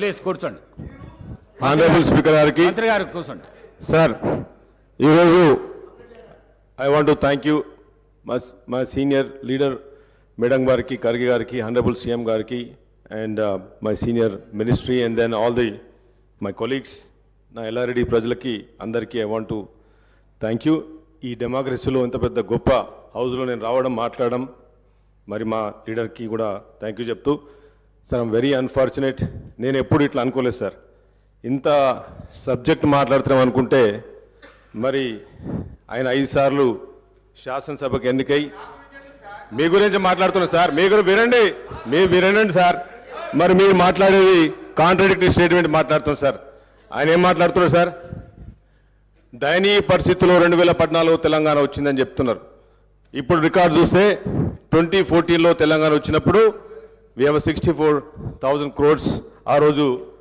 క్రెడిట్ ఉండే మరి ఈరోజు sir today we have 2023 almost multifolded ఈరోజు సుమారు 4 లక్షల కోట్ల అప్పులు తీసుకొచ్చి ఈరోజు అప్పుల కుప్పగా మార్చిండ్రు వాళ్ళు ఏం మాట్లాడుతున్నారు సార్ ఈరోజు ప్రభుత్వానికి తెలంగాణ రాష్ట్రానికి పరపతి పోతుందని చెప్తున్నారు అంటే ఈరోజు హానరబుల్ సీఎం గారు మరి మా ఫైనాన్స్ మినిస్టర్ గారు they are finding the needs of the Telangana today need of the hour ఈరోజు సిచ్యువేషన్ సార్ వైట్ పేపర్ అనేది need of the hour I'm also coming from the corporate background నేను కూడా సీఈఓగా పనిచేసింది sir ఈరోజు ప్రజలకి మనం ఏం చెప్పాలి సార్ ఈరోజు బ్యాలెన్స్ షీట్ ఏందో చెప్పాలి ఎక్కడ స్టార్ట్ అయినామో చెప్పాలి ఒక్కసారి ఫైనాన్స్ మినిస్టర్ మాట్లాడితే తను ఏమంటున్నాడు జిఎస్పి నంబర్స్ అనేది అబద్ధాలు ఆడవు సార్ నంబర్స్ వోంట్ లై మీరు బ్యాలెన్స్ షీట్ను ఎన్ని విధాలుగా చేసినా వచ్చేది నెగటివిటీ మీకు నేను ఒకటే అడుగుతున్నాను సార్ స్పీకర్ గారు ఈరోజు తెలంగాణలో ఎంప్లాయీస్కి 1వ తారీఖు నాడు శాలరీ ఎన్నిసార్లు ఇచ్చిందని అడుగుతున్నాను sir that is the only indication of the performance of the previous government that is only indication performance of the government sir because today నేను మొన్న ఎల్లారెడ్డిలో యాజ్ ఎమ్మెల్యేగా మా ఆనరబుల్ సీఎం గారి వాళ్ళ ఇన్స్ట్రక్షన్తో మేము రివ్యూ పెట్టినప్పుడు సార్ 1 ఎంప్లాయ్ వాజ్ క్రయింగ్ ఈ was saying sir మాకు శాలరీస్ రావట్లేదు చిన్న ఉద్యోగులము మా పిల్లగాళ్ళని అమెరికా పంపిద్దాం అనుకుంటున్నాము లోన్లు తీసుకుందామంటే ఒక్కసారి ప్రీవియస్ ఫైనాన్స్ మినిస్టర్ గారికి నేను అడుగుతున్నాను మరి సీబల్ అనేది ఒకటి ఉంటుంది సార్ క్రెడిట్ స్కోర్ అనేది ఒకటి ఉంటుంది ఇవాళ వాళ్ళు శాలరీ కట్టలేక ఈఎంఐలు కట్టలేక ఈరోజు వాళ్ళ సీబల్ స్కోర్ పోయింది సార్ ఇది today's situation of the Telangana they talking about the best Telangana మేము #1 తెలంగాణ మోడల్ తెలంగాణగా మాట్లాడుతున్నారు కదా sir this is the situation sir ఉండడానికి ఇల్లు కావాలి తాగడానికి నీళ్లు కావాలి తినడానికి 3 తిండి కావాలి సార్ అభివృద్ధి అనేది ఈరోజు మీరు మాట్లాడేది లాజిస్టిక్స్ కాదు కదా సార్ మీరు మాట్లాడేది 4 కార్పొరేట్ కంపెనీలు తీసుకొచ్చినంత మాత్రాన అభివృద్ధి కాదు సార్ అది ఇలా మీరు రండి ఎల్లారెడ్డి నియోజకవర్గం రండి సార్ తినడానికి తిండి లేదు ఉండడానికి ఇల్లు లేదు ఇట్లాంటి పరిస్థితి they were talking about mission Bhagiratha how many loans they have taken sir ఈరోజు మాట్లాడుతున్నారు మా జూపల్లి కృష్ణ గారు మాట్లాడారు he made a very good point sir when you're in responsible position when you're government మీరు గవర్నమెంట్లో ఉన్నప్పుడు మీకు కార్పొరేషన్లు కూడా మీ responsibility how can you detach మీరేమంటారు కార్పొరేషన్లు మాది కాదంటున్నారు ఈరోజు సార్ మరి మనం బ్యాక్ వెళ్తే మీరు 2014 చూస్తే ఈ శ్వేతపత్రం తప్పంటున్నారు సార్ తప్పుల నడక అని చెప్తున్నారు కదా సార్ మరి ఈ శ్వేతపత్రాన్ని ఇదే ప్రీవియస్ రెవెన్యూ మినిస్టర్ గారు అదే ఐఏఎస్ ఆఫీస్తో చేసినారు. ఈరోజు ఏమంటారంటే వాళ్ళే తప్పు చెప్పినట్టు చెప్తున్నారు సార్. మీరు లుక్ చూస్తే total revenue receipts, trends in revenue రిసిప్ట్లో there are state tax returns, share of central taxes, non tax revenue sir. ఇప్పుడు మీరు ఒక ట్రెండ్ చూస్తే, గ్రాఫ్ చూస్తే ఫ్రమ్ 2014 నుంచి sir, if you look at today budget year 2023 తీసుకుంటే 15.3% as per this book. మరి ఇప్పుడు మీరు if you go back to out standing debt sir, this is very important sir. Income versus expenditure. Income, when the income is going down, expenditure is going down, up. How can you sustain in the party? How can you sustain a family? How can you sustain the government? Today, if you look at the numbers, sir, outstanding debt trends within budget borrowing, sir. This is within budget borrowing. He has to understand. Being a finance minister, previous finance, entasepu 1 hour 50 minutes మాట్లాడండి sir. 1 hour 50 minutes మాట్లాడి and ఆయనకున్న knowledge అనుకుంటుంది sir. He has to understand the basic fundamentals of the mathematics. He has to understand. ఇక్కడ చూడండి sir, 27.8%. This is outstanding debt trend.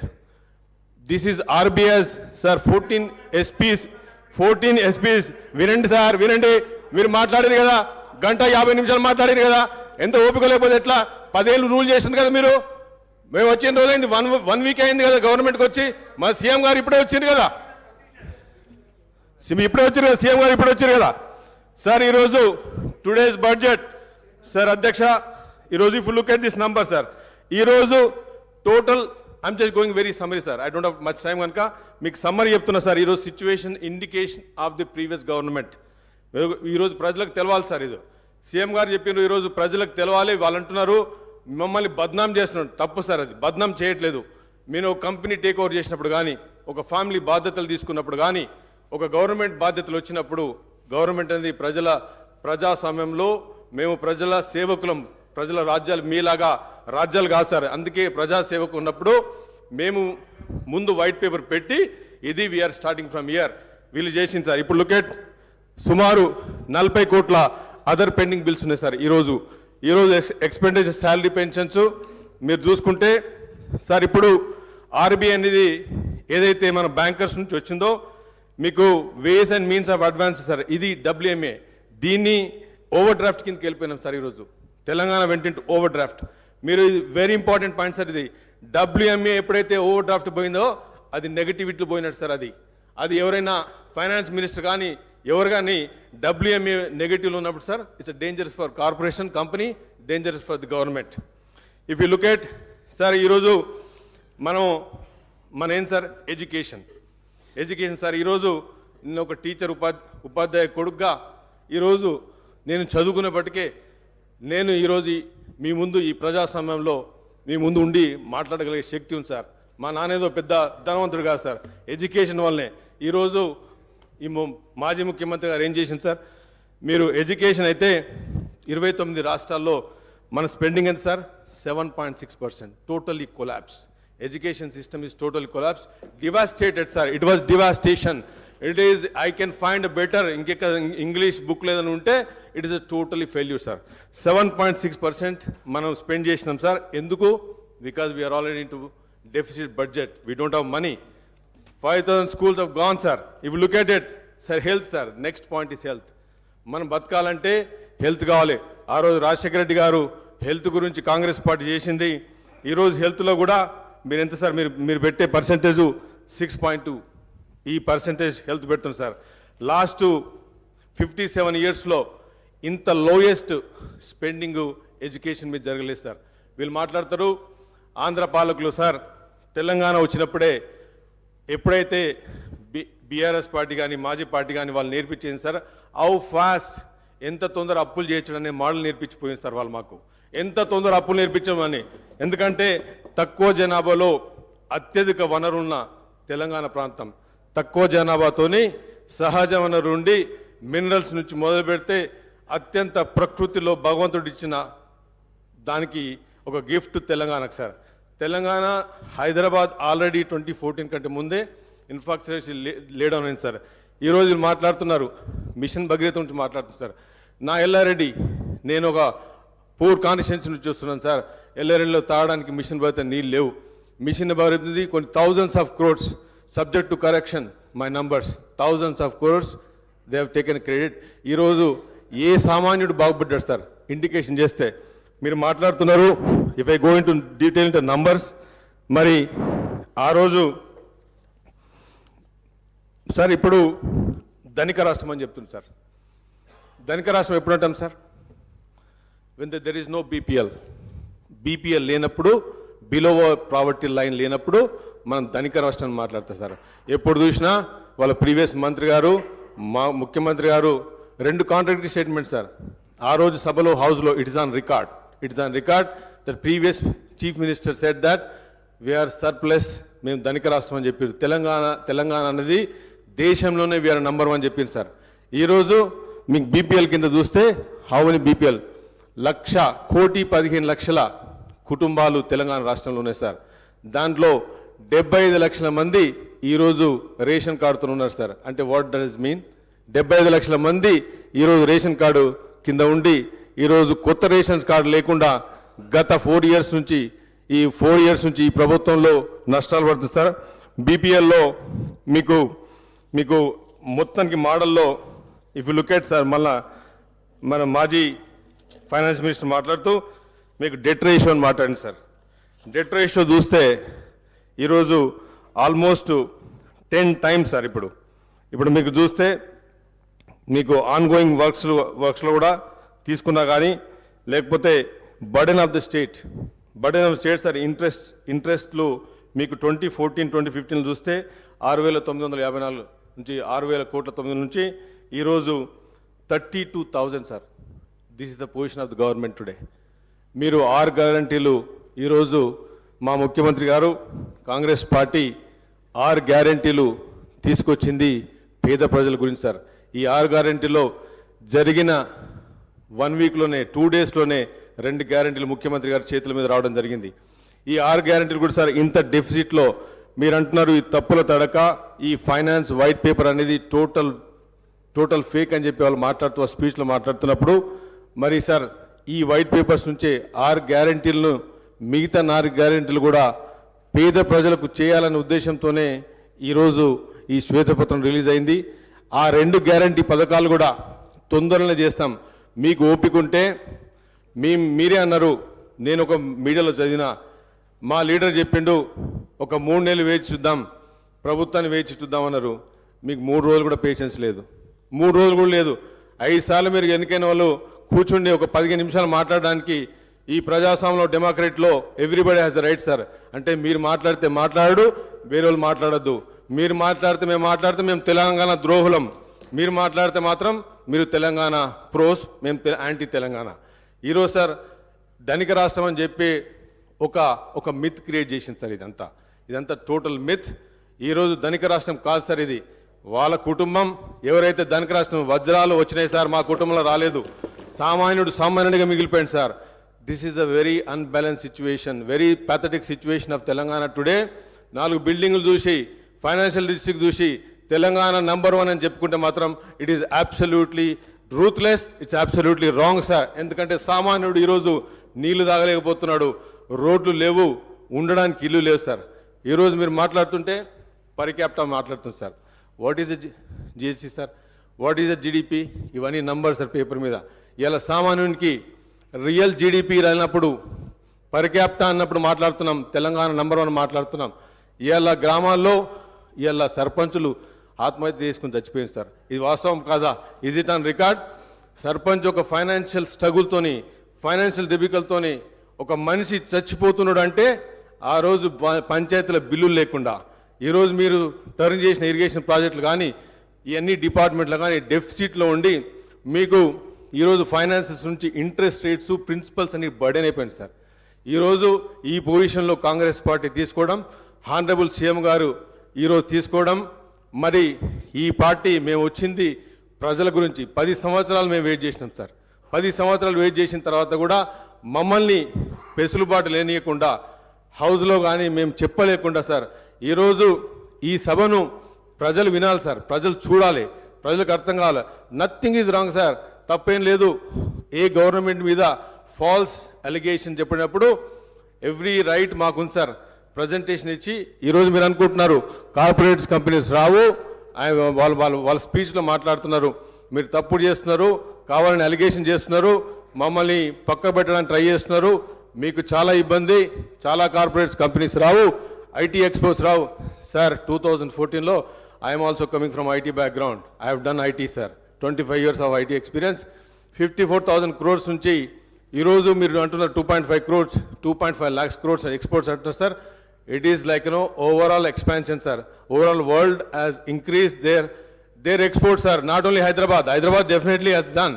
But మీరు చెప్పేది 2.5 lakhs crores అనేది ఈరోజు పేదవాడికి అంతలేదు సార్.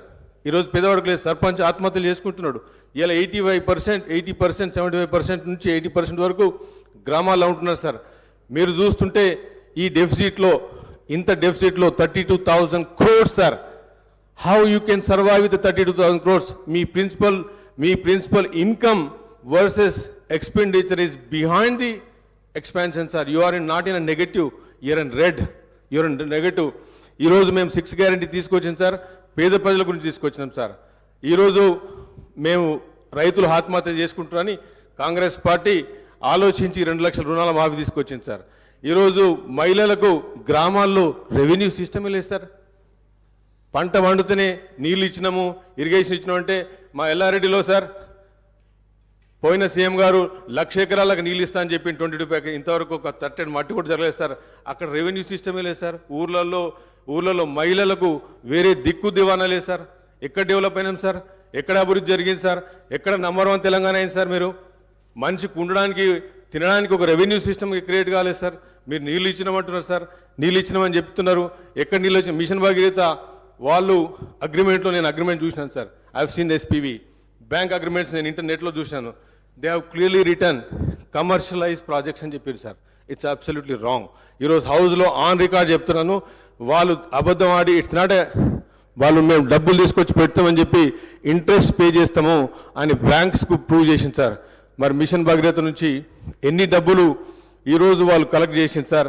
బ్యాంక్స్ కూడా వాళ్ళు ఈరోజు వచ్చిన గవర్నమెంట్కి మాకున్న సార్. ఇప్పుడు మీకు చూస్తే సార్ టోటల్ రెవెన్యూస్లో ఇప్పుడు మీరు నంబర్ ఇక్కడ sir 2021-22 shortfall in the state's revenue in comparison with its expenditure was nearly 5 times the shortfall in fiscal year 2014-2015 sir. Very dangerous sign. ఒక 5 times shortfall సార్ ఈరోజు బడ్జెట్. మీరు మాట్లాడితే వాళ్ళు మాట్లాడుతున్నారు, మీరు డెట్ రేషియో మాట్లాడలేదు, FD to GSDP మాట్లాడుతున్నారు, ఇది తప్పంటున్నారు సార్. సార్ నంబర్స్ను ఏ విధంగా వేసినా కానీ మీరు లెఫ్ట్కి వేసినా రైట్కి వేసినా GSDP వేసినా OST వేసినా డెట్ రేషియో చేసినా కానీ it's basically the shortfall is 5 times which is dangerous. If it's not negative sir. ఇది ఇప్పుడు మీరు చూస్తే అకౌంటింగ్ ఇర్రెగ్యులారిటీస్లో the state understand it's physical deficit is 7,636 crores sir in 2015-21. మరి ఈరోజు మీరు ఏ పర్సంటేజ్లో మనం ఇంక్రీజ్ చేసినాం? ఈరోజు మీరు చూసే సార్, if you go back to ఈ వైట్ పేపర్లో సార్ గవర్నమెంట్ గ్యారంటీ లోన్స్ తీసుకున్నారు సార్. 14 SPVC తయారు చేసింది సార్ ఇన్స్టిట్యూషన్స్.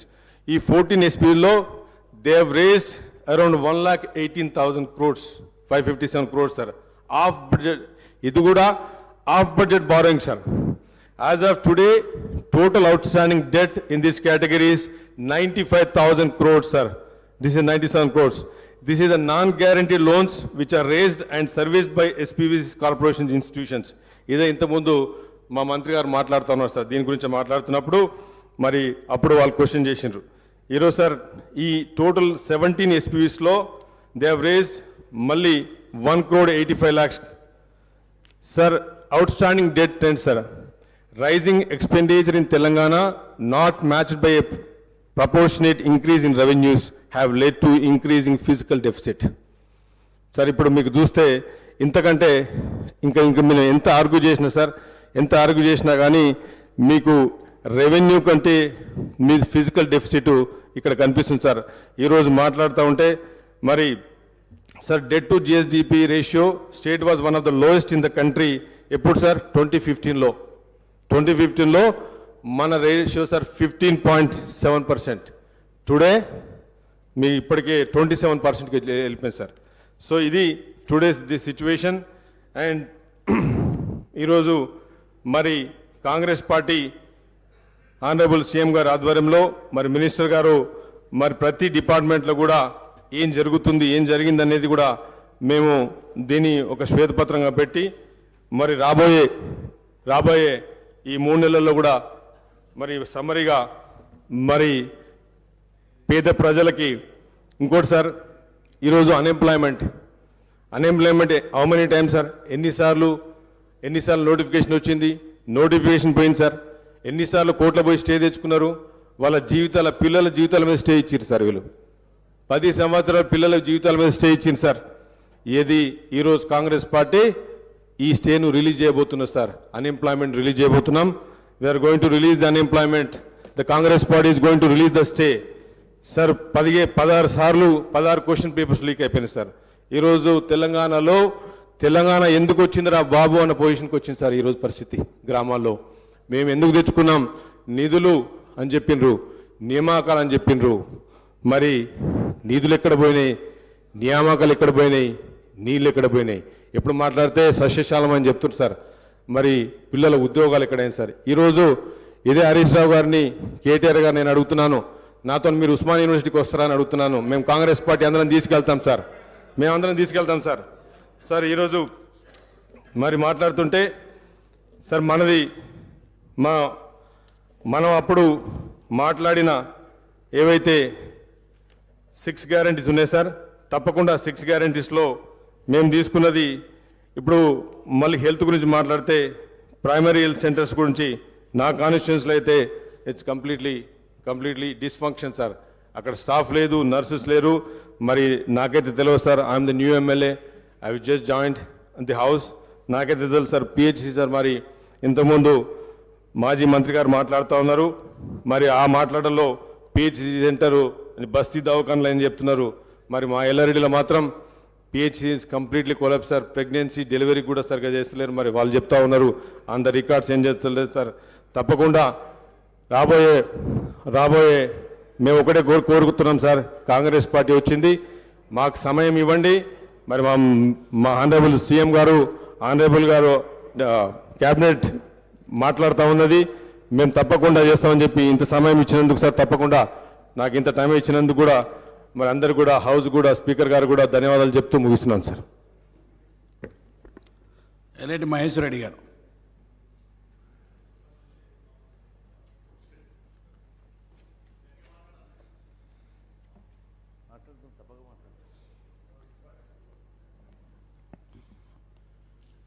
ఆనరబుల్ స్పీకర్, గతంలోనే మేము ముందే చెప్పడం జరిగింది, ఈ రాష్ట్రం పూర్తిగా అప్పుల కుప్పగా మారి ఈ రాష్ట్రం అంతా కూడా పూర్తిగా దివాలా దిశగా నడుస్తున్న సంగతి మేము గతంలో చెప్పాం.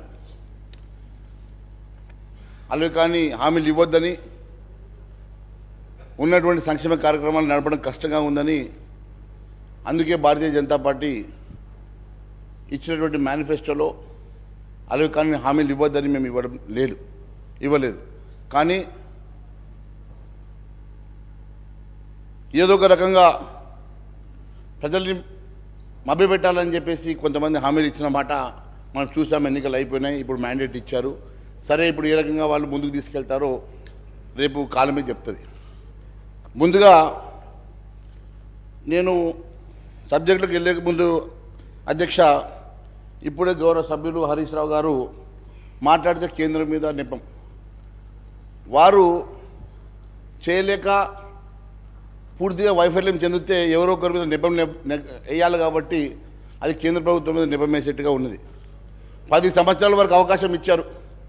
10 సంవత్సరాలు ఈ రాష్ట్రం ఎక్కడ అవకాశం ఉంటే అక్కడ అధ్యక్ష, ఎక్కడ అవకాశం ఉంటే అక్కడ అప్పులు. ఈ రాష్ట్రంలో భారతదేశంలో ఏ రాష్ట్రంలో లేనట్టుగా కమర్షియల్ రేట్ల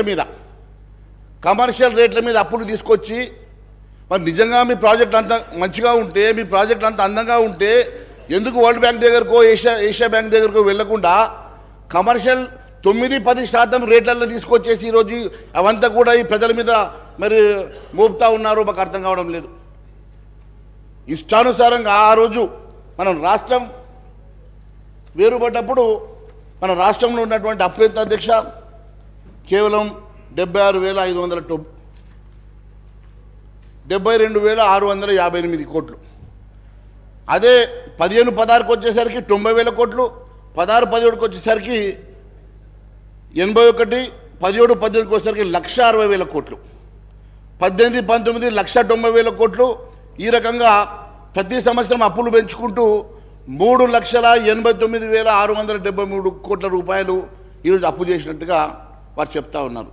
అది కాకుండా ఇది కేవలం FRBM లోన్స్ అధ్యక్ష. అది కాకుండా గవర్నమెంట్ గ్యారంటీడ్ లోన్స్ అని ఈ ఎస్పీబీ ద్వారా మళ్ళీ అవి కూడా సర్వీస్ గవర్నమెంటే రీపేమెంట్ చేసే విధంగా 1,27,000 కోట్లు, 1,27,208 కోట్లు. గవర్నమెంట్ గ్యారంటీ ఇచ్చినటువంటి లోన్లు 95,465 కోట్లు.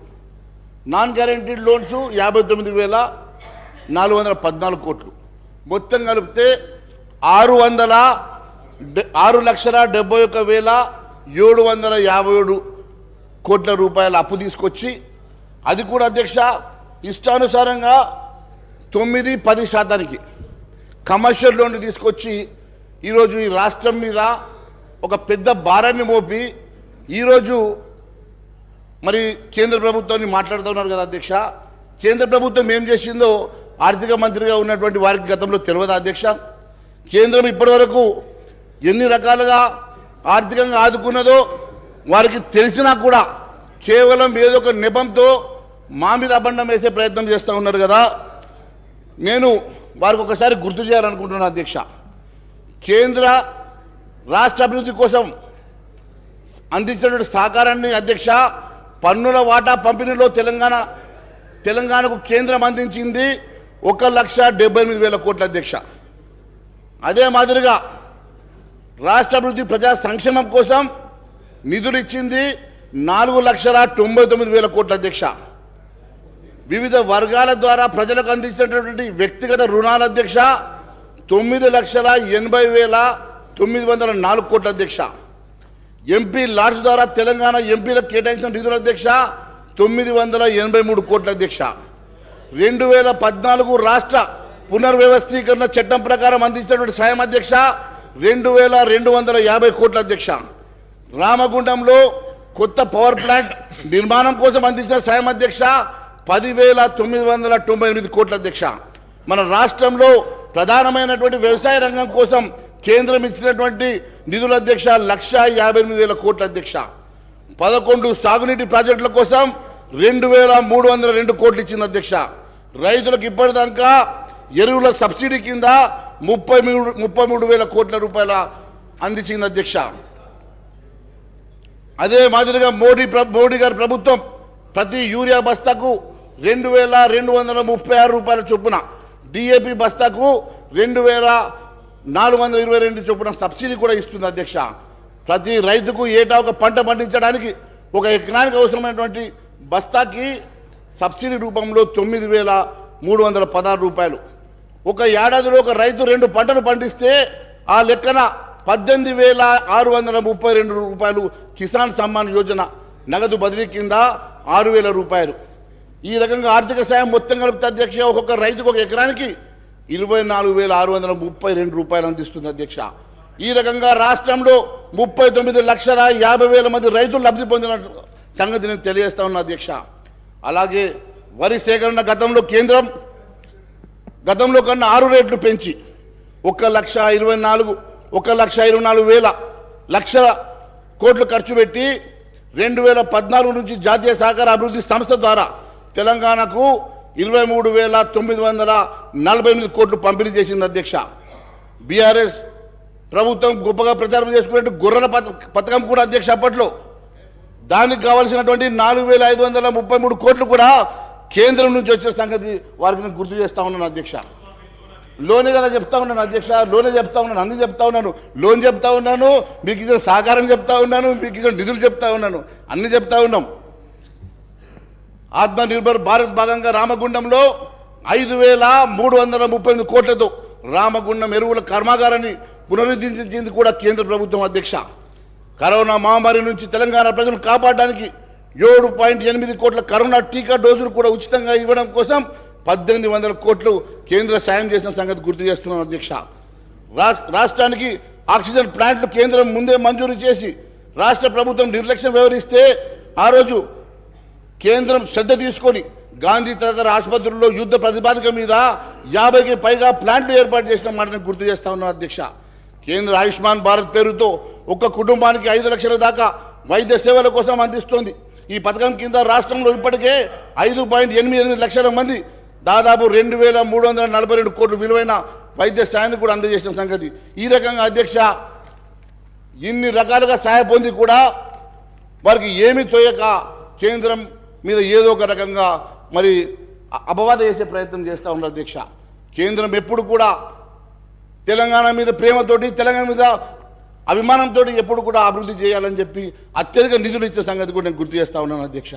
ఎన్ని రకాలుగా నిధులు ఇచ్చినా, ఎన్ని రకాలుగా వారికి లోన్ల కోసం అవకాశాలు ఇచ్చిన, పర్మిషన్స్ ఇచ్చినా కూడా ఎప్పుడు కూడా వాటిని ప్రాపర్గా యూటిలైజ్ చేయలేక, ప్రాపర్గా వాళ్ళు ఇన్వెస్ట్ చేయలేక ఈరోజు ఏదో ఒక రకంగా కేంద్రాన్ని నిందించేటువంటి ప్రయత్నం చేస్తున్నందుకు నేను వారికి ఇవన్నీ చెప్పాల్సి వస్తుంది అధ్యక్ష. ఇంకా ఇలాంటి ఎన్నో సంక్షేమ కార్యక్రమాలు అధ్యక్ష చదువుతూ పోతే స్వచ్ఛ భారత్ కానీ, నిరుపేదలకు పిఎం గరీబీ కళ్యాణ్ కింద ఇచ్చేటువంటి 18.52 లక్షల కోట్ల ఆహార సబ్సిడీ కానీ, ఈ రకంగా కొన్ని లక్షల కోట్ల రూపాయలు కేంద్ర ప్రభుత్వం సహకారం చేసినప్పటికీ కూడా వారు మర్చిపోవడం అనేది చాలా బాధాకరంగా ఉంది అధ్యక్ష. ఎక్కడ తక్కువ చేయలేదు, అన్నీ ఇచ్చినారు. మీకు ఇంకా కావాలంటే ఇప్పిస్తాం, డోంట్ వరీ. మీకు కావాలంటే చెప్పండి, ఎన్ని కావాలంటే ఇప్పిస్తాం మేము. రైల్వే వ్యాగన్ ఫ్యాక్టరీ కోసం మీకు తెలుసు, దానికోసం కూడా దాదాపు 3000 మందికి ఉపాధి కలిగే విధంగా మరి అక్కడ మన రాష్ట్రంలో ఏర్పాటు చేసుకున్న సంగతి కానీ, ఈ రకంగా గ్రామీణ అభివృద్ధి భాగంగా 12,769 గ్రామ పంచాయతీలకు 14 ఆర్థిక సంఘం సిఫార్సు ప్రకారం 5,380 కోట్లు కానీ, ఈ రకంగా వేల కోట్లు, లక్షల కోట్ల రూపాయలు ఈ ప్రభుత్వానికి మరి కేంద్రం సాయం చేసిన సంగతి నేను గుర్తు చేస్తూ, ఇంకా చాలా ఉంది అధ్యక్ష. కానీ నాకు ఇచ్చిన సమయంలో మరి ఇవన్నీ చదవడం కన్నా నేను ముఖ్యంగా వారు చెప్పినటువంటి పవర్ దాని మీద నేను చెప్పాలనుకుంటున్నాను అధ్యక్ష. ఇప్పుడే గౌరవ సభ్యులు హరీష్ రావు గారు మాట్లాడుతూ ఇందాక మీటర్లు పెట్టాలని చెప్పి కేంద్ర ప్రభుత్వం చెప్పిందని. ఇంత శుద్ధ అబద్ధం అధ్యక్ష, ఇంత అబద్ధం ఒక సీనియర్ లెజిస్లేటరు, 5 సార్లు గెలిచిన లెజిస్లేటర్ ఈ రకంగా అబద్ధాలు చెప్పడము, సభలో అబద్ధాలు చెప్పడం ఎంతవరకు సంబంధించిన అధ్యక్ష? ఈ రకంగా కేంద్రం ఎక్కడన్నా మీటర్లు పెట్టమని అంటే దాన్ని ఒకసారి చూపించమనండి అధ్యక్ష. ఎక్కడన్నా అలాంటి నోట్ ఇచ్చినా, జీవో ఇచ్చినా, సర్క్యులేషన్ ఇచ్చినా కూడా ఒకసారి చూపించమనండి అధ్యక్ష. కేవలం బూటక మాటలు, అబద్ధ మాటలతోటి ఇంతకాలం 10 సంవత్సరాలు పబ్బం గడిపినటువంటి వీళ్ళు మళ్ళీ ఈరోజు హౌజులు కూడా మిస్లీడ్ చేయడం చాలా బాధాకరంగా ఉంది అధ్యక్ష. సెప్టెంబర్ 15వ తారీఖు రోజు కేంద్ర మంత్రివర్యులు ఆర్కే సింగ్ గారు హైదరాబాద్లో ప్రెస్ మీట్ పెట్టారు అధ్యక్ష. దాంట్లో కిషన్ రెడ్డి గారితో నేను కూడా ప్రెస్ మీట్లో పార్టిసిపేట్ చేశాను అధ్యక్ష. ఆ రోజు ఇచ్చినటువంటి ప్రెస్ మీట్లో వారు చెప్పిన మాట చెప్తా ఉన్నాను అధ్యక్ష. కేంద్ర ప్రభుత్వం రైతుల వ్యవసాయ మోటార్లు, మీటర్లు పెడుతుందని చెప్పి దుష్ప్రచారం చేస్తూ ఉన్నారు. విద్యుత్తును ప్రైవేట్ పరం చేస్తున్నదని చెప్పి బీఆర్ఎస్ ప్రభుత్వం దుష్ప్రచారం చేస్తూ ఉన్నది. కానీ ఆర్పి సింగ్ గారు చెప్పిన మాట, రాష్ట్రానికి అన్ని విధాలుగా సహకరిస్తున్నాం, చాలా విషయాల్లో ఈ ప్రభుత్వం అబద్ధాలు, ఆరోపణలు చేస్తూ ఉన్నది. పవర్ ప్రాజెక్టులో మేము ఇన్ని కోట్ల రూపాయలు లోన్లు ఇచ్చాం, ఇన్ని లక్షల కోట్ల లోన్లు ఇచ్చాం. అంతేకాకుండా ఈ రకంగా మా మీద అబద్ధం చెప్తా ఉన్నది. మేము ఎక్కడ కూడా మీటర్లు పెట్టమని చెప్పి ఎక్కడ కూడా ఆదేశాలు ఇవ్వలేదు, అలాంటి లెటర్ కానీ సర్క్యులర్స్ కానీ పంపలేదు. బీజేపీ అధికారంలోకి వస్తే వ్యవసాయ మోటార్లకు మీటర్లు పెడతారు అని చెప్పి ఏదైతే వీళ్ళు అబద్ధం ప్రచారం చేస్తూ ఉన్నారో అది శుద్ధ అబద్ధం అని చెప్పేసి ఆ రోజు వారు చెప్పడం జరిగింది. అంతేకాదు అధ్యక్ష, తెలంగాణ రూరల్ ఎలక్ట్రిఫికేషన్ కార్పొరేషన్ ద్వారా గత తెలంగాణ ప్రభుత్వానికి 1,57,000 కోట్ల రూపాయలు మంజూరు చేశాం. దాంట్లో కేవలం 19,700 కోట్ల మినహా దాదాపు 1,40,000 కోట్ల రూపాయలు ఆల్రెడీ వాళ్ళు వాడుకున్నారని చెప్పి సెప్టెంబర్ 15వ తారీఖు రోజు కేంద్ర మంత్రి గారు ఇచ్చినటువంటి నివేదిక అధ్యక్ష. మరి అంతేకాకుండా పవర్ ఫైనాన్స్ కార్పొరేషన్ ద్వారా 1,08,000 కోట్ల రూపాయలు రుణాలు మంజూరు చేశాం. దాంట్లో 91,000 కోట్ల రూపాయలు ఆల్రెడీ దాంట్లో వాడుకున్నారని చెప్పి మరి ఇన్ని లక్షల కోట్ల రూపాయలు కేంద్ర ప్రభుత్వం ద్వారా సహాయ పొంది కూడా కేంద్ర ప్రభుత్వం మీద ఈ రకంగా నెపం పెట్టడం, కేంద్ర ప్రభుత్వం మీద అబద్ధాలు చెప్పడం ఇది ఎంతవరకు మరి సమంజసమని చెప్పి అడుగుతా ఉన్నాను. కేంద్ర ప్రభుత్వం ఎక్కడ కూడా మీటర్ల విషయం చెప్పలేదు, కేంద్ర ప్రభుత్వం ఎక్కడ మీటర్ బిగిస్తామని చెప్పలేదు.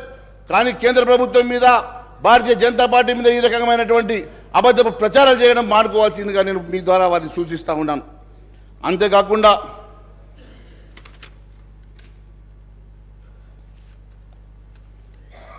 వారి మిత్రులు, వారి కేసీఆర్ గారి మిత్రులు ఇప్పుడు ఆంధ్రప్రదేశ్ రాష్ట్ర గౌరవ ముఖ్యమంత్రి జగన్మోహన్ రెడ్డి గారు మాత్రం అక్కడ మీటర్లు పెట్టుకున్నారు అధ్యక్ష.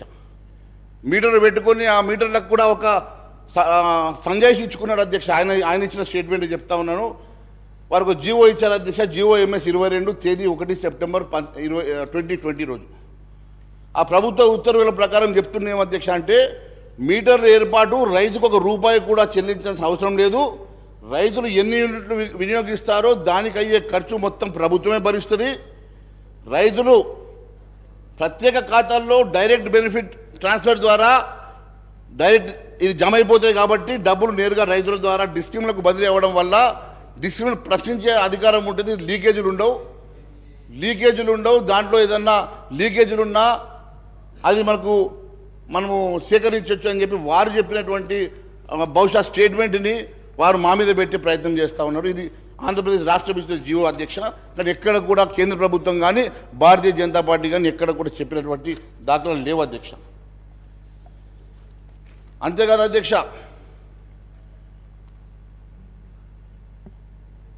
తెలంగాణ రాష్ట్రం ఈరోజు 6,71,757 కోట్ల రూపాయల అప్పు చేసి దాదాపుగా మనకొచ్చే రెవెన్యూలో 35% జీతాలకు శాలరీస్కి ఖర్చు అవుతా ఉంది అధ్యక్ష. రికరింగ్ ఎక్స్పెండిచర్ 34% రీపేమెంటు ఇంట్రెస్ట్లకు పోతుంది అధ్యక్ష. మరి 69% ఈ రకంగా ఖర్చు అవుతూ ఉంటే కేవలం మనకు మిగిలింది 31% అధ్యక్ష. మరి 31% రెవెన్యూ తోటి ఈ ప్రభుత్వం ఇవ్వాల్సినటువంటి సంక్షేమ కార్యక్రమం ఏ రకంగా ఇస్తుంది?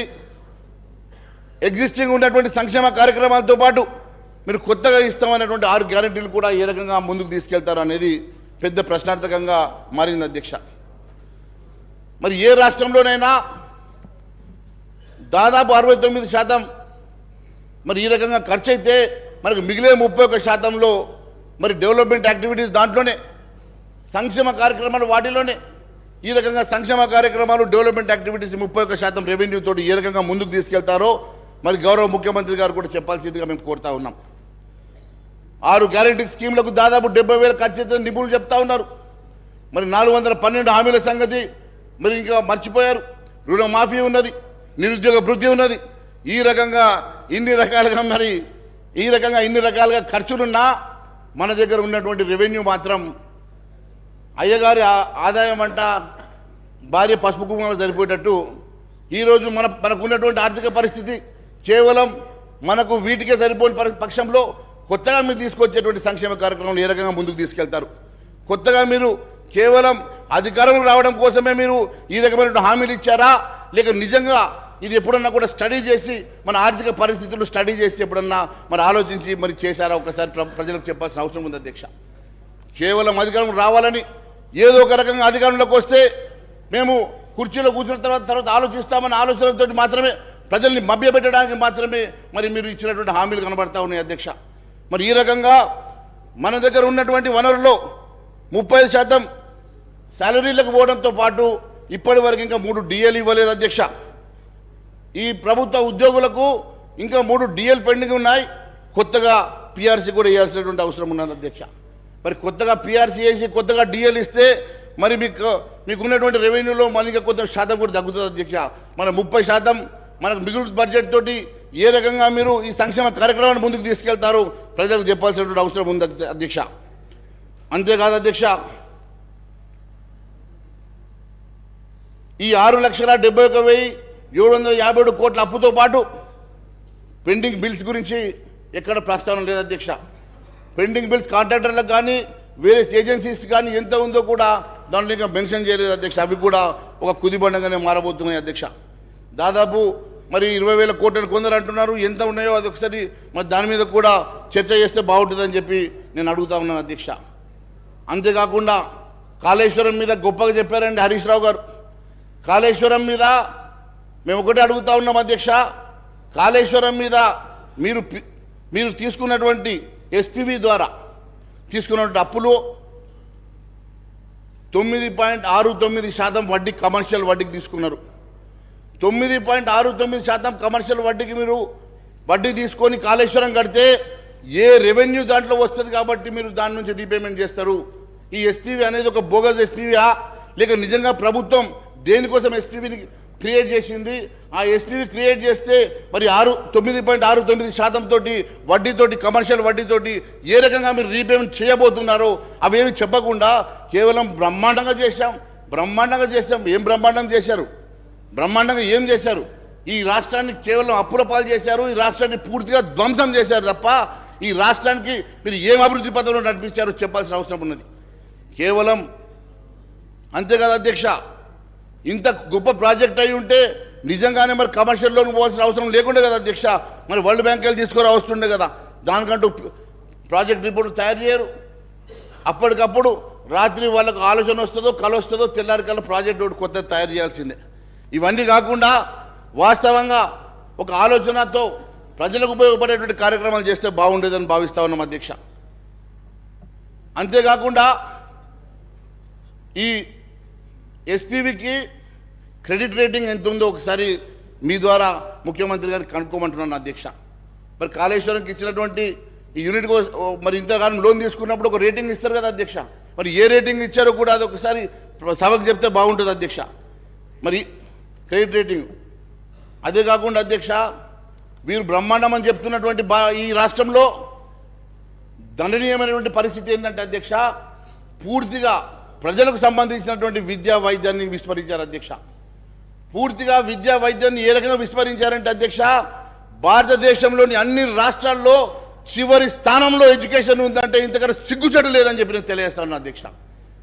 యావత్ భారతదేశంలో చివరి స్థానంలో ఈరోజు ఎడ్యుకేషన్ అలొకేషన్ ఉందంటే 7% అలొకేషన్ తోటి చివరిలో యావత్ భారతదేశంలో ఉందంటే ఇంతకన్నా ఘోరం ఇంకొకటి లేదు అధ్యక్ష.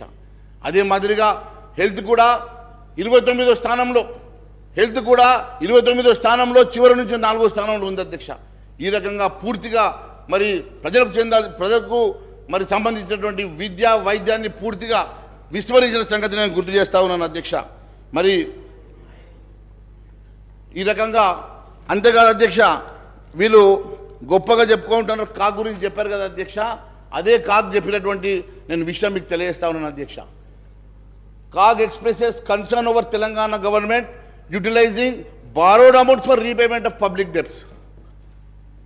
ఎంత ఘోరం అధ్యక్ష అంటే అప్పులు కట్టడానికి కూడా అప్పులు తీసుకొచ్చి అప్పులు తెచ్చిన డబ్బుతోటి అప్పులు కట్టేటువంటి దుర్భరమైనటువంటి స్థితిలో గత ప్రభుత్వం నడిపించిందంటే ఇంతకన్నా ఘోరం ఇంకొకటి లేదు అధ్యక్ష. వాళ్ళు చెప్తా ఉన్నారు అధ్యక్ష, చాలా గొప్పగా బ్రహ్మాండంగా చేశాం, బ్రహ్మాండంగా నిర్మాణం చేశాం. ఏం నిర్మాణం చేశారు అధ్యక్ష? బ్రహ్మాండంగా ధ్వంసం చేశారని చెప్తే బాగుండేది. బ్రహ్మాండంగా ధ్వంసం చేశారని చెప్తే బాగుండేది అధ్యక్ష. పూర్తిగా ఈ రాష్ట్రాన్ని అప్పుల పాలు చేసి ఒక పథకం ప్రకారం ఈ రాష్ట్రాన్ని అప్పుల పాలు చేసి వాళ్ళ కాంట్రాక్టర్లు జేబులు నింపుకున్నట్టు అవపడుతుంది అధ్యక్ష. ఇది తెలంగాణ రాష్ట్ర ప్రజానికం కోసం, తెలంగాణ ప్రజల కోసం మాత్రం ఇదే ఉపయోగపడే కార్యక్రమమే చేయలేదు అధ్యక్ష. పూర్తిగా 10 సంవత్సరాలు ఈ రాష్ట్రాన్ని ధ్వంసం చేసి ఒక నియంత పాలనలో ఈ రాష్ట్రం నలిగిపోయిందన్న సంగతి నేను తెలియజేస్తా ఉన్నాను అధ్యక్ష. ఒక నియంత పాలనలో ఈ రాష్ట్రం పూర్తిగా అప్పుల పాలైపోయింది అధ్యక్ష. ఏ ఒక్క సంక్షేమ కార్యక్రమం కానీ అట్టడుగు బడుగు బలైన వర్గాలకు చెందినటువంటి వారికి ఏ ఒక్క ఉపాధి కల్పించలేదు ఈ ప్రభుత్వం అధ్యక్ష. గత ప్రభుత్వం కూడా ఈ రకంగానే నిరుద్యోగ వృద్ధి ఇస్తామని చెప్పారు అధ్యక్ష. మరి ఇప్పుడు దాన్ని పెంచి 4,000 ఇస్తామని కొత్త ప్రభుత్వం చెప్తా ఉంది. మీరు పూర్తిగా ఇవ్వలేదు కాబట్టి మేము కూడా ఎగ్గొడితే బాగుంటుందని అనుకుంటే మాత్రం మేము భారతీయ జనతా పార్టీ ఊరుకునే సమస్య లేదు. మీ భారతీయ జనతా పార్టీ తరఫున గౌరవ ముఖ్యమంత్రి గారికి, మీ ద్వారా గౌరవ ముఖ్యమంత్రి గారికి కూడా నేను విన్నవిస్తా ఉన్నాను అధ్యక్ష. ఖచ్చితంగా మీరు కేవలం 6 గ్యారంటీ స్కీమ్లే కాదు 412 హామీలను కూడా నెరవేర్చాల్సిందే అధ్యక్ష. మరి మీకున్న నిధులు కేవలం యావత్ రెవెన్యూలో మీకున్న మిగులు కేవలం 31% అధ్యక్ష. 35% శాలరీస్కి పోగా 34% రీపేమెంట్స్ అండ్ ఇంట్రెస్ట్కి పోయిన తర్వాత మిగిలే 31%లో ఏ రకంగా మీరు కొత్త సంక్షేమ కార్యక్రమం నడిపిస్తారు, పాత సంక్షేమ కార్యక్రమాలని కంటిన్యూ చేసుకుంటూనే కొత్త సంక్షేమం ఇచ్చినటువంటి హామీలు నెరవేరుస్తారో ప్రజలకు చెప్పాల్సిన అవసరం ఉంది అధ్యక్ష. కేవలం అదే మీరు ముందే అడిగితే బాగుండేది కదా. మీరు ముందు అడగకపోతే మీరు మేనిఫెస్టో తయారు చేసేప్పుడు అడిగి ఉంటే మనందరం కలిసి కేవలం ఈ రకంగా కేవలం అధికార దాహంతో మాత్రమే మరి కాంగ్రెస్ వాళ్ళు కూడా ఇలాంటి హామీలు ఇచ్చినట్టుగా మేము భావిస్తున్నాం అధ్యక్ష. ఎట్టి పరిస్థితుల్లో వారికి 100 రోజుల సమయం ఇవ్వాలని చెప్పి ముందే చెప్పాం. 100 రోజుల సమయం ఇస్తాం. 100 రోజుల తర్వాత వీరు ఇచ్చినటువంటి హామీలు నెరవేర్చకపోయినా, ప్రజా సంక్షేమ కార్యక్రమం ముందుకు నడిపేయకపోయినా ఖచ్చితంగా ప్రజా గొంతుకై భారతీయ జనతా పార్టీ నిలబడుతుందని తెలియజేస్తా ఉన్నాం అధ్యక్ష. చేస్తే మంచిదే కదా, చేయాలని కోరుకుంటున్నాం. మీరు చేస్తే మంచిదే అన్న, చేయాలని కోరుకుంటున్నాం మేము కూడా. అంతే కదా అధ్యక్ష. మరి వీటితో పాటు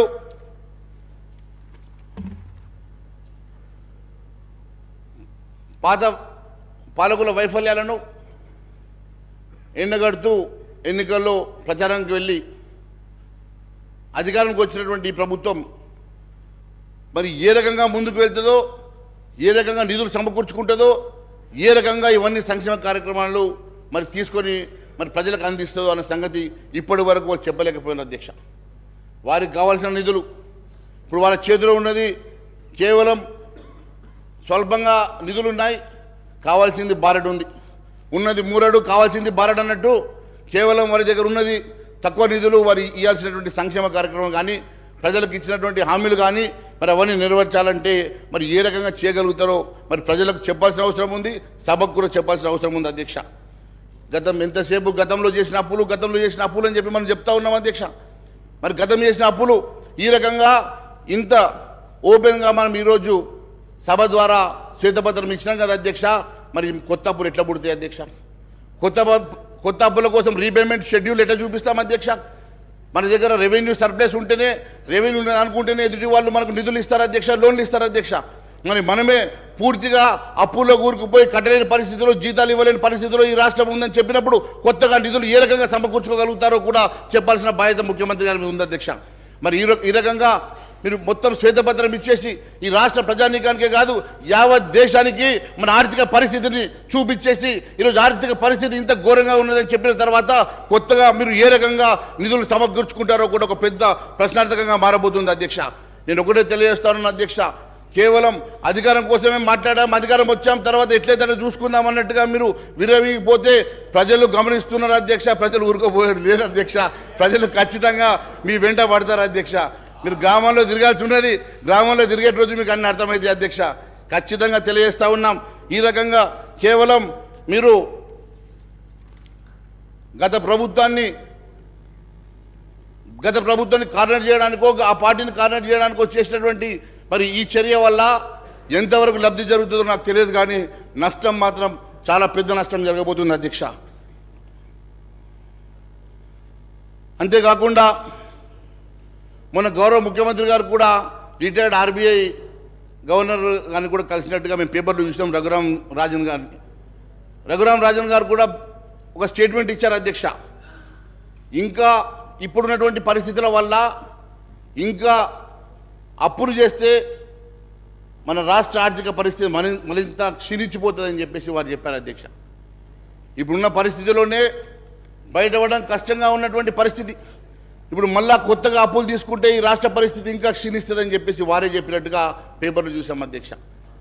మరి వారు అడ్వైజ్ తీసుకోవడానికి పిలిచినటువంటి వారే ఈ రకంగా మాట్లాడిందంటే మరి మీరు ఎక్కడ కూడా మీ మేనిఫెస్టోలో కొత్తగా అప్పులు తెస్తామని చెప్పలే, ఏ రకంగా సమకూర్చుకుంటామో చెప్పలే.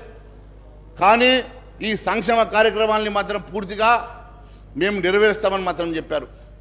ఎట్టి పరిస్థితుల్లో కొత్తగా అప్పు తీసుకురావడానికి వీల్లేదు. అన్నిటికన్నా ముఖ్యం ప్రజల మీద భారం మోపడానికి అసలే మేము ఒప్పుకోని లేదని చెప్పి తెలియజేస్తా ఉన్నాను. ఏదో ఒక రకంగా ప్రజల మీద భారం మోపుతాం, ట్యాక్సులు పెంచుతాం, ప్రజల్ని నడ్డి విరుస్తామంటే మాత్రం ఎట్టి పరిస్థితుల్లో భారతీయ జనతా పార్టీ ఊరుకున్న సమస్య లేదు. ప్రజా గొంతుగా మేము నిలదీస్తామని చెప్పి కూడా తెలియజేస్తా ఉన్నాను అధ్యక్ష. అంతేకాదు అధ్యక్ష, ఎక్కడ కూడా మీ మేనిఫెస్టోలో పెట్టలేదు, పెట్టకున్నా కూడా మీరు అన్ని రకాలుగా హామీలు ఇచ్చారు. మేము కూడా ధైర్యం ఉంది, మీకు ధైర్యం ఉంది కాబట్టి, కానీ చేయాలి కదా, ధైర్యం అందరికీ ఉంటుంది. ధైర్యంతో పాటు చేయాలి, చేస్తే సంతోషం కదా. ఎన్ని ప్రజెంటేషన్లు ఇచ్చినా, ఎన్ని చర్చలు చేసినా దానివల్ల లాభం లేదు అధ్యక్ష. కేవలం ఏ రకంగా మీరు దీన్ని అధిగమిస్తారు, ఏ రకంగా ముందుకెళ్తారని సభకు చెప్పాలి అధ్యక్ష. మీరు ఏ రకంగా అధిగమిస్తారో, ఏ రకంగా ముందుకెళ్తారో చెప్పకుండా కేవలం ఒకరినొకరు దుంబెత్తు పోసుకోవడం కాదు అధ్యక్ష. మీరు కూడా మీ ద్వారా నేను స్పీకర్ గారికి కూడా నేను చెప్తా ఉన్నాను అధ్యక్ష, కేవలం ఒకవైపు అటువైపు చూడకండి అధ్యక్ష, మధ్యలో మేము కూడా ఉన్నాం, మా వైపు కూడా చూడమని. అప్పుడు కూడా నేను మరి మధ్యలో లేచి అడిగినాను అధ్యక్ష, నేను క్లారిఫికేషన్ ఇస్తానంటే మరి నాకు అవకాశం రాలేదు. సరే, ఏదైనా వాళ్ళిద్దరు కొట్లాట కోసం ఈ సభ లేదు అధ్యక్ష, వాళ్ళిద్దరు ఈగోస్ కోసం ఈ సభ లేదు అధ్యక్ష. ప్రజలు మొత్తం 3.5 కోట్ల ప్రజలు మన వైపు చూస్తూ ఉన్నారు అధ్యక్ష, సభ వైపు చూస్తూ ఉన్నారు, సభలో జరిగే చర్చను చూస్తూ ఉన్నారు అధ్యక్ష. ఖచ్చితంగా ఇక్కడ జరిగేటువంటి చర్చ ఒక అందరికి ఉపయోగపడే చర్చగా మారాలి.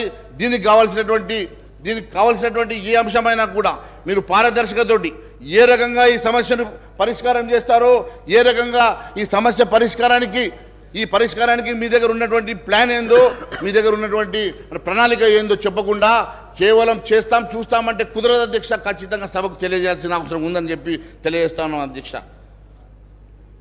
ఇంకా గత ప్రభుత్వం కూడా ఆ ₹1,00,000 రుణమాఫీ 5 సంవత్సరాలైనా చేయలేకపోయింది. మరి మీరు ఇంకా ఉన్నాయి, బ్యాలెన్స్ ఉన్నాయి సార్, బ్యాలెన్స్ ఉన్నాయి, చేయలేదు. ఏడాది లోపల చేస్తామన్నారు, 5 ఏళ్ళైనా చేయలేకపోయింది, ఇంకా బ్యాలెన్స్ ఉన్నది, అందుకే చెప్తున్నా. కాబట్టి మీరు 2 లక్షల రుణమాఫీ 9వ తారీఖు డేట్ ఇచ్చిండ్రు అధ్యక్ష, 9వ తారీఖు డేట్ ఇచ్చిండ్రు. మరి ఫైనాన్స్ మంత్రి గారు లేరు ఇప్పుడు, మరి ముఖ్యమంత్రి గారు లేరు, ఫైనాన్స్ ఇద్దరు అదృష్టవంతులు లేరు అధ్యక్ష హాల్లో. మరి ఇద్దరు ఏ ఒక్కరున్నా కూడా సమాధానం చెప్తురేమో, కానీ పాపం ఒక అదృష్టవంతుడు అంటే పాపం ముఖ్యమంత్రి రాకపోయినా ముఖ్యమంత్రి భవనం వచ్చింది కదా, అందుకే అంటున్నా అదృష్టవంతుడు అని. ఏదో ఒకటైతే వచ్చింది అధ్యక్ష. నేను ఒకటి అడుగుతా ఉన్నాను అధ్యక్ష, మీ ద్వారా గౌరవ ముఖ్యమంత్రి గారిని, గౌరవ ఉప ముఖ్యమంత్రి గారిని కూడా, మాకు ఇంకా సభ ఎన్ని రోజులు నడుస్తుందో తెలియదు, కానీ నడిచేటువంటి సభలో మీరు సమకూర్చుకునేటువంటి సోర్సెస్ ఏమున్నాయి, ఏ రకంగా సమకూర్చుకొని మరి ఈ డెప్స్ని మీరు కంట్రోల్ చేయగలుగుతారు. ఏం అధ్యక్ష, నేను మాట్లాడింది ఎంతసేపు అధ్యక్ష? అరే అక్కడ గంటన్నర ఇస్తారు, మీరు మాట్లాడుకుంటారు, సభ అంతా మీకోసం అధ్యక్ష. మేము కూడా 8 మంది ఉన్నాం ఇక్కడ. This is third largest party అధ్యక్ష, థర్డ్ లార్జెస్ట్ పార్టీ. మేము మళ్ళీ అక్కడ వచ్చి కూర్చుంటామే రేపు, డోంట్ వరీ. మా పార్టీ వచ్చి అక్కడ కూర్చుంటుంది రేపు. అంతేకాదు అధ్యక్ష,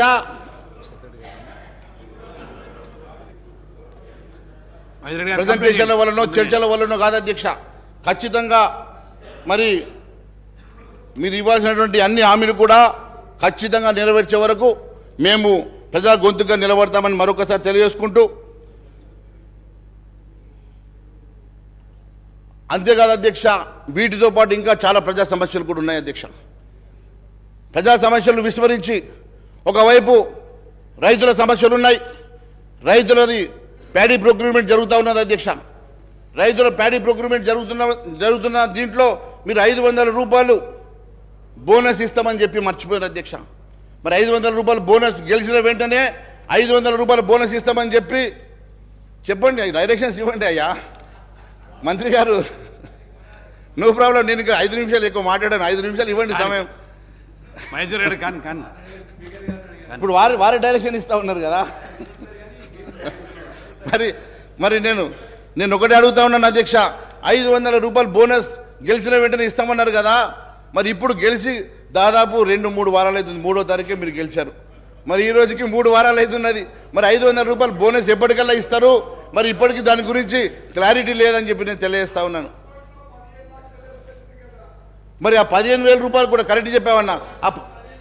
అదే 15,000 సంగతి కూడా 15,000 రూపాయలు ఇస్తామని చెప్పి కేవలం 10,000 ఇచ్చారు. మిగిలిన 10,000 రూపాయలు, మిగిలిన 5,000 రూపాయలు. గౌరవ మంత్రి గారు, సార్ నేను గౌరవ సభ్యులు మహేశ్వర్ రెడ్డి గారు మాట్లాడుతూ ఉన్నారు అధ్యక్ష. 500 రూపాయల బోనస్ గురించి మాట్లాడుతున్నారు. వారు కూడా వాణిజ్యం వ్యాపారం చేసే వ్యక్తి. వారికి తెలుసు అధ్యక్ష, బిజినెస్ పెట్టిన తర్వాత కొద్ది సమయం పెడుతుంది. ఒక క్రమం మేము 100 రోజులు కాదు సార్, 100 రోజులు 100 రోజుల లోపల మేము అమలు చేస్తామని చెప్పాం. కానీ మేము అడుగుతూ ఉన్నాం అధ్యక్ష, ప్రతి వ్యక్తికి, ఈ భారతదేశంలో ఉన్న ప్రతి వ్యక్తి అకౌంట్లో 15 లక్షల రూపాయలు వేస్తామన్న ఈ బీజేపీ పార్టీ ప్రభుత్వం కనీసం ఒక్క పైసన్న వేసిందా? దాని గురించి మాట్లాడమని చెప్పండి అధ్యక్ష. మహేశ్వర రెడ్డి గారు కంప్లీట్ చేయండి. చూడండి, టైం అయిపోతుంది. చూడండి మంత్రి గారు ఇక్కడ బిజినెస్ అంటే ఈ సభని ఒక బిజినెస్తో పోలుస్తున్నారు అధ్యక్ష. ఈ సభని ఒక కార్పొరేట్ కంపెనీతో పోలుస్తున్నారు అధ్యక్ష. ముందు ఆయన మీద చర్యలు తీసుకోండి అధ్యక్ష, ముందు ఆయన మీద చర్యలు తీసుకోండి. మరి ఇలాంటి వాళ్ళు సార్, ఇలాంటి వాళ్ళు మంత్రి గారిని ఎట్లా సార్? నిండు సభలో బిజినెస్ తోటి పోల్చి మీరు అపహాస్యం చేస్తూ ఉన్నారు ఈ సభని. మీరు దయచేసి ఇంకోసారి ఇలాంటి మాట మంచిది కాదు అధ్యక్ష. అధ్యక్ష, రెండో విషయం, 15 లక్షల విషయం చెప్పారు కదా అధ్యక్ష. ఖచ్చితంగా ప్రతి వ్యక్తికి వినండి, అరే మా జీడిపి పెంచడానికి దాని ఉద్దేశం ఏంటంటే అందరి అకౌంట్లో 15 లక్షలు వేస్తామని కాదు. ప్రతి వ్యక్తికి 15 లక్షల వర్త్ మనిషిగా మారాలంటే రేపు జీడిపి పెరగాలంటే దానికి కావాల్సినటువంటి నల్లధనం బయటకు రావాలని చెప్పి ఆ రోజు 1000 రూపాయల నోట్లను, 2000 రూపాయల నోట్లను పూర్తిగా రద్దు చేసి నల్లధనాన్ని బయటకు తీసుకొచ్చి ఈరోజు యావత్ ప్రపంచంలోనే ఐదో రిచెస్ట్ కంట్రీగా, బలమైనటువంటి ఎకనామికల్ కంట్రీగా మేము ఎదిగినామంటే అది కేవలం నరేంద్ర మోడీ గారి ద్వారానే జరిగిందని చెప్పి నేను తెలియజేస్తా ఉన్నాను అధ్యక్ష. అంతేకాదు, మీరు ఇవ్వాల్సినటువంటి ముందు దయచేసి మీ ద్వారా అడుగుతా ఉన్నాను, మీరు ఇవ్వాల్సినటువంటి బోనస్ కానీ, మీరు ఇవ్వాల్సినటువంటి రుణమాఫీ కానీ, మొన్న అధ్యక్ష ఎన్నికలకు ముందు పాపం వాళ్ళు, ఈ ప్రభుత్వం వాళ్ళు ఉన్నప్పుడు 5,000 రూపాయలు వాళ్ళు వేస్తామని చెప్పి అకౌంట్లో వేస్తూ ఉంటే ఎలక్షన్ కమిషన్ ఆపింది కదా. గా డబ్బన్నా ఇప్పటికి పూర్తి చేయలేకపోతున్నారు అధ్యక్ష. అవి ముందు వేయండి, తర్వాత మీరు వేస్తాన డబ్బులు వేద్దాం.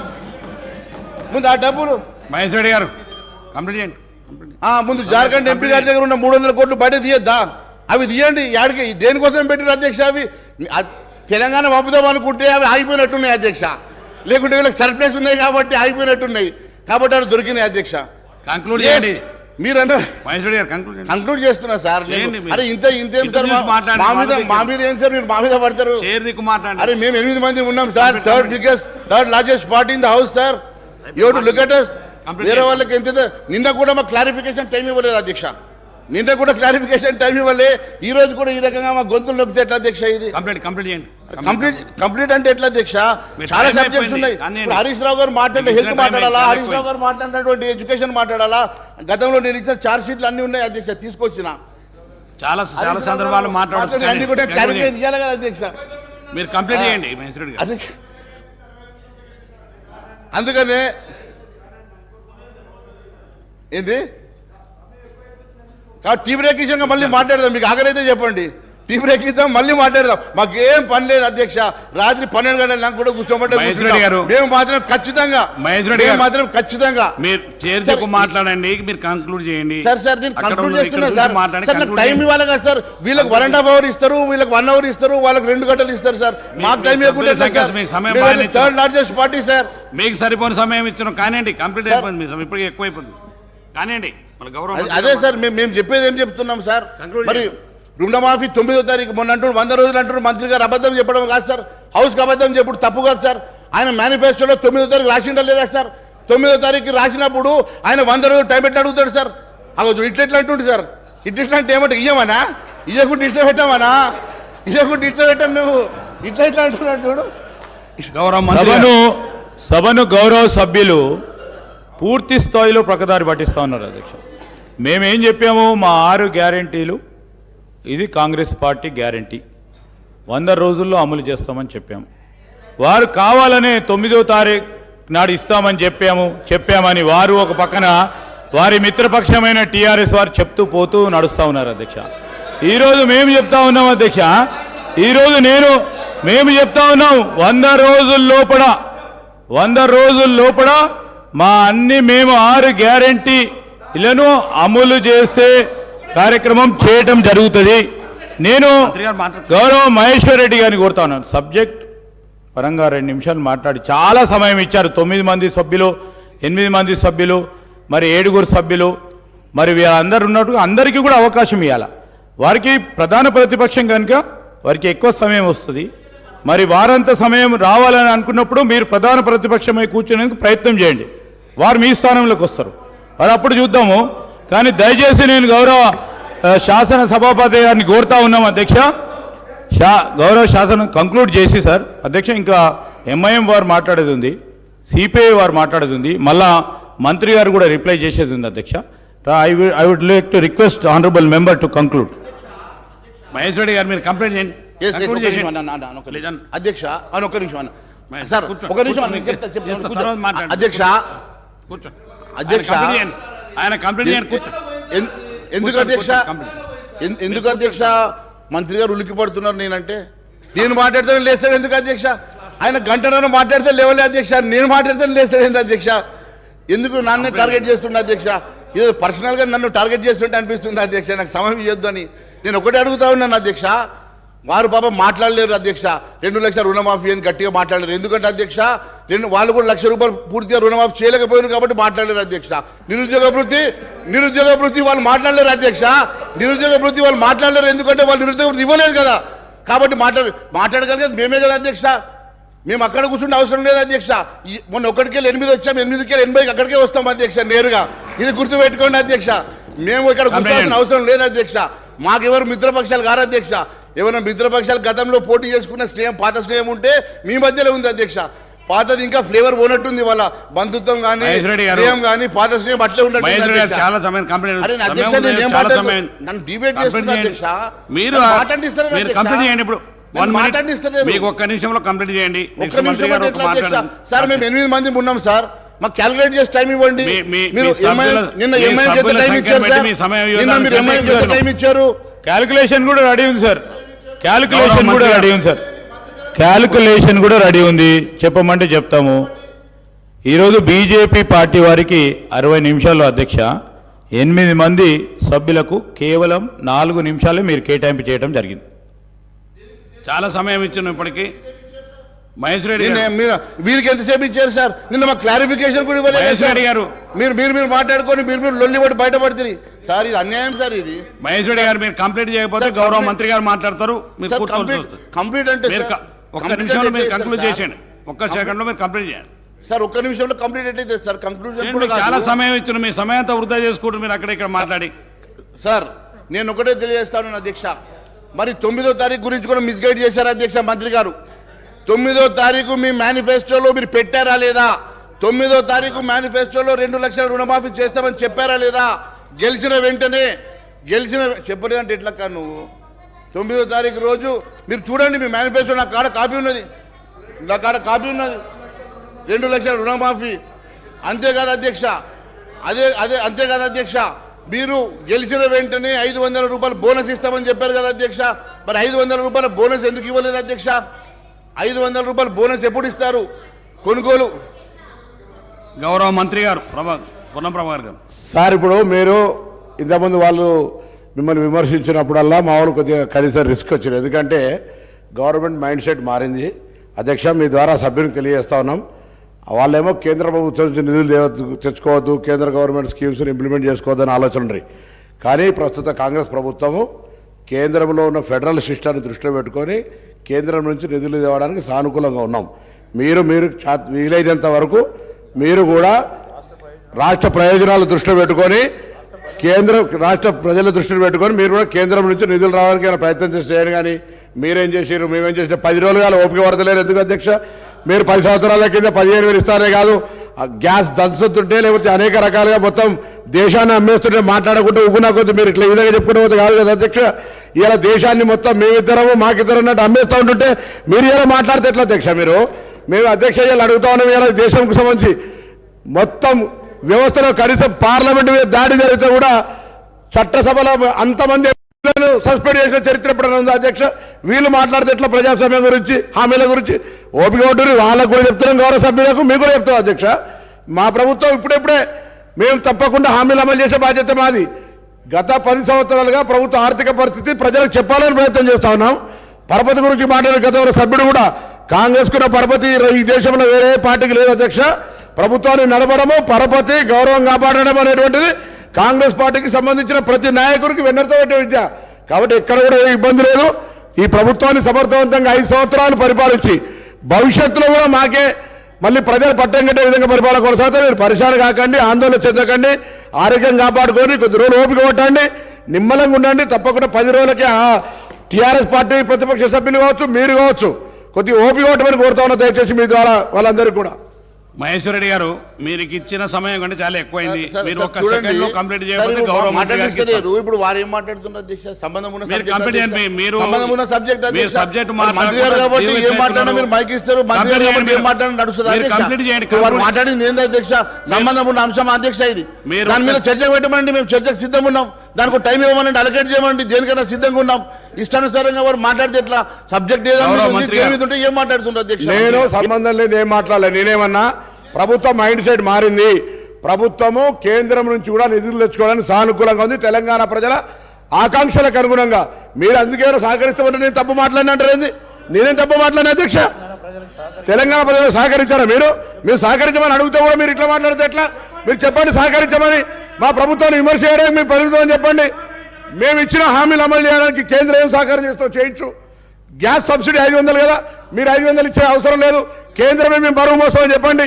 అట్లా చేతనవుతుందా? ఆ పార్టీని మీరు ఒప్పించగలుగుతారా కేంద్రంలో ఉన్నటువంటి వాళ్ళను? అసలు మీ దగ్గర మీ పార్టీలో మీకు సంబంధించిన మాటనే లేదు.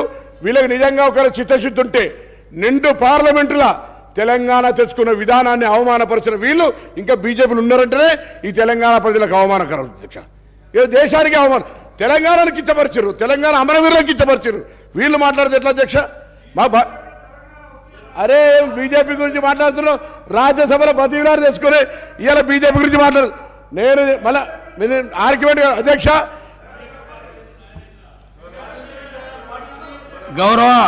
గౌరవ మంత్రి ఇరిగేషన్ శాఖ మంత్రి ఉత్తమ్ కుమార్ రెడ్డి గారిని మాట్లాడాల్సి కోరుతున్నాను. మీకు చాలా సార్లు సమయం ఇచ్చినాను, మీరు కంక్లూడ్ చేయట్లేరు. మీరు చైర్ దిక్కు మాట్లాడకుండా అక్కడ మాట్లాడకుండా మీ సమయానంతా గౌరవ మంత్రి మీరు ఒక్క నిమిషంలో కంప్లీట్ చేయండి. ఒక్కటే సార్, నాకు అందరికి ఇచ్చండి, నాకు సమయం ఇవ్వండి. మీకు అందరికంటే ఎక్కువ సమయం ఇచ్చినాం, మీ సమయాన్ని మీరే వృధా చేసుకుంటున్నారు. చాలా సమయం ఇచ్చినాం, మీకు ఇవ్వాల్సిన దానికంటే ఎక్కువ సమయం ఇచ్చాము. ఒక్క నిమిషం మాట్లాడమంటే ఎట్లా సార్? మీకు మీ సంఖ్యాబలానికంటే మీకు 40 minutes పైన ఇచ్చినాం సార్. మీ సంఖ్యాబలం కంటే ఎక్కువ ఇచ్చినాం మీకు సార్.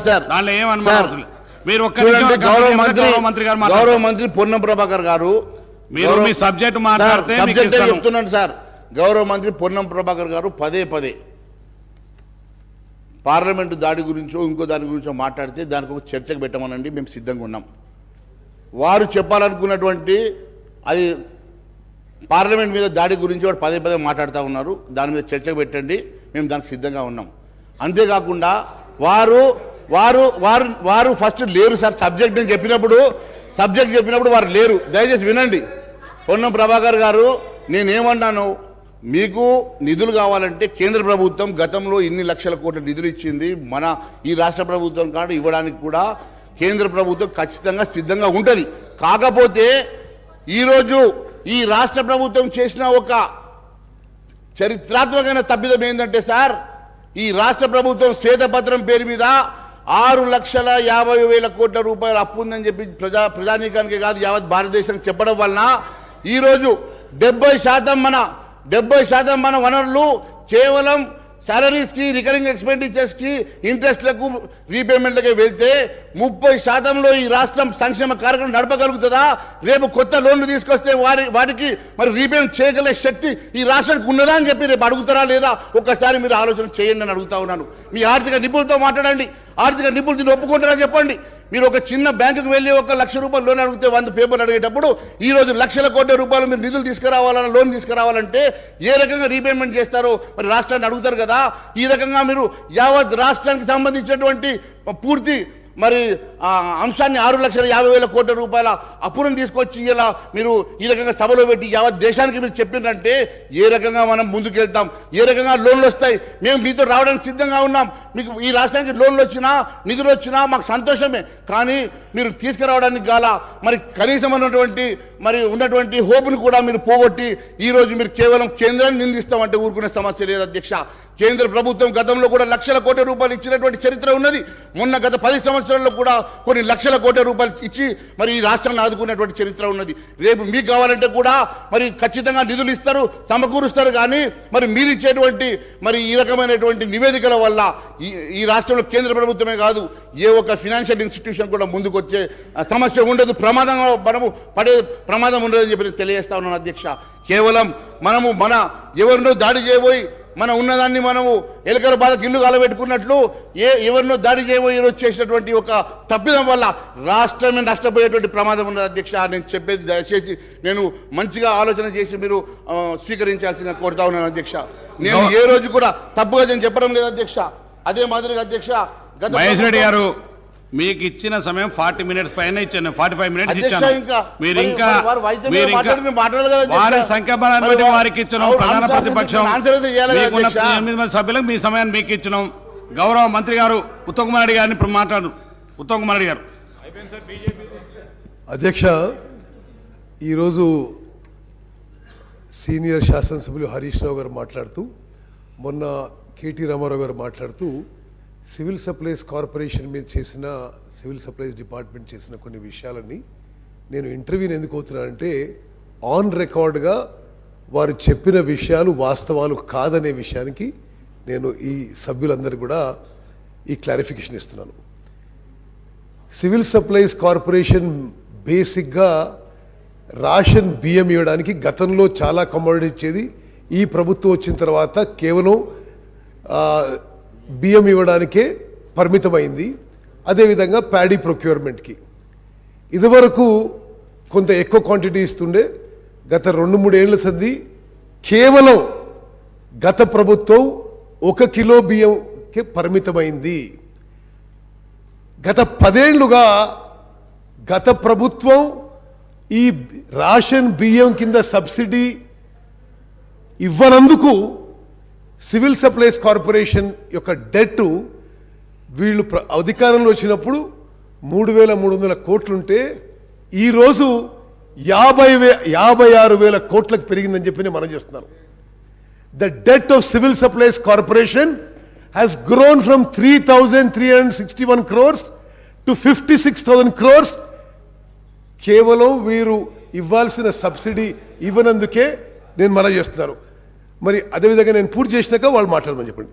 అదేవిధంగా 56,000 కోట్ల అప్పు కాకుండా మహేష్ రెడ్డి గారు, నేను అయినాక మీరు మాట్లాడండి. నేను అయినాక మీరు మాట్లాడండి ప్లీజ్. అయినాక మాట్లాడండి. సరే, ప్యానల్ స్పీకర్ గారు, ఒక విషయము అంటే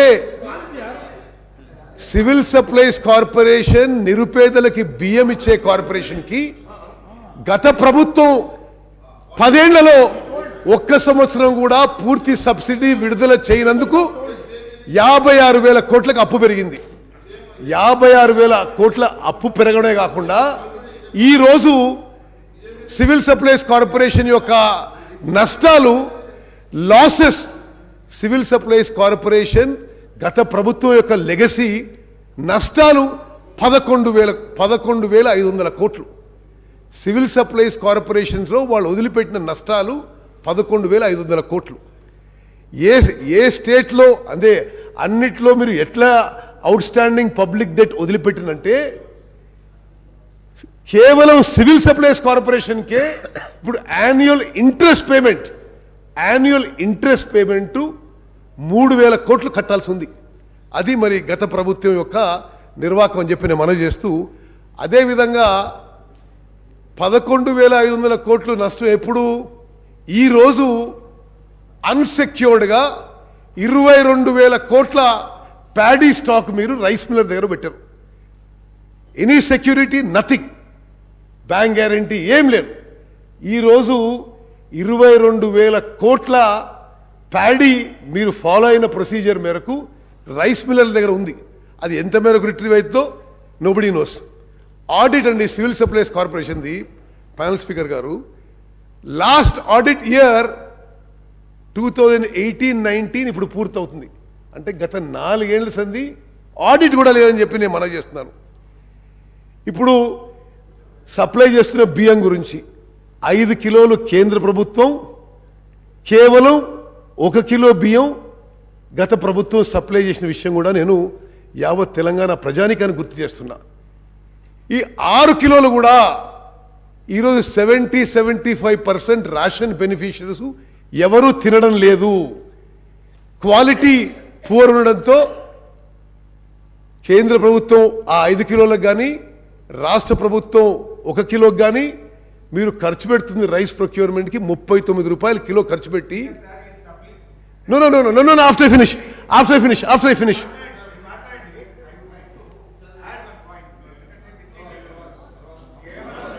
అరే నేను అయిపోయినా మాట్లాడేసాను కానీ మీరు గంటలు మాట్లాడుతూ సపడే కూర్చున్నావు. Let me complete. ఈ 6 కిలోల బియ్యం ఏది కేంద్ర మీకు ఇస్తాను, వారి మాట్లాడి మీరు మాట్లాడి కూర్చోండి, మీకు ఇస్తాను, వారు మాట్లాడి మీకు ఇస్తాను కూర్చోండి, వారిని మాట్లాడండి, తర్వాత మీకు ఇస్తాను కూర్చోండి, ఇస్తాను మీకు కూర్చో, మీకు ఇస్తారు కూర్చోండి, మీకు ఇస్తాను హరీశ్రావు గారు కూర్చోండి. సరే, ఇప్పుడు ఈ 6 కిలోల బియ్యం అంటే ఒక్కొక్క కిలో బియ్యం కేంద్ర ప్రభుత్వం కానీ రాష్ట్ర ప్రభుత్వం కానీ 39 రూపాయల కిలోకి ప్రొక్యూర్మెంట్ చేసి, ఈ రాష్ట్రంలో ఈరోజు ఆ రైస్ క్వాలిటీ ఎట్లుందంటే 70-75% రేషన్ బియ్యం ఈరోజు డైవర్ట్ అవ్వడం, మిస్యూజ్ కావడం, వేరే యూస్ జరగడం మీ అందరికీ తెలిసిన విషయమే. అది ఇప్పుడు సివిల్ సప్లైస్ డిపార్ట్మెంట్ మరి గత ప్రభుత్వంలో పనితీరు. అదేవిధంగా వీళ్ళు ఎంత పొలిటిసైజ్ చేశారంటే, సివిల్ సప్లైస్ కార్పొరేషన్ ఇంత ఇండెట్ ఉన్నా కర్ణాటక, తమిళనాడు రాష్ట్రాలు ఈ స్టాకులు మేము కొంత కొనుక్కుంటాం, నెలకి 2.5 లక్షల టన్నులు మీ దగ్గర బియ్యం కొనుక్కుంటుంటే స్టాక్ ఉన్నా సరే కేవలం పొలిటికల్ కారణాల వల్ల వారికి ఆ రైస్ అమ్మలేదనే విషయం కూడా నేను ఈ సభ దృష్టికి తీసుకొస్తున్నాను. అదేవిధంగా ప్రొక్యూర్మెంట్, ప్యాడీ ప్రొక్యూర్మెంట్ విషయంలో మరి చాలా విషయాలు మాట్లాడుతున్నారు. ప్యాడీ ప్రొక్యూర్మెంటు సెంట్రల్ గవర్నమెంటు ఇవ్వాల్సిన డబ్బులు కూడా ఎన్నో సంవత్సరాల నుంచి, సరే కొంత సెంట్రల్ గవర్నమెంటు ఫెయిలియర్ ఉన్నా డాక్యుమెంటేషన్ సరిగ్గా చేయనందువల్ల కొన్ని వేల కోట్లు సెంట్రల్ గవర్నమెంట్ నుంచి కూడా రావాల్సింది. మీరు సబ్సిడీ ఇవ్వరు రైస్ కింద, ప్రొక్యూర్మెంట్ కింద సెంట్రల్ గవర్నమెంట్ డిలే చేస్తుంది. మరి ఈ విధంగా సివిల్ సప్లైస్ కార్పొరేషన్ ఈరోజు 56,000 కోట్ల అప్పు, 11,000 కోట్ల నష్టంలో ఉన్న విషయం కూడా నేను మనవి చేస్తున్నాను. అదేవిధంగా హరీష్ రావు గారు, మీరు కొత్త ప్రాజెక్టులు మాట్లాడారు, ఎంక్వైరీ చేయండి అన్నారు. తప్పనిసరిగా చేస్తాము, చేసిన వాళ్ళకి శిక్ష పడుతుందని చెప్పి కూడా మనం చేస్తున్నా. మరి నేను ఒక నిమిషం, ప్యానల్ స్పీకర్ గారు, ఎంత దుర్మార్గంగా జరిగిందంటే ఇరిగేషన్ శాఖ, సరే 81,000 కోట్లు జరిగిందా, 1,00,000 కోట్లు జరిగిందా, 90,000 కోట్లు జరిగిందా, సరే దోస్ ఆర్ డీటెయిల్స్. 90,000-95,000 crores ఖర్చు పెడితే మరి మీ సభ్యులకు కూడా తెలవాలి, 90,000-95,000 crores మీరు ఖర్చు పెట్టిన తర్వాత కాళేశ్వరం ప్రాజెక్ట్ మీద కొత్త ఆయకట్టు జనరేట్ ఎంత అయిందండి? న్యూ ఆయకట్ ఎంత జనరేట్ అయింది?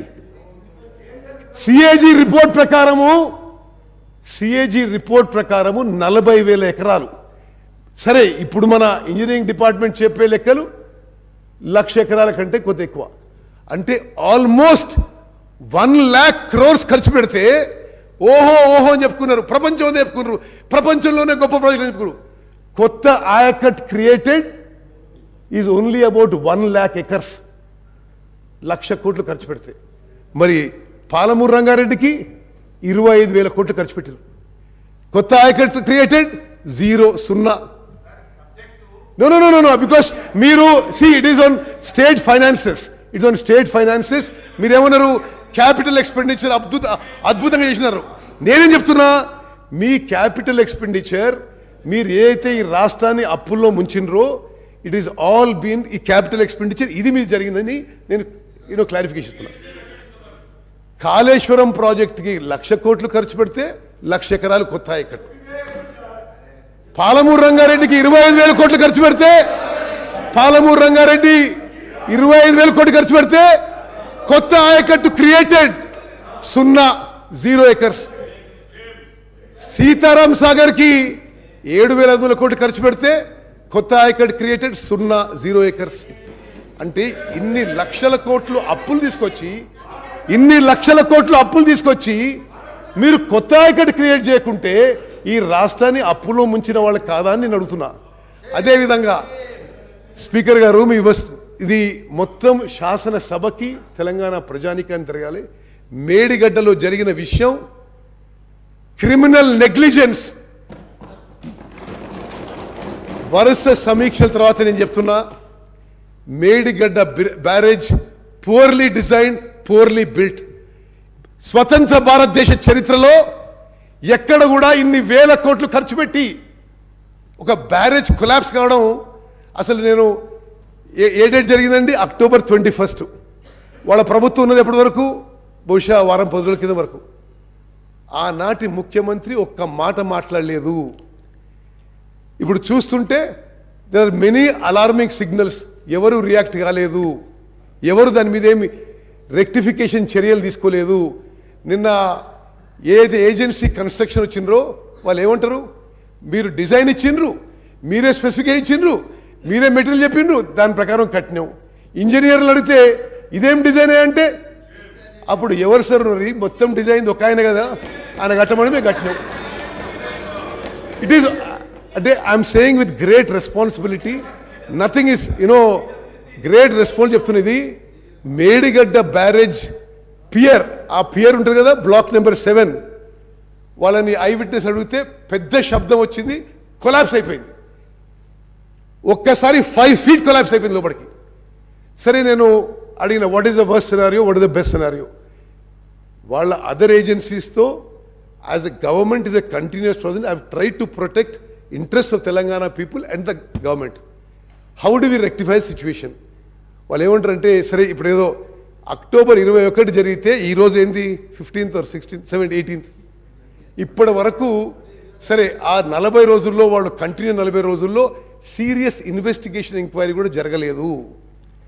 ఇప్పుడు ఎల్ఎన్టీ ఎక్స్పర్ట్స్ ఏమంటారంటే, మాకు ఉన్న అభిప్రాయంలో జియాలజీ సరిగా చెక్ చేయలేదు, డిజైన్ సరిగా లేదు, కాబట్టి పియర్ యొక్క ఫౌండేషన్ కొలాప్స్ అయింది.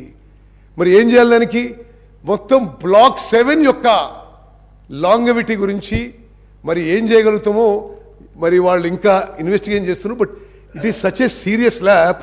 మరి హరీష్ రావు గారు, మరి మీరు అందరూ ఇంత పెద్ద పెద్ద మాటలు మాట్లాడినరు, మేము అద్భుతంగా ప్రాజెక్టులు కట్టినాం. మీరు కట్టిన మీ మాటల్లో అతి అద్భుతమైన ప్రాజెక్టు పరిస్థితి ఇది. అంటే అప్పు తీసుకొచ్చి కట్టినది ఇది మేడిగడ్డ బ్యారేజ్.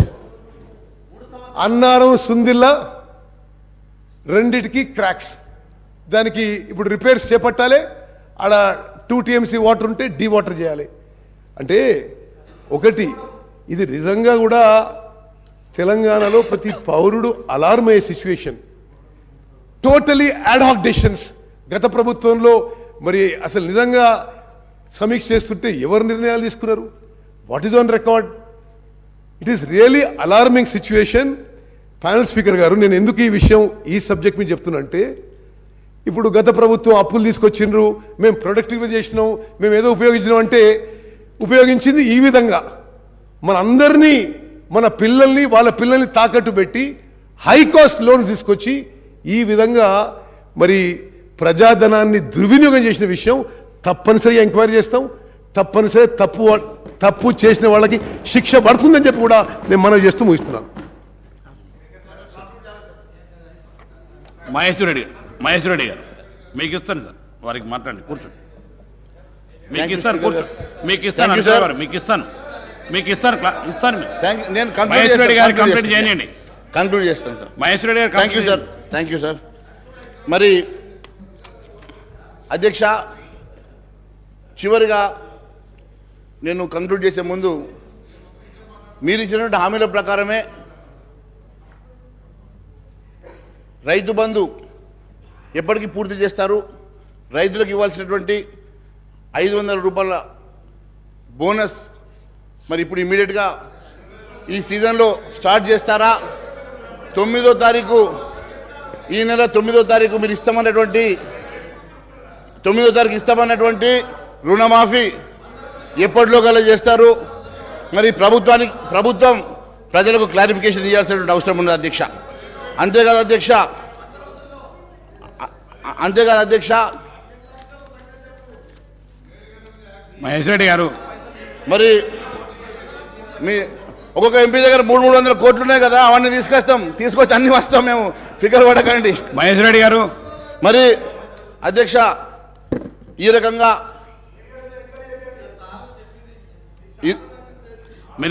మీరు కంక్లూడ్ చేసేయండి. యా, మీకు ఇచ్చి ఇన్నిసార్లు సమయం అదే మాదిరిగా చేస్తున్నారు, కంక్లూడ్ చేస్తున్నారు. సమయాన్ని వృధా చేస్తున్నారు. అదే మాదిరిగా గౌరవ ముఖ్యమంత్రి గారిని మీ ద్వారా అడుగుతా ఉన్నాను అధ్యక్ష, కనీసం మన రెవెన్యూ పెంచడానికి గత ప్రభుత్వం అమ్మినట్లు మరి హైదరాబాద్ చుట్టూ భూములు అమ్మాలనుకుంటున్నారా?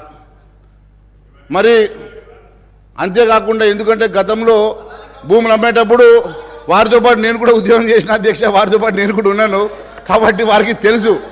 మరి అంతేకాకుండా మరి చాలా అంశాలలో వారు మాట్లాడారు. ఐటీ సెజ్కి సంబంధించిన భూములు ఇలా కమర్షియల్ రెసిడెన్షియల్ భూములుగా మారాయి, కమర్షియల్ భూములుగా మారి కోట్ల రూపాయలకు అమ్ముడుపోతూ ఉన్నాయి. దీని మీద వేల కోట్ల రూపాయల కుంభకోణం ఉందని చెప్పి వారి గతంలో చెప్పిన మాట నాకు గుర్తున్నది అధ్యక్ష. మరి వాటి మీద మరి చర్యలు తీసుకుంటారా? అదే మాదిరిగా ప్రభుత్వ భూములను ఐడెంటిఫై చేస్తారా? వాటన్నిటికి కూడా మరి సేఫ్ గార్డ్ చేయడానికి ఏమైనా కార్యాచరణ చేస్తారా?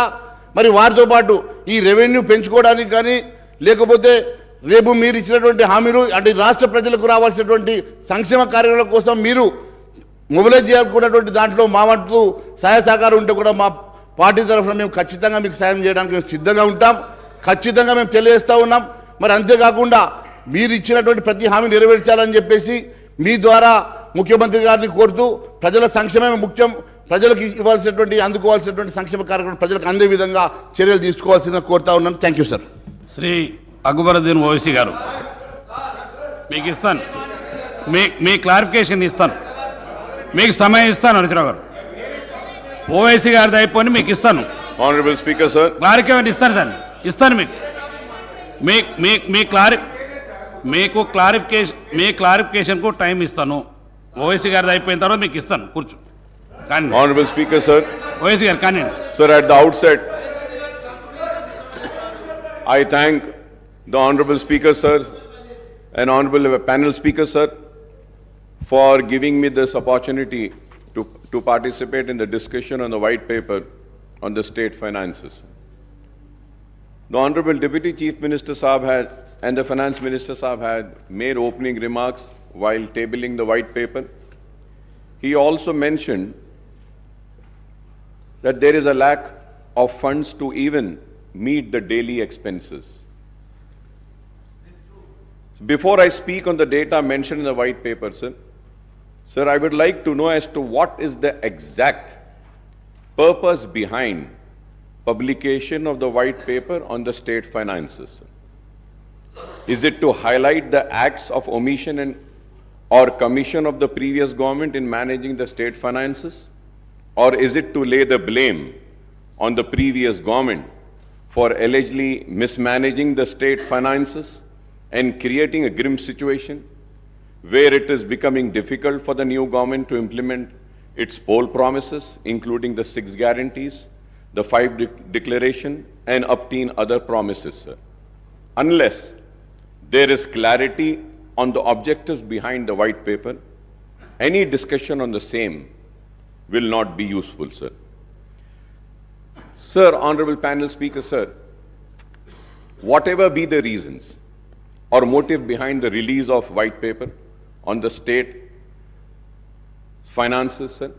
Sir, I would request those on the treasury benches not to give out message that Telangana has become a bankrupt and a debt-ridden state with no finances left to carry on the day-to-day activities. Yes, I am a politician. मैं सियासतदान हूं जरूर, लेकिन मेरे सियासी मकासद, मेरे सियासी कामयाबियों से बढ़कर अगर कोई चीज है तो मेरे लिए मेरा मुल्क है, मेरी रियासत है और मेरे लिए मेरा तेलंगाना। मेरे मकासद, मेरी कामयाबी बाद में, मेरे तेलंगाना की कामयाबी सबसे पहले। मैं ये चाहता हूं those on the treasury benches and the opposition benches may have political scores to settle with one another, but this does not give a good message across the country, more so to those in residency Andhra Pradesh who were opposed to the formation of Telangana state, sir. Sir, there were leaders such as Kiran Kumar Reddy who were claiming that the Telangana would be a failed state, financially bankrupt state, state steeped in darkness due to power crisis, state without drinking water and state with no finances for payment of staff and salaries, sir. I was the member then in the Andhra Pradesh Legislative Assembly. I have seen with my own eyes and I am witness to it. A PowerPoint presentation was also made.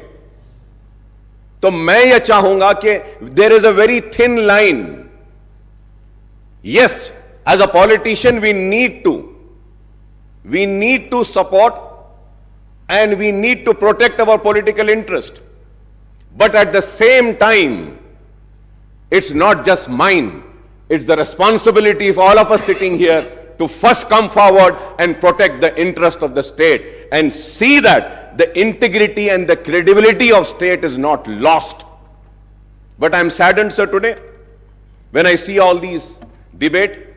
I also understand why does the white paper talk about the resources spent in Telangana region in United Andhra Pradesh, sir. Sir, we may have political differences and divergent views of state finances, but let us not give the message that Telangana is not a viable state. Telangana is a viable state, sir. Let us make it loud and clear for the investors and the people coming here that the state is viable. You are welcome. Please come. We have power. We have water. We have lands. We want you to come and establish your industries, sir. Sir, the state has borrowed money and added to its debt, but the state has made progress and development in all sectors beside providing welfare to all the sections of society, sir. Sir, I was just seeing the white paper, sir. So I'm talking about the government of India, sir. India budgets versus expenditure. But we could have mentioned about the depth of the central government also, sir. Sir, which has increased. Honorable ex-MP is also here, and Honorable CM Saab also has been a member of parliament. If I am wrong, please correct me, sir. So the debt burden of government of India, which has increased from 44,25,347.66 crores in 2013 and 14 to rupees now 1,53,915.16 crores. 152 lakhs crores in the current financial year for the year 23 and 24, sir. The central government debt has increased to rupees 1,08,28,568 crores in absolute term. That is an increase of 244.69% in 10 years. In 10 years, sir. Sir, going further ahead, sir, on the Telangana State Finances White Paper, sir. Sir, Honorable Panel Speaker, sir. Sir, I have a strong objection, sir. The reason is that when we are discussing on these papers laid, these figures should be accurate, sir. It cannot be a difference of 0.01 also. But it is so unfortunate, sir. So I have gone through each and every page, sir. Sir, I would like to bring to your notice, sir, page number 4, where we say that the expenditure, we are talking about expenditure, 1,21,735. We are talking about the expenditure for the year 2016 and 17. When we go to 17 and 18, sir, we are talking about expenditure of 1,20,000. And then we are talking about for the 2018 and 19, the expenditure of 1,35,000, sir. For the year 19 and 20, the expenditure is mentioned here in this book is 1,42,000, sir. And it has been said, sources, finance account, CAG, sir. Right. Sir, I have the CAG report with me, sir. The CAG report, here they are saying 62. The CAG report says 63,323, sir. Sir, here in the book it says 97,811 for the year 15 and 16, sir. And here the CAG says is 90,818, sir. Sir, I really fail, sir. If you have to see 16 and 17 and 17, 18 also, it is the same situation, sir. Sir, if we see again page number 14, we are talking about the actuals, sir.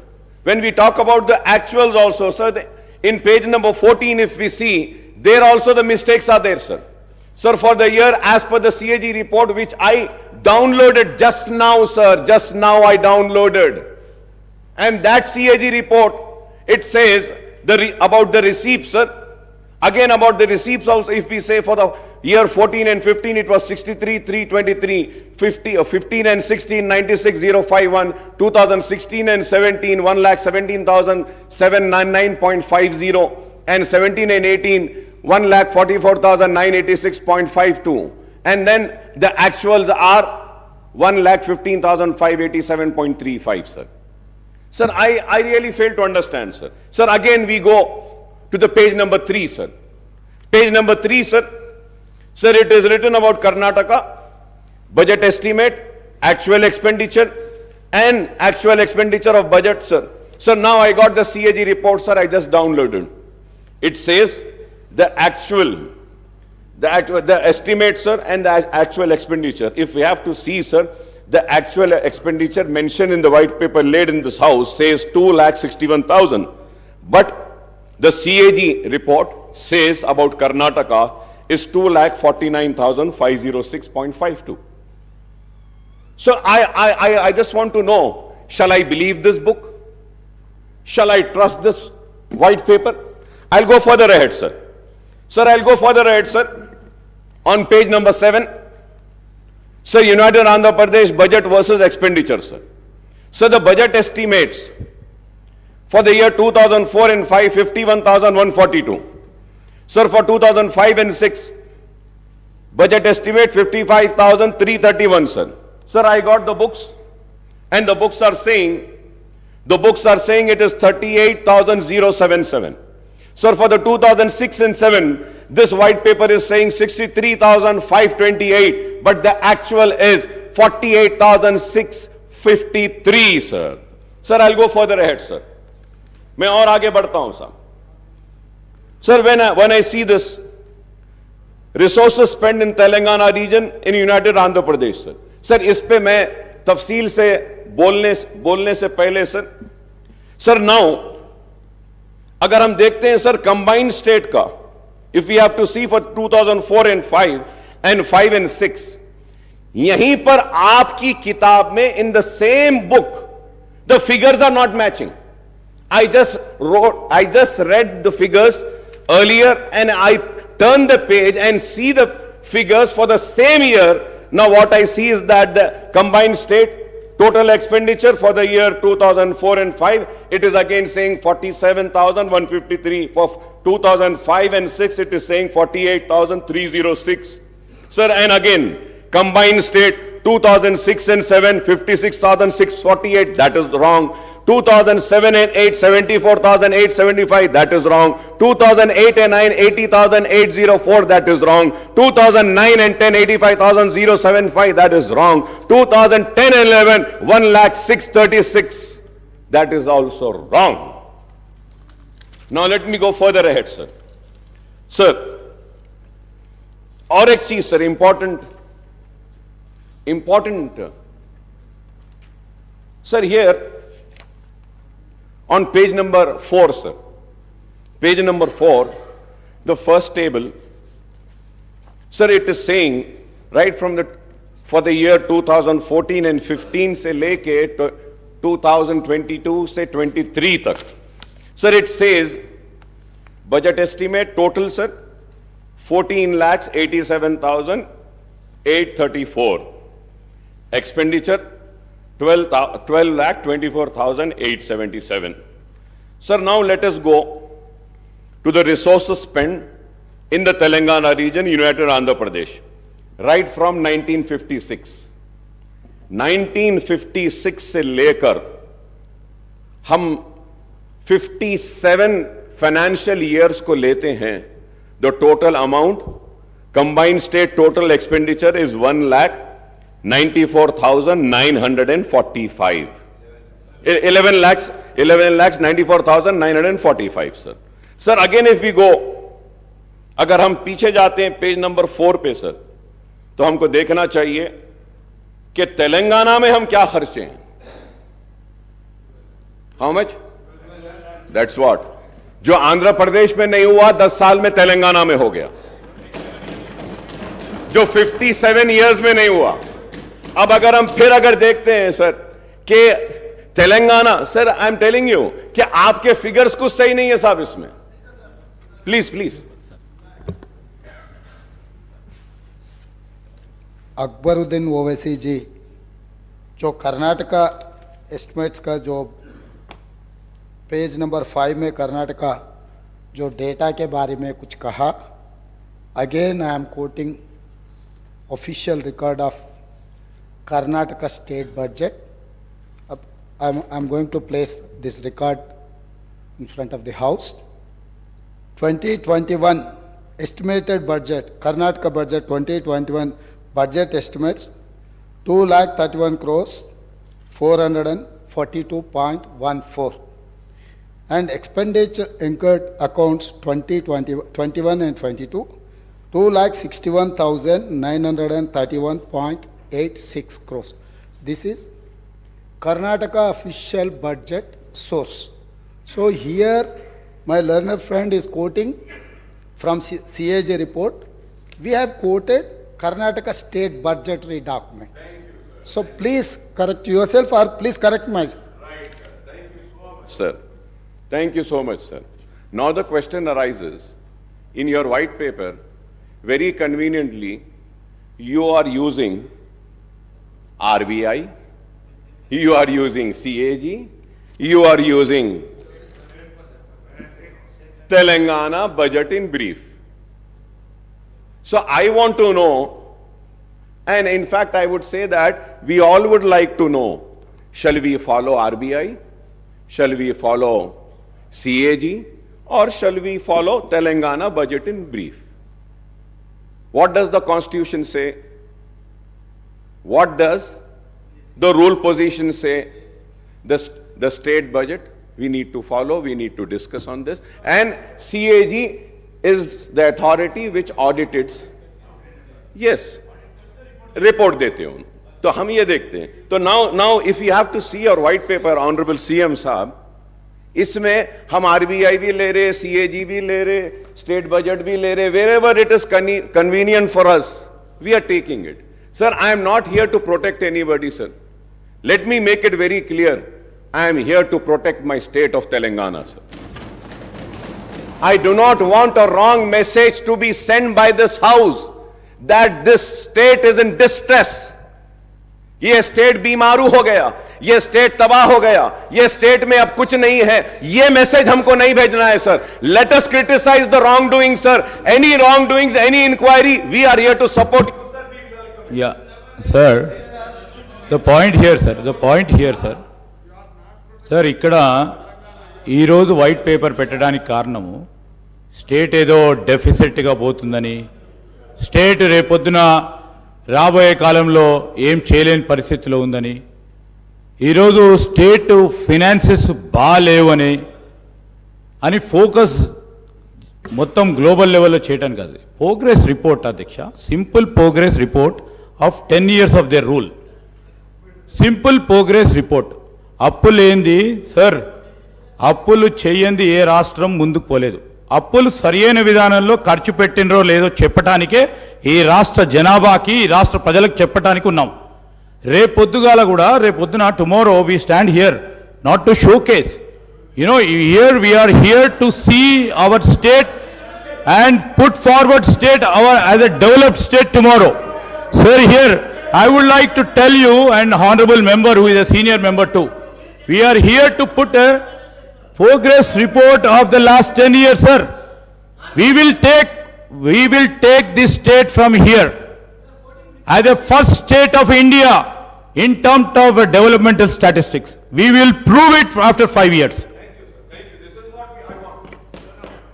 This, honorable Speaker, sir, I thank Legislative Affairs Minister Saab for his words. This was what I want, sir. This was what I was wanting. I am not wanting a wrong message to go out of this house. Thank you very much. And we are also there. We will support you to make the state #1 state in the country. We will lend our support. Our criticism is going to be constructive. If I am criticizing this book, it is not that I am coming for TRS or BRS, sir. No, sir. I am just trying to correct this. From last 25 years, sir, I stand and I scream and I shout and I say that for God's sake, for heaven's sake, give us the right figures. But the bureaucrats sitting there who are supposed to be very learned, very educated, they fail to give proper information. They fail to give us the right figures. And action should be initiated on those such bureaucrats who mislead this house. We are led by the information provided by the bureaucrats and the department.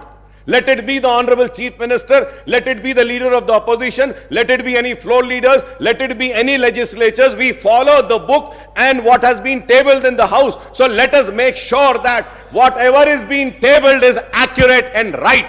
And any time if it is found to be wrong, an action will be initiated against those officers. This is what I want, sir. This is what I want. But it is so sad, sir.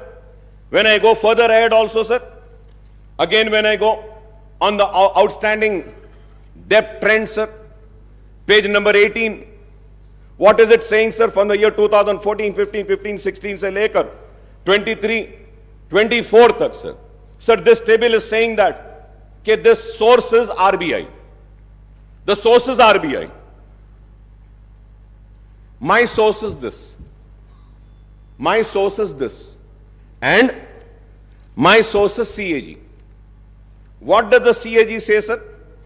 Sir, for every year, here it is saying 2014 and 14-15, 72, 658. So 14-15, sir, it is 83,845, sir. Net increase of 22,135. This is 16.06%, sir.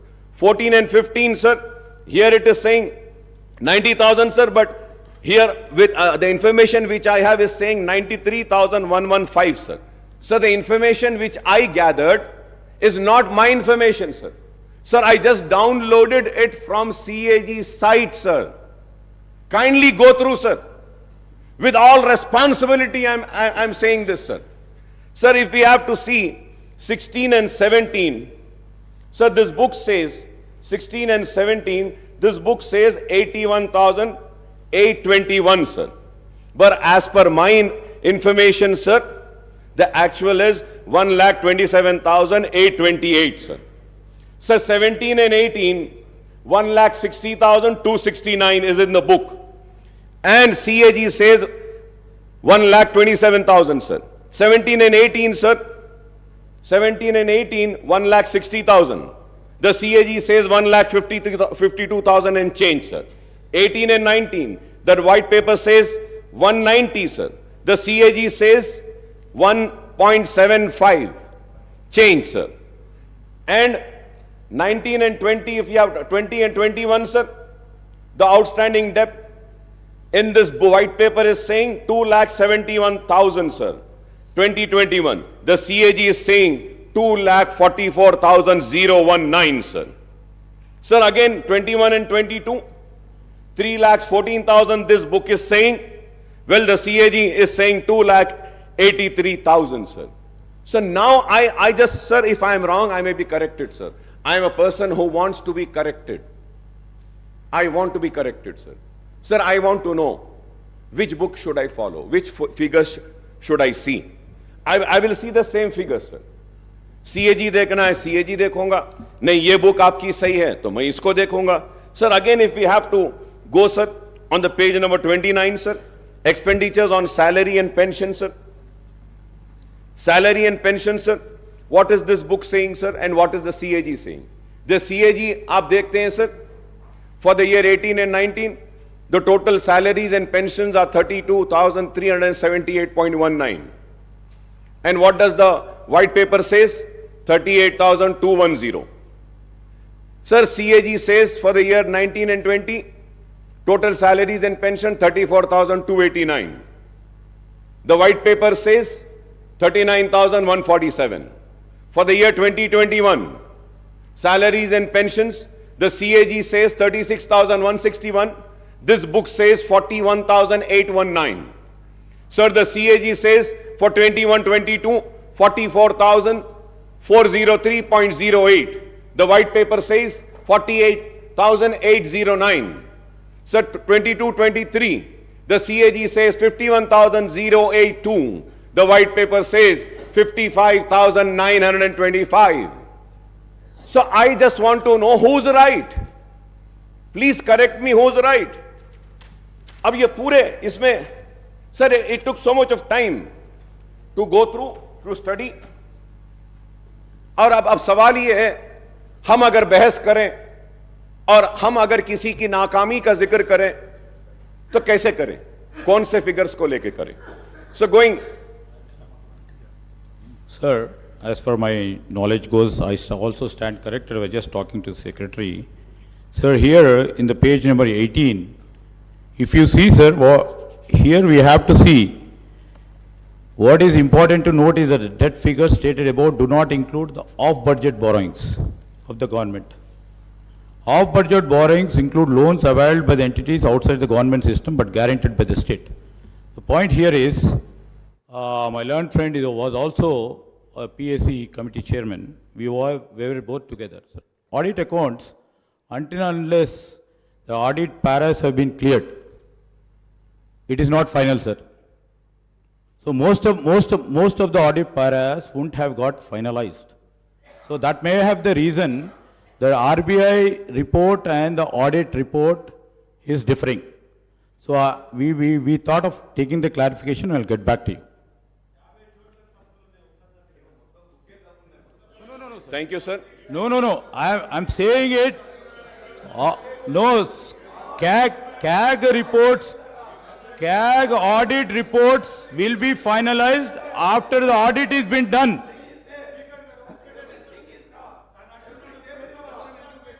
Honorable Speaker, sir.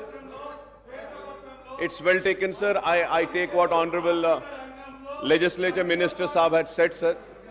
But Honorable Minister Saab, please, I don't want to go in that argument because there are many other things which needs to be discussed. Sir, I just want to mention one thing. Kindly, sir, please see page 7 in table number 3 and page 10 in table number 5. Same financial figures are different, sir. अब यहाँ भी auditing होना बाकी है क्या साहब? अब आप बोलिए, क्या यहाँ भी होना बाकी है? इसमें भी it is different. अरे आप एक पेज पे एक फिगर दे रहे हैं, उसके बाद में आप जा रहे हैं, तो you should repeat the same figure which you have mentioned earlier. कैसा है बोलो आप? Sir, what has happened in the past is the fact.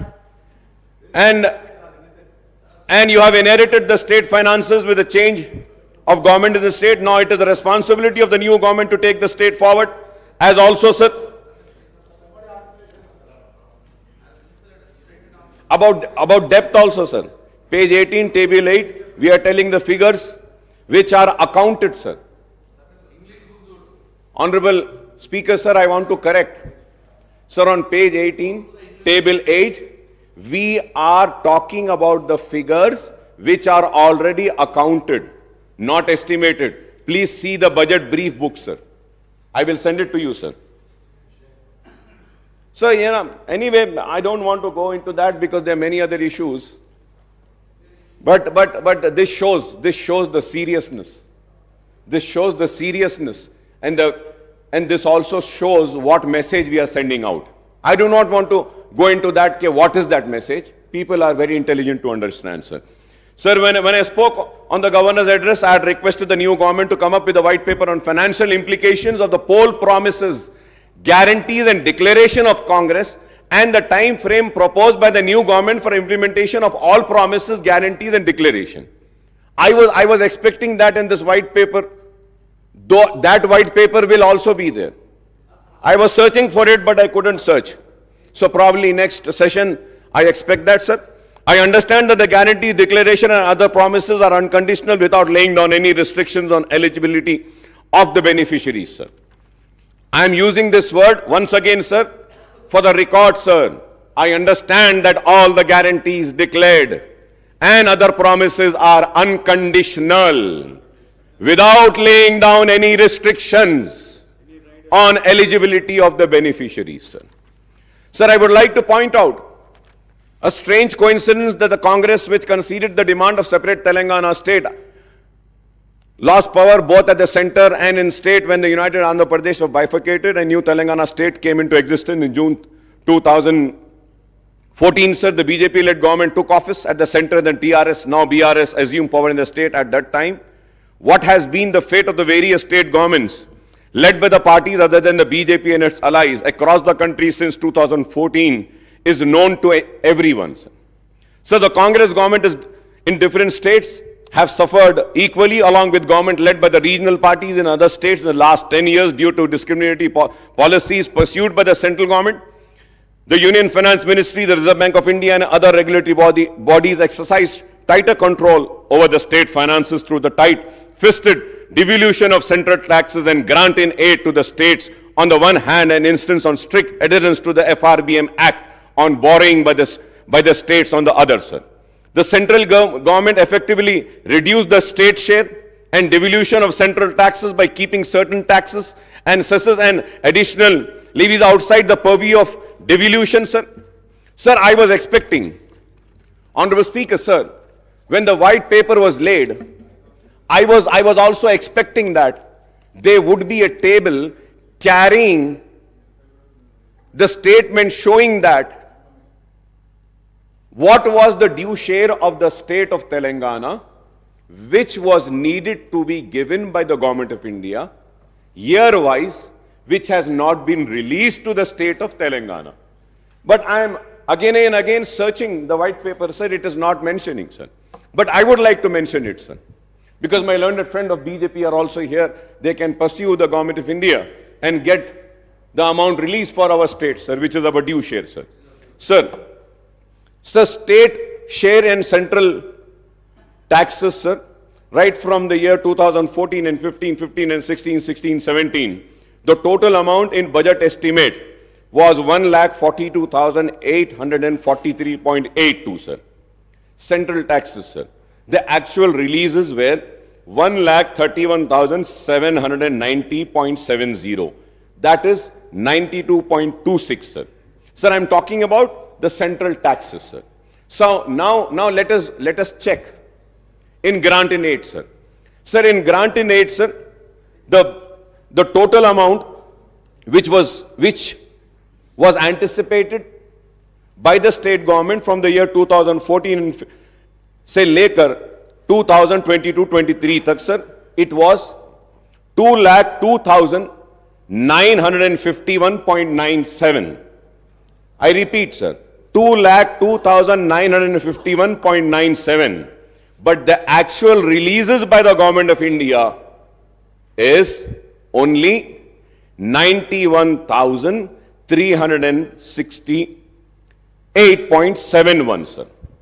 तो जब हम ये देखते हैं, sir, if we have to calculate the total releases, sir, it is only 45%. The due share of Telangana, which was denied by the government of India, is 1,11,583, sir. If I am wrong, I may be corrected. 55%. So, going further ahead, sir, the Finance Commission recommendation were twisted to deny the rightful share of states in central taxes, as well as the grant in aid for the central scheme implemented in the state. The white paper of Telangana state finances tabled today hides more than it reveals, as statistics and sources of data have been used conveniently to suit the premise that the state finances have not been managed properly, sir. You make the budget, which is an estimate on the revenue that you expect and the expenditure you would like to incur, basing on your needs and priorities. एक हमारी उम्मीद रहती, तवक्को रहती है कि इतने पैसे आएंगे. जब उतने पैसे नहीं आते हैं तो हमको कट डाउन करके जितने पैसे आए हैं वही खर्चना पड़ेगा. It is as simple as that, sir. So, however, for the first time we hear only about expenditure without reference to the revenues. So, table 1 compares only the budget estimate of expenditure and actual expenditure without any reference to budget estimate of revenues and actual receipts, sir. You should have taken into account the actual receipts, which the white paper is not.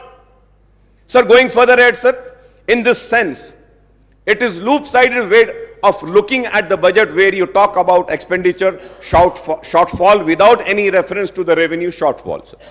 Sir, the standard norm of budget making for the central government and the state government is that the estimates are 10 to 15% higher than the actual achievement of the targets.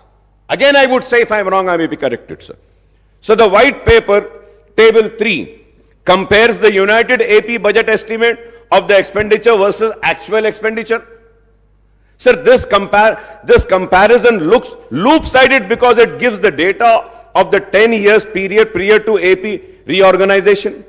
A better comparison would have been with the residuary Andhra Pradesh state after the bifurcation, that is for the 10 years period from 2014 and 15 to the 23-24. That is 5 years of TDP and 5 years of YSR rule, sir. Unnecessary, sir. The white paper compares the resources spent in Telangana region in United Andhra Pradesh right from 96 to 57 to 2013 and 14, showing the figures of Telangana share, which are simply, I would say, sir, they have no reference to the actual expenditure incurred in Telangana region. That's what I'm saying. How can you make it 41%? 1956 में क्या था population? आप कैसा देख सकते हैं? 1960 में क्या था? क्या उस वक्त की आंध्र प्रदेश की असेंबली में was any book or any finances tabled in the house? कि this much amount has been spent on Telangana, this much on Andhra, this much on Rayalaseema? No. How did we arrive to this figure, sir? The assets and liabilities of United AP were divided among the residuary AP and new Telangana state based on a 2011 population ratio of two regions, that is 58.32% of residuary AP and 41.68% of Telangana state. How can you revoke the combined AP state figures by enmarking 41.68% proportion of Telangana region? What is the population ratio of Seema Andhra and Telangana in 96 and 57 to 2010 and 11 is a question which needs to be answered. I hope that Honorable Chief Minister Saab or the Finance Minister Saab would give an answer to this, sir. So this is how the bureaucrats play with the credibility of their political bosses by passing off the cooked up figures, sir. They don't give the right figures, sir.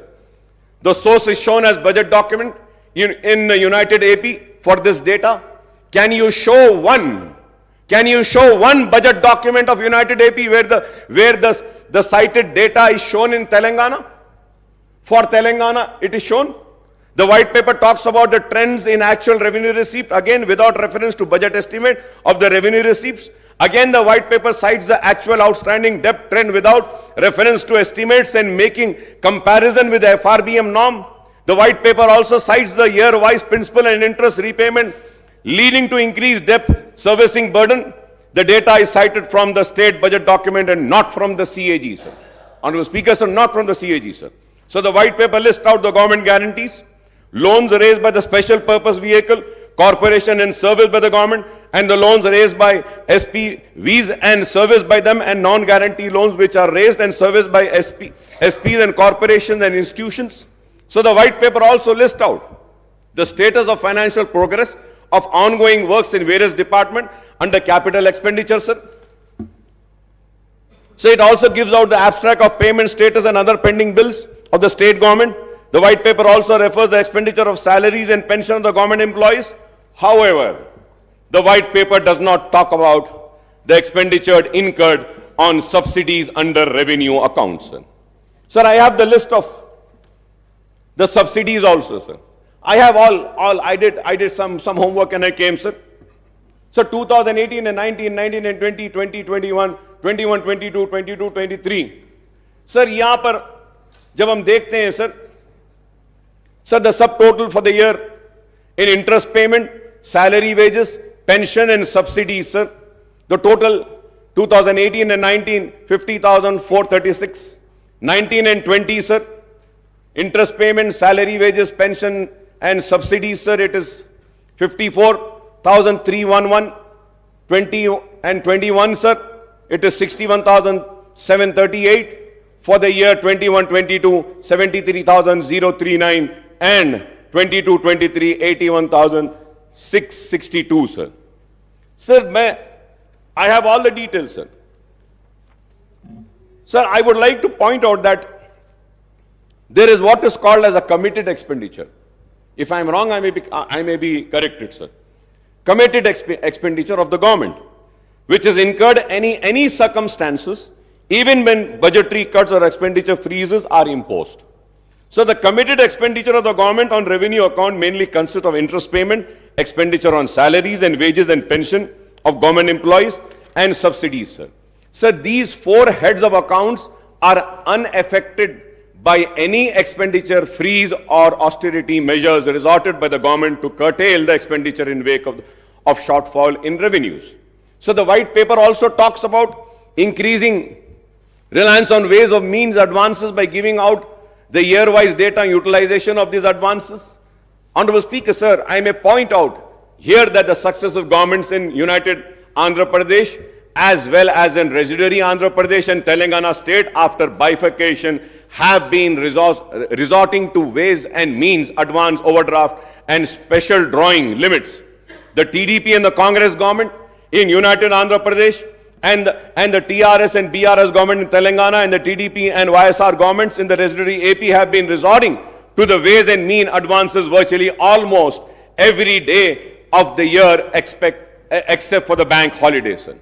But, sir, I must recall that it was K. Roshaya Saab who had avoided the ways and means advances and overdraft when he served as the state finance minister and later as the chief minister also, sir. So the white paper cites different sources for its data as per its convenience, and these includes finance accounts of CAG, RBI State Finances Report 23-24, budget documents of United Andhra Pradesh, Government of India budget monthly accounts of CGA, Reserve Bank of India, IFMIS portal of Telangana government, Director Works Account Concerned Department, State Finance Department, etc. Sir, however, the figures cited in one table of white paper do not match with another table relating to the same financial year. Example is the table 3 and the table 5. On glaring omission in the white paper is the growth in GSDP and per capita income in Telangana versus United AP and residuary AP, other Indian states and central governments also, sir. Honorable Speaker, sir, to put the record straight, I would like to give due credit to the previous government for progress achieved by Telangana state, sir. So despite all constraints and discrimination meted out by the central government, Telangana state had recorded impressive progress in all the sectors, including developmental activities and welfare programs in the last 10 years. Incidentally, the previous State Assembly debated on these issues many a times. In all these years, the State Assembly has held a short discussion in the central government dual policy in implementation of FRBM Act and its impact on state progress, and the failure of central government in implementing the Assurance under AP Reorganization Act in Telangana state on the 13th September 2022, and the short discussion on Central Electricity Bill and its and also held on 12th September 22, sir. Sir, at the same time, I would also like to bring to the kind notice of this House, as per the CAG report, sir, the budget allocated and actual revenues, sir. Sir, the actual revenues and expenditure, if we have to see, sir, for the year 2014 and 15, sir, the budget estimate was 97,563.61. The actual receipts were 63,323, and expenditure of 94,890.50. Budget estimate this was, but the actual expenditure was 61,840. Let me also say that, sir, in the expenditure, the borrowings for that year was 13,467.46. You haven't spent what was mentioned in your budget estimate. For the year 15, 16 and 16 and 17, sir, your actual expenditure was 1,14,397. But let me remind and bring to this kind notice of this House is that in that 16,000 and 23,000 were loans. And again, if we have to see it for the year 2017 and 18, the expenditure, the actual expenditure is 1,09,000. In that 1,09,000, 26,876.18 was the loan and the borrowing which you have borrowed. For the year 18 and 19, the actual expenditure, 18 and 19, the actual expenditure was 1,16,804. But let me remind and say that 23,470 was the borrowing in this expenditure, sir, in the actual expenditure. For the year 19 and 20, again, the actual expenditure was 1,23,809.09. But in this expenditure, the actual expenditure, the loan and the borrowing was 24,081.87. For the year 2021, again, the actual expenditure was 135,731. The borrowings were 33,191. Sir, again, if we have to see, sir, again, sorry, sir, it is not 33. The borrowings was 45,638. Sir, if we have to see again for the year 21 and 22, the real actual expenditure is 1,66,747. But the borrowings was 47,690. And if we have to see for the year 22-23, the actual expenditure was 1,70,849.27. The borrowings were 32,119.05. So the actual borrowings from the year, financial year 2014 and 15, as per the CAG report, says 2,77,987, sir. So now if we have to again budget estimate agar dekh lete hain, the expected is that for the year, for October 2023, it is 38 lakhs 234.94. तो अगर इसको भी मिला लेते हैं तो 3 लाख चिल्लर कुछ होता है. Sir, going further ahead, sir, during the last session of the Second Assembly on the 6th of August 23, short discussion was held on Telangana state formation, progress achieved in own states, sir, from the Congress side. My friend and Honorable Finance Minister and Deputy Chief Minister Batti Vikrama had participated in the debate and expressed his views on the progress registered in the states since 2014. Everyone knows that under what circumstances the state came into being, and there were apprehensions about its financial viability as it solely depends on economic activities and revenues generated in Hyderabad metropolitan region. And also let us not forget that we had COVID for 2 years continuous. The world was held. सारी दुनिया रुकी हुई थी, बंद हो गई थी, लेकिन उसके बाद भी हमारे स्टेट में काम हुआ और काम करने की कोशिश हुई. The new state faced many challenges, right from grave power electricity crisis, the distress in farm sector, to the specter of fall in revenues due to bifurcation of lack of resources for taking up welfare schemes on the large scale. I think the state has overcome all these obstacles and hurdles and emerged as a model young state in the country, overtaking the several other bigger states in social and economic indices, sir. Sir, incidentally, the new Finance Minister Saab has released 2 booklets on Telangana economy and Telangana state at a glance on 13th of December, which I have, sir. This book, sir. So this booklet gives the data on the progress achieved by the state since 2002 to 14. Sir, I don't know. अगर ये book गलत थी और white paper सही था, तो या तो इसको रिलीज नहीं करना था या उसको रिलीज नहीं करना था, रोक लेना था. दोनों को रिलीज कर दिए, sir.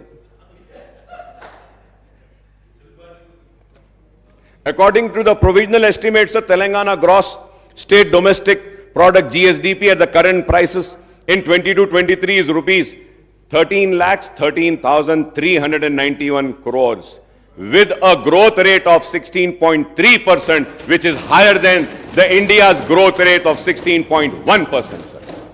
So per capita income PCI of Telangana at current prices at 22-23 is rupees 3,12,398, which is rupees 1,40,122, higher than the national per capita income of rupees 1,72,276. So Telangana ranked third. Telangana ranked third among the state and union territories according to the Ministry of Statistics and Program Implementation in per capita income in the country, sir. The sectoral analysis shown that the agriculture and allied sector achieved a growth of 15.8%, the industrial sector clocked a growth of 10%, and service sector witnessed a remarkable growth of 20.6% in 22-23, which is again higher than overall India's growth at 17.3%. Sir, the GSDP, Honorable Speaker, sir, the GSDP of Telangana has grown from 5,05,849 crores in 2014 and 15 to rupees 13,13,391 crores in the year 22-23, sir, recording a compound annual growth rate of 12.7%, sir. Similarly, the per capita income of the state has risen from rupees 1,24,104 in 2014 and 15 to rupees 3,12,398 in the year 22-23, registering a CGR of 12.2%. Sir, it again, sir, अब सब बोलेंगे अकबर साहब खड़े रह के वो TRS की तायद कर, मैं तायद नहीं कर रहा हूं साहब, ये बुक पढ़ रहा हूं, मैं बुक पढ़ रहा हूं sir. Third, thanks to this economic growth, the state merchandise exports have risen from rupees 35,444 crores in 2014 and 15 to rupees 91,967 crores in the year 22-23, sir.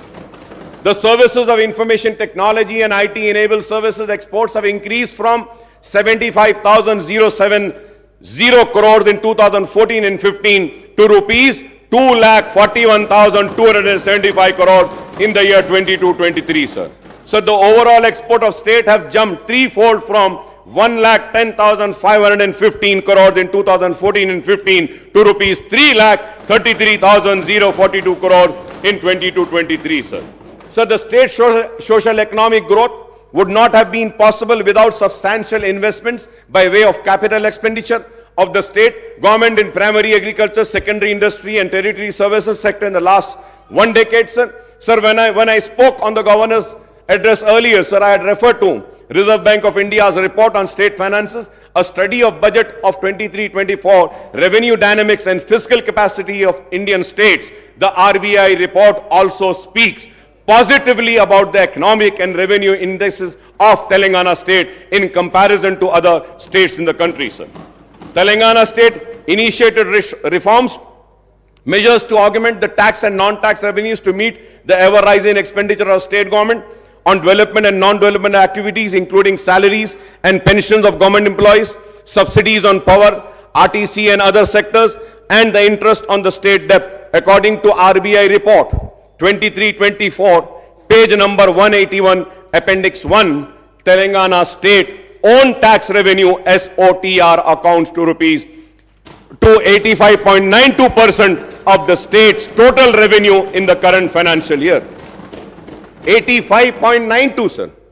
Sir, as per the CAG report, the total actual receipts of Telangana government have increased from rupees 63,323.29 crores in the year 2014 and 15 to rupees 1,92,097.68 crores in 22-23.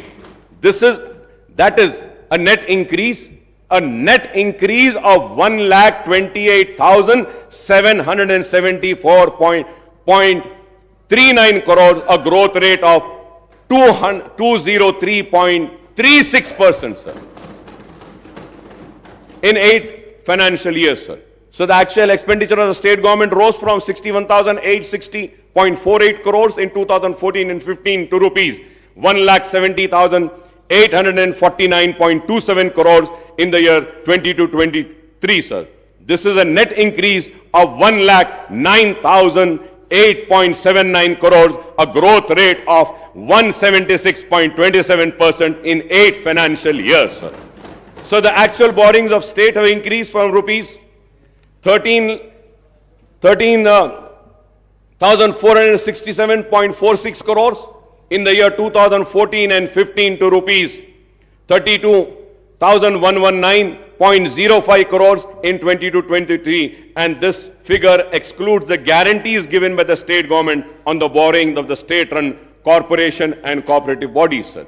The state debt burden outstanding has consequently increased from rupees 61,710 crores inherited by Telangana from undivided Andhra Pradesh at the time of bifurcation in June 2014 to revised estimate of rupees 3,22,993 crores at the end of 2022-23 financial year, a net increase of 2,61,283 crores in a period of 8 financial years, sir. We hope and trust that the Congress government would take effective steps to implement all its guarantees, declaration and other promises in the short duration before the announcement of schedule of enforcement of model code of conduct for the Lok Sabha election, sir. मैं उम्मीद करता हूं कि Lok Sabha election से पहले आप अपने पूरे प्रोमिसेस को फुलफिल करेंगे। आपने कहा कि 2 प्रोमिसेस करें, लेकिन सिर्फ एक प्रॉमिस में ए बी सी था, उसमें से एक करें, और दूसरी प्रॉमिस में ए एंड बी था, उसमें से एक करें, अभी बी बाकी है। मैं उम्मीद करता हूं कि आप वो सारे प्रॉमिसेस को फुलफिल करेंगे, और वो प्रॉमिसेस को फुलफिल करने के लिए जो भी ताउन, जो भी सपोर्ट हमको देना है, हम जरूर आपको देंगे, क्योंकि हम चाहते हैं कि अवाम से किए गए वादे पूरे हों। हम चाहते हैं अवाम ने जिस उम्मीद के साथ वोट दिया है वो उम्मीद पूरी हो। हम चाहते हैं कि अवाम जिस तवक्को के साथ वोट दिया है वो पूरा हो। हम नहीं चाहते कि उनके ख्वाब चुकनाचूर हों। But sir, at the same time I would like to, मैं कांग्रेस की हुकूमत को आगाह करना चाहता हूं, आपकी नाकामी ऐसे ना हो कि बीजेपी की कामयाबी का सबब बन जाए। होशियार रहिए और बारीक नजर के साथ, दूरंदेशी के साथ, सब्र के साथ, इस्तिक़लाल के साथ काम करें। बीजेपी नहीं तो आगे बढ़ जाएगी, इख्तिदार पे आ जाएगी। आपने देखा है कि क्या नताइज हैं मध्य प्रदेश के, राजस्थान के और दूसरे रियासतों के। तो हमको इन नताइज से भी सबक सीखना है और बीजेपी के बढ़ते हुए कदम को रोकना है اور آپ کی غلطی ان کا فائدہ نہ ہو جائے. امید کرتے ہیں کہ پارلیمنٹ کے الیکشن میں سیکولر طاقتیں بی آر ایس ہو یا کانگریس ہو یا مجلس ہو یہ کامیاب ہوں گی, اور ملک کو آج بے روزگاری کی طرف لے جانے والی وہ طاقتیں, ملک کو نفرت کی بنیاد پر بانٹنے والی طاقتیں اور ملک کو کمزور کرنے والی وہ طاقتوں کو شکست ہوگی اور سیکولر طاقتیں کامیاب ہوگی. سر میں اس کے ساتھ یہ بھی کہوں گا ضرور کہ فائنانشل سٹیٹس میں جو بھی جیسا بھی فائنانشل سٹیٹس تھا, لیکن اس ریاست میں وائٹ پیپر میں تو کہا گیا کہ کچھ بھی نہیں تھا, بہت ہی تباہی ہے. لیکن یہ بات ضرور کہوں گا کہ 9.5 برس میں پوسٹ میٹرک اسکالرشپ پر جو خرچ ہوا ہے وہ 474 کروڑ ہوا ہے. بینیفیشریز جو مسلم تھے, مسلم بینیفیشریز کی بات کر رہا ہوں, 14,27,714 تھا. ریمبرسمنٹ آف ٹیوشن فیس میں جو ایکسپینڈیچر ہوا 9.5 سال میں وہ 1,748 کروڑ تھا. بینیفیشریز تھے 10,01,561. پری میٹرک اسکالرشپ پر جو ایکسپینڈیچر ہوا اس میں 21 کروڑ ہوا. مسلم بینیفیشریز تھے, میں مسلمانوں کی بات کر رہا ہوں آنریبل اسپیکر سر, 87,225 سر. سی ایم اوورسیز اسکالرشپ پر جو ایکسپینڈیچر ہوا 9.5 برس میں 492 کروڑ, اور ٹوٹل بینیفیشریز ہوئے 3,224 سر. ٹمری اسکول میں 97,000 آج کرنٹلی پڑھ رہے ہیں اسکولز میں. میں امید کرتا ہوں کہ 97,000 بچوں کے مستقبل کو سجانے سوارنے کا کام آپ بی آر ایس سے زیادہ اچھا کریں گے, ہم سب مل کے اس سے اچھا کریں گے. میں امید کرتا ہوں کہ ٹمریز میں 32,640 اسٹوڈنٹ جونیئر کالجز میں پڑھ رہے ہیں, ان کے مستقبل کو بھی ہم سنواریں گے. 80,000 بچے ٹمریز میں پاس آؤٹ ہو چکے ہیں. 9.5 سال میں 3,068 کروڑ سپینڈ ہوئے ہیں. سینٹر فار ایجوکیشن ڈیولپمنٹ آف مائنورٹیز میں کا بھی میں ایکسپینڈیچر 14 کروڑ مسلمانوں پہ ہوا. بینیفیشریز 49,310 تھا. مائنورٹی اسٹڈی سرکل پر 17 کروڑ ہوئے. بینیفیشریز 9,319 اور 700 سر. تو میں آپ سے کہنا چاہتا ہوں کہ 9.5 سال میں یہ جتنے بھی میں نے کہے ہیں, پوسٹ میٹرک ریمبرسمنٹ, پری میٹرک, سی ایم اوورسیز, ٹمریز, سی ای ڈی ایم, مائنورٹی اسٹڈی سرکل, یہ اس پر 5,834 کروڑ سپینڈ ہوئے ہیں. اور مسلم بینیفٹڈ اسٹوڈنٹس کا نمبر ہے 27,08,693 سر. ایٹ دا سیم ٹائم سر, آئی وڈ آلسو لائک ٹو سے دیٹ شادی مبارک میں جو مسلمانوں پر جو خرچ ہوا ہے اب تک 9.5 سال میں 2,338 کروڑ سپینڈ ہوئے ہیں, اور اس کے بینیفیشریز ہیں 2,76,225. امام اور مؤذنوں پر جو خرچ ہوا ہے 316 کروڑ خرچ ہوا ہے, اور 17,000 مؤذنوں کو ماہانہ پیسے دیے جا رہے ہیں. میں امید کرتا ہوں کہ حکومت جو اعلان کری ہے کہ ان کے منتلی رینیومریشن کو بڑھائے گی, اور 1 لاکھ فائنانشل اسسٹنٹ 278 کروڑ سپینڈ ہوئے ہیں. 33,545 کو ملا ہے. وقف گرانٹ ان ایڈ میں 531 کروڑ سپینڈ ہوئے ہیں, اور اس کے بعد دعوت افطار پر بھی ہوا. تو ٹوٹل مسلم بینیفیشریز 9.5 سال میں 31,50,000 تھے. یہ سارے چیزوں سے اس میں کسان 40,000 کسان ہیں. ریتو بندو نہیں ہے, ریتو بیمہ نہیں ہے, پینشن نہیں ہے. یہ سب اگر ہم لے لیتے ہیں تو سالانہ ریاست تلنگانہ میں مسلمانوں پر قریب 6,000 کروڑ روپیہ خرچ ہو رہا ہے. میں امید کرتا ہوں کہ یہ کانگریس کی حکومت بھی ریونت ریڈی صاحب کی قیادت میں, اور یہ سارے منسٹرز جو ہیں بیٹھے ہوئے کیبنٹ کے, ان کی رہنمائی میں 6,000 سے بڑھا کر 10,000 کروڑ روپیہ مسلمانوں پہ خرچ ہوگا. مسلمان پسماندہ ہے, مسلمان کمزور ہے, مسلمان پچھڑا ہوا ہے. اگر میں یہاں کھڑے ہو کر مسلمان کی بات کر رہا ہوں تو اس لیے کر رہا ہوں کہ ہم چاہتے ہیں کہ مسلمان جو پیچھے ہیں اس کو آگے لائیں, مسلمان جو پچھڑا ہوا ہے اس کے پچھڑے پن کو دور کریں. ہم چاہتے ہیں کہ پرانے شہر میں ترقی آئے. SRDP ہو, SNDP ہو, جو بھی منظوریاں ہیں, برائے مہربانی چیف منسٹر صاحب سے درخواست کروں گا کہ آپ وہ اماؤنٹ کو ریلیز کر دیجئے. اور اس دن آپ نے کلیریفیکیشن नहीं दिया। स्पीकर साहब, मैं एक बात पुरजोर अल्फाज में कहना चाहता हूं कि असेंबली के हर सेशन में अगर किसी मेंबर ने ड्रग्स के खिलाफ आवाज उठाई है, चाहे वो ड्रग्स हो, चाहे वो व्हाइटनर्स हो या कुछ भी हो, टैबलेट्स हो, तो वह MIM थी और मैं था, बार बार उठाता था। मैं वेलकम करता हूं और रियासती हुकूमत ने जो फैसला लिया है, जो इक़दामात उठा रहे हैं ये ड्रग्स के ये लानत को खत्म करने के लिए, इसके लिए हम हमारा मुकम्मल ताउन आपको देंगे। हम चाहते हैं कि हमारी आने वाली नस्ल इस लानत से दूर रहे। हम चाहते हैं कि हमारा आने वाले फ्यूचर जनरेशन को ये जो तबाह बर्बाद करने की एक साजिश है उसको हम रोकें। इसके लिए जो भी हमारे तरफ से ताउन होना है हम ताउन करेंगे। उस दिन मैं क्लैरिफिकेशन में ये भी पूछना चाहता था कि धरनी पोर्टल का क्या होगा। मैं उम्मीद करता हूं कि आपने जो वादा किया धरनी के ताल्लुक से उसको अमलावारी जल्द अज जल्द करेंगे। मैं ये भी कहना चाहूंगा कि राशन कार्ड बहुत से लोगों के पास नहीं है, उनके नामों का इंक्लूजन नहीं हो रहा है, तो आप मौका दीजिए ताकि उनके नामों का इंक्लूजन हो सके। और मजलिस इत्तेहादुल मुस्लिमीन की नुमाइंदगी पर हमने मंजूर करवाया था कि पेंशन की एज को कम करवाया था, वो भी पेंडिंग है एप्लीकेशन, बिलखुसूस वो सिंगल मदर और जो है उनकी पेंडिंग है। मैं उम्मीद करूंगा कि आप इस पे भी देखेंगे। मोहतरम स्पीकर साहब, मैं आखिर में यह कहते हुए रुखसत होता हूं और यह कहना चाहता हूं कि बार बार हम चीखते रहे, चिल्लाते रहे, मुतालबा करते रहे, औकाफ की जायदादों का तहफ्फुज कीजिए, औकाफ की जायदादों का तहफ्फुज कीजिए।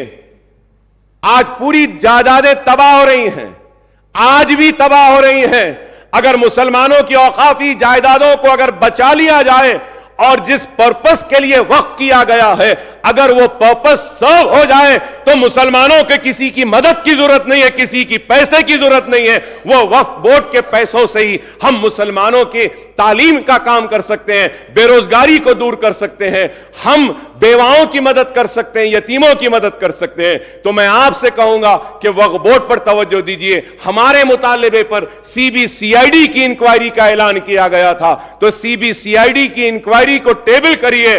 और मैं फिर से स्पीकर साहब ये कहूंगा, बड़े दर्द के साथ, बड़ी तड़प के साथ कहूंगा कि आलेर में मुसलमान बच्चों का एनकाउंटर कर दिया गया था, आज तक भी वो रिपोर्ट टेबल नहीं हुई, आज तक भी वो रिपोर्ट नहीं आई। मैं उम्मीद करूंगा कि आप वो रिपोर्ट को टेबल करेंगे आलेर की और इंसाफ दिलाएंगे उनके अफराद खानदान को और वह कातिलों को सजा देंगे, उनको जेल में भेजाएंगे। मैं उम्मीद करता हूं कि पुराने शहर को भी आप डेवलप करेंगे, नए शहर की तरह, LB नगर की तरह, हाईटेक सिटी की तरह, सिकंदराबाद की तरह। और एक बात कहता हुआ रुखसत हो जाऊंगा कि सिटी का मसला है, ट्रैफिक जैम्स है, पोल्यूशन का मसला है, साउंड पोल्यूशन भी है और उसके बाद व्हीकुलर पोल्यूशन भी है। इस पर भी एक मीटिंग बुलाइए। सिवरेज का है, इस पर भी बुलाइए। मूसीक प्रोजेक्ट को आप ले रहे हैं, मेट्रो ट्रेन के ताल्लुक से भी कहूंगा कि मैं आपको कहूंगा कि आप आइए पुराने शहर को, मीटिंग करिए। आप और हम जाते हैं, मेट्रो का फाउंडेशन रखते हैं और दूसरे कामों का आगाज करते हैं। मैंने इतनी देर अपनी बातों को रखा और यही सोच कर रखा कि मेरे लिए मेरी रियासत अजीज है, मेरे सियासी मकासद से ज्यादा। तो मैं फिर से कहूंगा कि रियासत को नेक नाम दीजिए, रियासत को बदनाम ना कीजिए।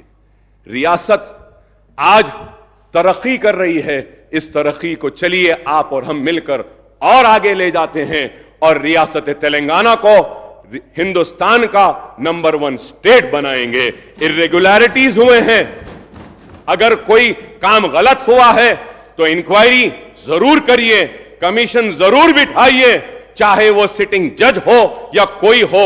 अगर किसी ने गलती की है तो सजा होनी चाहिए और सजा के लिए जो भी कानून कहता है वो कानून के जरिए कार्रवाई होनी चाहिए। मैं हमारे उत्तम कुमार रेड्डी साहब ने बताया, सिविल डिपार्टमेंट के ताल्लुक से बताया और फिर इरिगेशन के ताल्लुक से भी कहा, तो आपने इंक्वायरी बिठाने का वादा किया है। मैं मेरी पार्टी की जानिब से इसका इस्तकबाल करता हूं। बराबर इंक्वायरी करना है तो करिए, सही क्या है गलत क्या है दुनिया के सामने आ जाएगा और कोई भी किसी को भी जबरदस्ती सजा नहीं दे सकता और कोई भी किसी को एक हीरो नहीं बना सकता। मुझे उम्मीद है कि हर एक के साथ इंसाफ होगा, मुसलमान के साथ इंसाफ होगा, एससी के साथ होगा, एसटी के साथ होगा, बीसीज के साथ होगा, हमारे हिंदू भाइयों के साथ होगा, मुसलमान के साथ होगा, सिख के साथ होगा, ईसाई के साथ होगा, पारसी के साथ होगा, और हम सब मिलके इस स्टेट को आगे बढ़ाते हैं। आई thank you very much for giving me this opportunity. बहुत बहुत शुक्रिया स्पीकर साहब।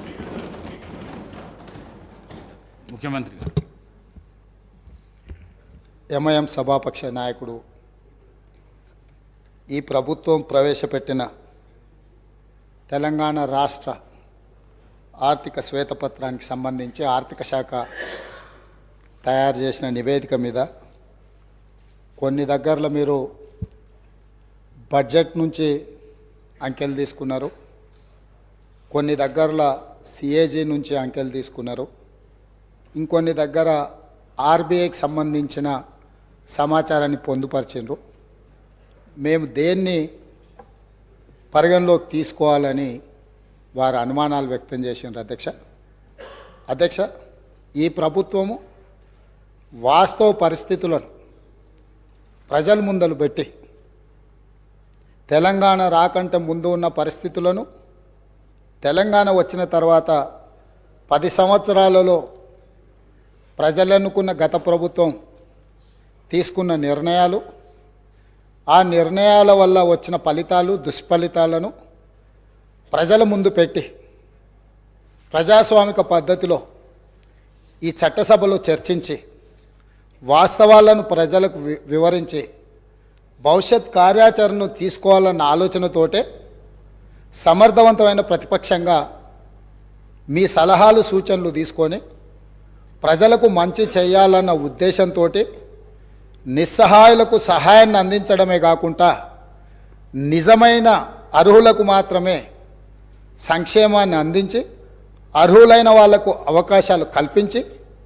ఈ రాష్ట్రాన్ని బలమైన రాష్ట్రంగా నిర్మించాలన్న ఆలోచనతోటి ఈ దేశంలో ఉండే మిగతా రాష్ట్రాలతోనే కాదు ప్రపంచంతో పోటీ పడే విధంగా తెలంగాణ రాష్ట్రాన్ని నిర్మించాలనేదే మా ప్రభుత్వం యొక్క లక్ష్యము, ఉద్దేశము అధ్యక్ష. రెండవది, వారు అడిగిన అనుమానాలను నివృత్తి చేయాల్సిన బాధ్యత సభాపక్ష నాయకుడిగా నా మీద ఉంది. బడ్జెట్ ఎస్టిమేట్స్ కానీ యాక్చువల్ ఎక్స్పెండిచర్ని మనము చర్చించాల్సి వచ్చినప్పుడు వివిధ బడ్జెట్లను మేము కొలబద్దగా తీసుకొని అక్కడి నుంచి సమాచారాన్ని సేకరించినాం. మేము క్యాగ్ రిపోర్ట్స్ను ఎక్కడ తీసుకున్నామంటే రెవెన్యూ రిసీట్స్ అండ్ ఎక్స్పెండిచర్ని మెన్షన్ చేయాల్సి వచ్చినప్పుడు క్యాగ్ నివేదికలను తీసుకున్నాం. అదేవిధంగా అధ్యక్ష, ఎక్కడైనా అంటే ఆర్బీఐ ఫిగర్స్ను మేము ఎక్కడైతే పరిగణలోకి తీసుకున్నామో లోన్స్ అండ్ అడ్వాన్సెస్, ఎందుకంటే ఎందులో అయినా లోన్లు తీసుకున్నా అడ్వాన్సులు తీసుకున్నా ఏది తీసుకున్నా కొలబద్ద రిజర్వ్ బ్యాంక్ కాబట్టి ఆ సమాచారాన్ని రిజర్వ్ బ్యాంకు పొందుపరిచిన నివేదికల నుంచి తీసుకున్నాం. అదేవిధంగా శాలరీస్ అండ్ పెన్షన్స్ ఆ టేబుల్స్ను వాడినప్పుడు మేము రెగ్యులర్ అంటే క్యాగ్ నుంచి ఏదైతే నివేదిక తీసుకున్నామో రెగ్యులర్ ఎంప్లాయీస్కు సంబంధించిన వాటిని మాత్రమే క్యాగ్ నుంచి తీసుకున్నాం. కాబట్టి ఇక్కడ మీరు బడ్జెట్ ఎస్టిమేట్స్ యాక్చువల్ ఎక్స్పెండిచర్ని మనం చర్చించుకున్నప్పుడు గత బడ్జెట్లు ప్రభుత్వం ప్రవేశపెట్టిన సంవత్సరం పూర్తయినప్పుడు ఖర్చు పెట్టిన వివరాలను అక్కడి నుంచి తీసుకున్నాం. వీటి మీద నివేదికలు అవి సరైన విధంగా ఖర్చు అయినాయా, ప్రభుత్వం సరైన ఉద్దేశంతోనే ఖర్చు పెట్టిందా, లేకపోతే ప్రభుత్వం అంచనాలు ప్రభుత్వం పెట్టిన ఖర్చు సహేతుకంగా ఉందా లేదా, ఒకవేళ లోపభూయిష్టంగా ఉంటే ప్రభుత్వం తప్పిదాలు ఏంటి అనేది కాగ్ నివేదిక ఇస్తుంది. అట్లాంటి నివేదికలను అట్లాంటి వాటిని మనము కాగ్ నుంచి తీసుకున్నాం. మనం చేసే అప్పులు ఇప్పుడు ఉదాహరణ ఒక విషయం నేను చెప్పదలుచుకున్నా అధ్యక్ష. రిజర్వ్ బ్యాంక్ దగ్గర ప్రతిరోజు ఒక నివేదిక మనకు వస్తుంది. ఆ నివేదిక ప్రకారము ప్రతిరోజు మనం ఎంత ఖర్చు పెడుతున్నాము, మన దగ్గర ఎంత ఉన్నది, లేకపోతే మన అవసరాలు ఏమున్నాయని చెప్పి రిజర్వ్ బ్యాంకు మనకు నివేదిక ఇస్తుంది అధ్యక్ష. దాని ప్రకారం తెలంగాణ రాష్ట్రం వచ్చినప్పుడు నేను ఈ బుక్లో పొందుపరిచిన అధ్యక్ష మా ప్రభుత్వము దీని ఒకసారి నేను ఆ పేజీ నెంబర్ వాటి వివరాలను చెప్తాను, ఒకసారి వాటిని చూసుకోమని నేను సభ్యులకు తెలియజేస్తూ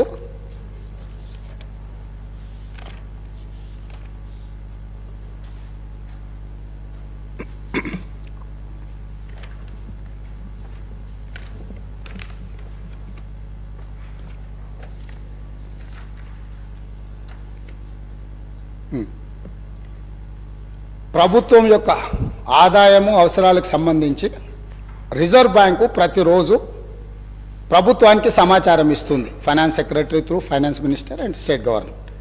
ఇందులో 2014 రాష్ట్రం ఏర్పడిన రోజు ప్రతిరోజు మనం ఏ రకంగా వాడుకున్నాం సంవత్సరం పూర్తి అయిన తర్వాత చెప్తారు. 2014-15 సంవత్సరంలో రిజర్వ్ బ్యాంకు దగ్గర మనకు మిగులు నిధులు ఉన్నది 303 రోజులు. ఆ ఫైనాన్షియల్ ఇయర్లో బీఆర్ఎస్ గత ప్రభుత్వము సమర్థవంతమైన ఆర్థిక మంత్రిగా హరీష్ రావు గారు ప్రస్తావన చేస్తూ వారు ఆర్థిక మంత్రిగా ఉన్నప్పుడు 2022-23లో 37 రోజులు మాత్రమే. అదేవిధంగా 2021-22లో 57 రోజులు మాత్రమే. 2020-21లో 122 రోజులు మాత్రమే. అదేవిధంగా 2023-24 ఇప్పటి వరకు నవంబర్ 23 వరకు కేవలం 30 రోజులు మాత్రమే. అంటే 2014-15 కాంగ్రెస్ పార్టీ రాష్ట్రాన్ని ఏర్పాటు చేసి రాష్ట్రం యొక్క ఆర్థిక పరిస్థితులను గత ప్రభుత్వానికి అప్పజెప్పినప్పుడు 365 రోజులల్లా 303 రోజులు రిజర్వ్ బ్యాంకు దగ్గర మనవి మిగులు నిధులు ఉండే. ఏ అవసరాలు కూడా రిజర్వ్ బ్యాంకు దగ్గర అప్పు చేయాల్సిన పరిస్థితి లేకుండా ఆర్థిక శాఖను రాష్ట్రం యొక్క ఆర్థిక స్థితిగతులను నిర్వహించినము.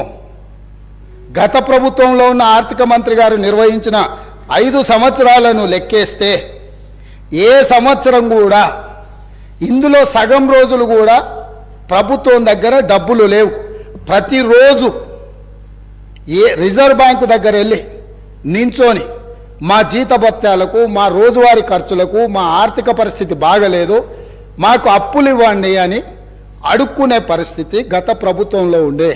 ఇవి వాస్తవాలు అధ్యక్ష.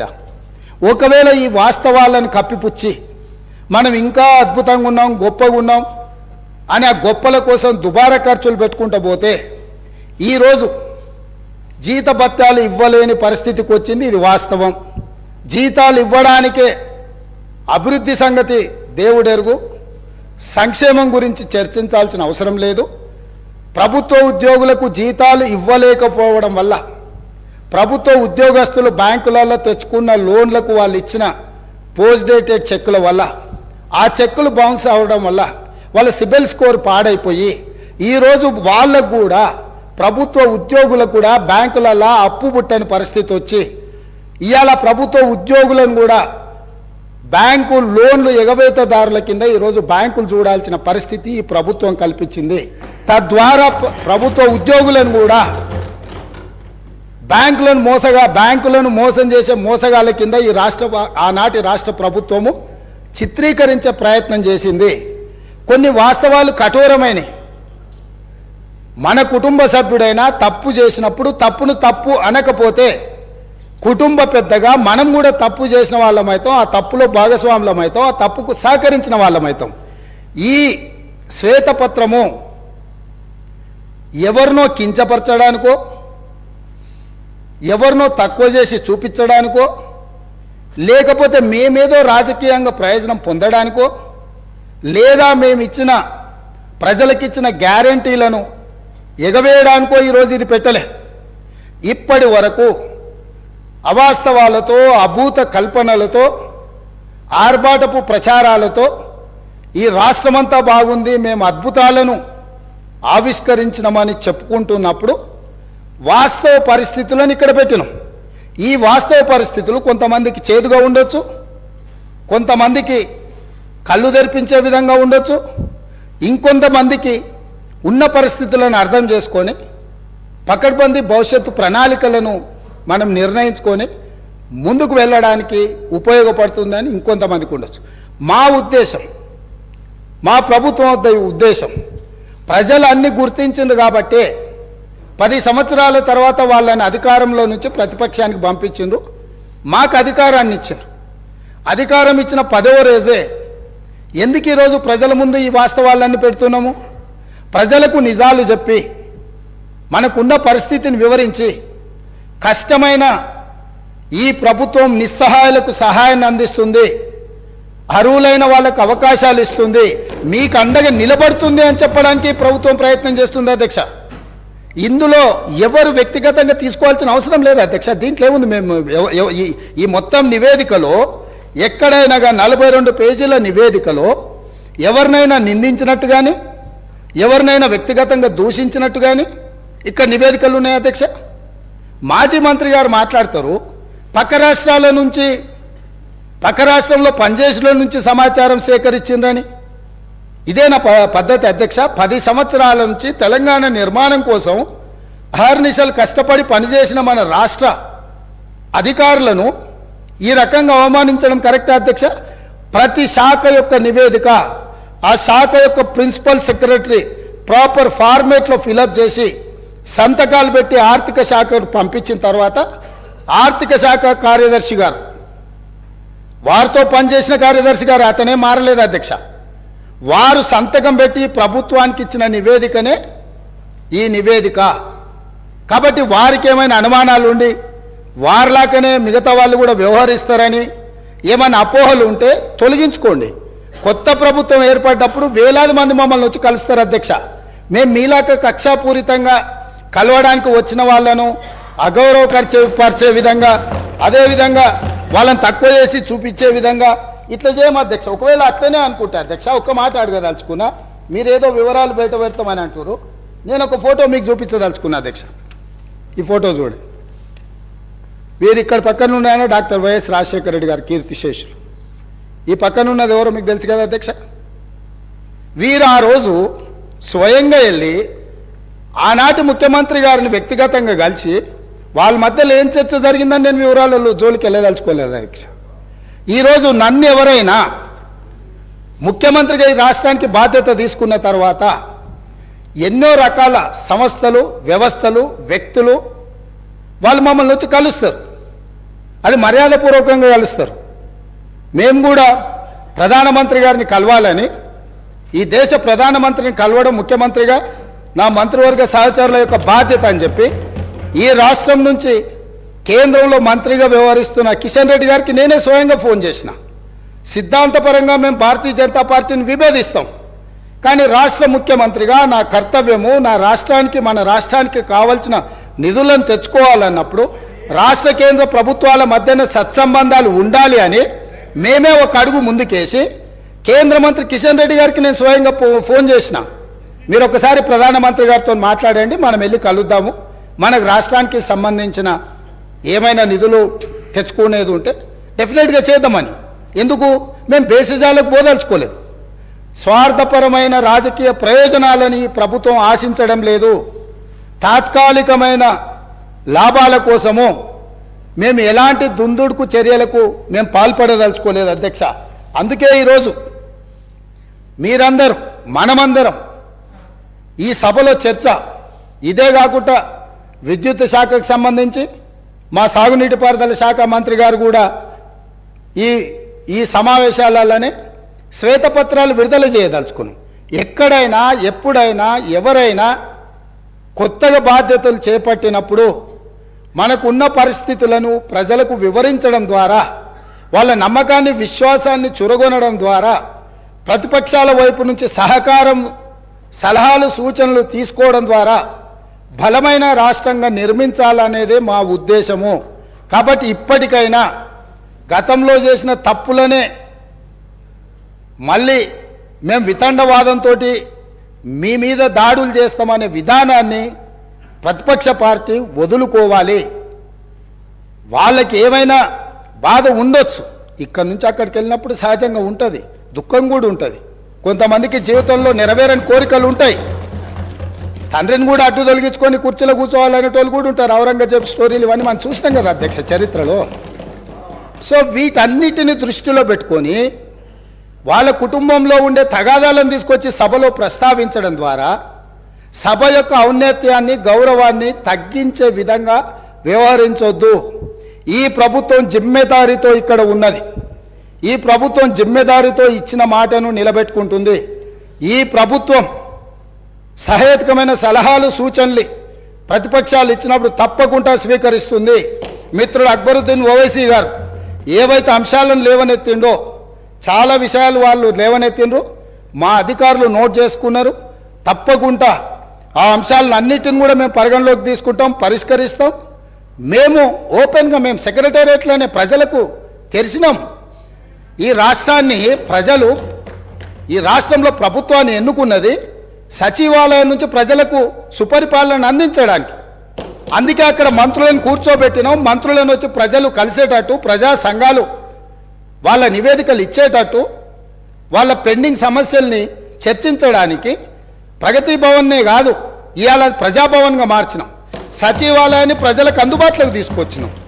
మేము బాధ్యత తీసుకుని వెంబడే హైదరాబాద్ మీద రివ్యూ చేయాలనుకున్నప్పుడు हम लोग जिम्मेदारी से यहाँ हैदराबाद क्षेत्र से जो पार्लियामेंट में 7 MLA से हम लोग बुलाए सचिवालय पे. हमारा पॉलिटिकल डिफरेंसेस में भी देर, मगर जब हम तरक्की करना है, आगे हैदराबाद शहर को हिंदुस्तान में सबसे बड़ा अच्छा शहर बनाने के लिए हमारे दोस्तों से हम गुजारिश किए, भाई आप साथ आ जाओ, जो चाहिए, जो पेंडिंग है, जो हैदराबाद तरक्की के लिए हम जिम्मेदारी से जो करना है हम जिम्मेदारी उठाएंगे, आपके साथ लेंगे. हम सरकार चलाने के लिए आज जिम्मेदारी से यहां से मैं हमारे MIM पार्टी को चुनाव में जो है आपका मर्जी आपकी है, हमारा मर्जी हमारी है. जो पार्टी हमारा चुनाव लड़ना है हमारे तरीका से लड़ेंगे. मगर जो हैदराबाद शहर ये देश का निशान है, वो हैदराबाद शहर का नाम पूरा दुनिया में रोशनी करने के लिए हम लोग कोशिश करेंगे. वहां पर आपके मदद जरूर लेंगे, कोई शक नहीं है. ड्रग्स के बारे में आप सामने आके 2 कदम आके हमारे मदद दी, हम धन्यवाद कर रहे हैं, क्योंकि ड्रग्स को इराडिकेट करना है हमारा जिम्मेदारी है. हमारे बच्चे है, हमारे परिवार है. जो पंजाब को देखने के बाद भी हम नहीं सुधरे तो दुनिया कोई भी अपने को माफ नहीं करने वाले. इसीलिए यहां से मैं जिम्मेदारी से यकीन से मैं वादा कर रहा हूं, ये सरकार को अच्छा चलाने के लिए, ये पूरा तेलंगाना में जितना जनता है उनके भला के लिए, उनके वेलफेयर एंड डेवलपमेंट के लिए, खासकर माइनॉरिटी, वो मे बी क्रिश्चियन माइनॉरिटी, मुस्लिम माइनॉरिटी, सिख माइनॉरिटी और any other minority. Minority majority में कोई अंतर नहीं है. माइनॉरिटी के जो फंडामेंटल राइट्स हम बचाए, हम सेक्युलर फैब्रिक है. ये सेक्युलर फैब्रिक बचाने के लिए ये देश में कुर्बानी की है महात्मा गांधी जी ने, इस देश में कुर्बानी की है, शहीद हुए इंदिरा गांधी जी ने, इस देश में शहीद हुए राजीव गांधी जी ने, इस देश में सोनिया गांधी जी और राहुल गांधी जी ने पदवी त्याग किए. कभी प्रधानमंत्री राष्ट्रपति मौका मिले तो भी दूसरों को, जो जिम्मेदारी लोगों को, वो कुर्सी पे बिठाए. इसीलिए यकीन से मल्लिकार्जुन खड़गे जी के नेतृत्व में दलित, आदिवासी, गिरिजन, OBC, माइनॉरिटी महिलाओं के भला के लिए कांग्रेस पार्टी आगे सरकार चलाएंगे. आप लोग कभी भी 24 घंटा कभी भी आपको कुछ सरकार को सुझाव देना है तो हम लोग वेलकम कर रहे हैं. धन्यवाद अध्यक्ष.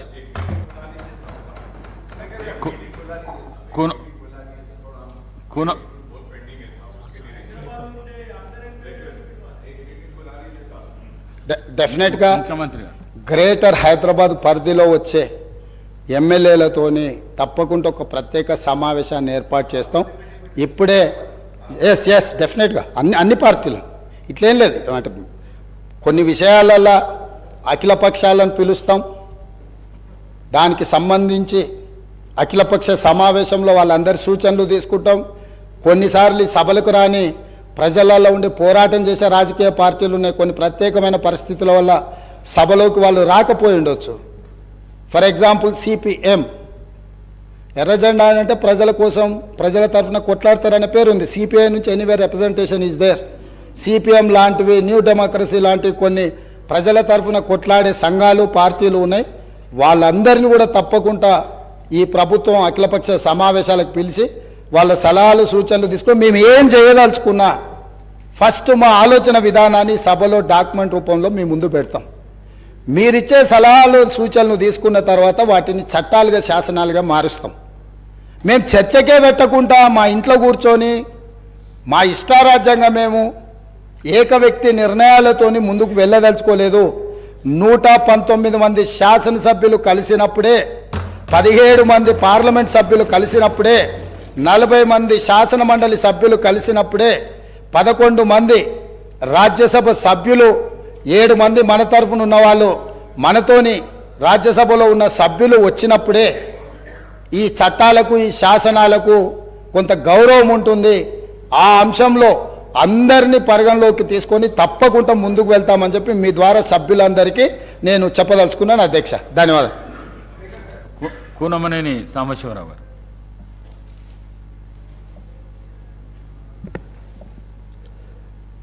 అధ్యక్ష ధన్యవాదాలు. రాష్ట్రంలో అంటే ఉమ్మడి రాష్ట్రం 1956 నుంచి 2014 వరకు దాదాపు 57 సంవత్సరాలు మొత్తం ఉమ్మడి రాష్ట్రంలో అప్పు, తర్వాత విడిపోయిన తర్వాత 72,658 కోట్లు. ఈ 10 ఏళ్ల కాలంలో 6 లక్షల, ఈ ఫిగరు అక్బర్ గారు చెప్పినట్లుగా ఒక పేజీలో ఒక రకంగా ఉంది, 13వ పేజీలో ఒక 612 కోట్ల 343 కోట్లని 6,12,343 కోట్లు ఉంది. చివరి పేజీలో 6,71,757 కోట్లుగా ఉంది. సరే, ఏదేమైనా ఆ అప్పు 72,658 కోట్ల నుంచి ఈ 10 ఏళ్ల కాలంలో దాదాపు 6 లక్షల కోట్లకు పెరిగింది. ఈ అంశానికి సంబంధించి వైట్ పేపర్ రిలీజ్ చేయడానికి సంబంధించి అక్బర్ గారు ఇంకొంతమంది సరే వారి వారి అభిప్రాయాలు చెప్పారు. నా అభిప్రాయం ఏంటంటే, ముందుగా చాలా ఎనామలీస్ జరిగాయి. లెక్కలకు సంబంధించి ఒక్కో పేజీలో అది ఆర్బీఐయా లేకపోతే సిఏజీనా లేకుంటే ఇతర ఏజెన్సీ నుంచా, దేని నుంచి తీసుకున్నా సరే సెల్ఫ్ కాంట్రడిక్టరీగా కొన్ని లెక్కలు తేడాలు ఉన్నాయి. భవిష్యత్తులో ఇటువంటి ఇంపార్టెంట్ వైట్ పేపర్ని ఈ ఆగస్టు సభ ముందు పెట్టేటప్పుడు మరిన్ని జాగ్రత్తలు తీసుకోవాల్సిన అవసరం ఉంది. అధికారులు కూడా సరే మనం ఎంత దాన్ని సెల్ఫ్ సపోర్టివ్గా చెప్పుకున్నప్పటికి కూడా ఇటువంటి తప్పులు చేయటం వల్ల దాని ఇంపార్టెన్స్, ఈ శ్వేతపత్రం ప్రవేశపెట్టిన దాని వెనుకున్నటువంటి గొప్ప ప్రాముఖ్యతను కోల్పోయే ప్రమాదం ఉంటుంది. అందువల్ల దయచేసి భవిష్యత్తులో ఆ జాగ్రత్తలు తీసుకోవాలని కోరుతా ఉన్నాను. రెండో అభిప్రాయం ఏంటంటే, ఇక్కడ ఈ శ్వేతపత్రం ప్రవేశపెట్టడం వలన మన రాష్ట్ర గౌరవం దెబ్బతింటుందని, రాష్ట్రంలో ఉన్నటువంటి లోపాలు లేకపోతే ఆర్థిక బలహీనతలు బయటకు వస్తాయని, తద్వారా దేశంలో ఇతర రాష్ట్రాల ముందు పలచన అవుతామని, లేకుంటే రిజర్వ్ బ్యాంక్ దగ్గర నుంచో లేకపోతే ఇంకా ఇతర వచ్చే రుణాలు తగ్గిపోతాయని, లేకపోతే మన పెద్ద పెద్ద ఇండస్ట్రియలిస్ట్స్ వాడు రాలేరేమోనని ఇటువంటి అనేక అభిప్రాయాలనండి అపోహలనండి వ్యక్తం చేశారు. నాకు తెలిసి అది ఎవరైనా సరే శ్వేతపత్రం అనేది ఈ ప్రభుత్వమే కాదు, అనేక సాంప్రదాయాలు ఉన్నాయి. మన రాష్ట్రంలో ఏం జరుగుతుందనేది స్పష్టంగా తెలంగాణ ప్రజలందరికీ కూడా తెలవటం మంచిది. ఎవరిది గత ప్రభుత్వం తప్పు లేదనుకోండి, వాళ్ళు కూడా సపోర్టివ్గా ఇది మా తప్పు లేదని రుజువు చేసుకోవచ్చు. ఒకవేళ తప్పు ఉన్నా సరే నిర్వహణలో లోపాలు జరిగినాయి అనుకోండి, నిర్వహణలో లోపాలు భవిష్యత్తులో జరగకుండా చేసుకోవచ్చు. అందువలన అది శ్వేతపత్రం ప్రవేశపెట్టడంలో పొరపాటు అనే అభిప్రాయాన్ని నేను అంగీకరించట్లేదు. ఆ విధంగా చూస్తే మరలా రేపు బడ్జెట్ పెడతాం, బడ్జెట్ ప్రవేశపెట్టినప్పుడు ఈ లెక్కలను చూపెట్టాల్సిందే కదా, మొత్తం చేసిన అప్పులెంతో చూపెట్టాలి కదా. అప్పులతో పాటు మనం గ్యారంటీ ఉన్నటువంటి అప్పులు చూపెట్టాలి కదా, అప్పుడు దాయలేం కదా. ఈ కార్పొరేట్ ఇప్పుడున్నటువంటి కంప్యూటరైజ్డ్ ఏజ్లో ఇంకేదో దాస్తాము ఎవరికో తెలియకుండా అనేది అటువంటి ఆలోచనలు ఉండవలసిన అవసరం లేదనేది నా అభిప్రాయం. ఇక ముఖ్యంగా శ్వేతపత్రానికి సంబంధించి లెక్కలు డొక్కలు వీటన్నీ చాలా విన్నాం. దానిలో అసలు ఇష్యూ డైవర్ట్ అయిందనేది నా అభిప్రాయం. ఈ లెక్కలు కరెక్ట్ ఉన్నాయా, ఏ లెక్కలు కరెక్ట్ ఉన్నాయా, అది రాంగా ఈ రాంగా, ఆ పేజీలే ఉంది ఈ పేజీలే ఉంది, ఇవన్నీ జరిగినాయి. దీనివల్ల it lost its importance, it lost its human touch. ఇది మనం అర్థం చేసుకోవాల్సింది. అసలు అప్పులు చేయటం తప్పనేది కాదు. సరే, ఎంత పరిమాణంలో చేశారు? కేంద్రంలో దాదాపు చాలా 100 లక్షల కోట్లు ఈ బీజేపీ పాలనలో చేయటం జరిగింది. అంతకుముందు 50 లక్షల కోట్లు అంత ఉండేది అప్పులు. అంటే అది వాళ్ళు చేశారు కదా, మనం చేయకూడదు. ఎవరు చేసినా తప్పని నేను ఆర్జోలకి వెళ్ళట్లేదు. చేసిన అప్పులు దేనికి ఖర్చు పెట్టారు, చేసినటువంటి అప్పులు ఏ ప్రయోజనాలని సాధించడానికి ఉపయోగించారు. అది ఏ ప్రభుత్వం అయినా మనది చట్టం ఒకటి, మన భారతదేశ వ్యవస్థ, మన రాష్ట్రాల్లో ఉన్నటువంటి పరిపాలన వ్యవస్థ ఎలా అయిందంటే ఒక మోసపోసిన పద్ధతుల్లో. ఇప్పుడు బీఆర్ఎస్ చేసిందే కాదు, రేపు కాంగ్రెస్ కూడా అదే పద్ధతిలో ఇదే అప్పులు చేస్తుంది, మళ్ళీ ఈ పద్ధతిలోనే ఖర్చు చేస్తుంది. కాకపోతే మేము ట్రాన్స్పరెంట్గా ఉండామని వాళ్ళు చెప్పుకోవచ్చాము, వాళ్ళు తప్పులు చేశారని చెప్పవచ్చు. కానీ నా పాయింట్ ఆఫ్ వ్యూ ఏంటంటే ఈ system it self is a wrong. So always any budget, any expenditure must be human-centric. Human touch must be involved in any expenditure. ఇవాళ మనం తీసుకుంటే చాలా ఖర్చు పెట్టాం, చాలా ప్రాజెక్టులు కట్టాం. కానీ ఈ రాష్ట్రంలో దేశ లెక్కలు వేరే ఉన్నాయి. దానిలో భాగంగా తీస్తే మన హ్యూమన్ ఇండెక్స్ ఎక్కడున్నాం అంటే ఆకలి సూచికలో ఎక్కడున్నాం. దేశంగా చూస్తే 101వ స్థానంలో ఉన్నాం. Part of our country we to maybe stood at that level. ఉద్యోగాలు చూస్తే ఎన్ని ఉన్నాయి, తిండి లేని వాళ్ళు ఎంతమంది ఉన్నారు, పౌష్టికాహారం లేని వాళ్ళు ఎంతమంది ఉన్నారు, అదేవిధంగా చాలీసాలని జీతాలతో బతుకుతున్న వాళ్ళు ఎంతమంది ఉన్నారు, ఇవన్నీ చూడాలి కదా సార్. ఇవేమీ లేకుండా ఆ ఇరిగేషన్ ప్రాజెక్ట్ కట్టాం, లేకపోతే చార్మినార్ నిర్మించాం, తాజ్మహల్ నిర్మించాం, ఇంకేదో కట్టాం. తాజ్మహల్ నిర్మిస్తే తాజ్మహల్ కోసం రాళ్ళెత్తిన కూలీలు ఎవరని శ్రీశ్రీ అడిగాడు.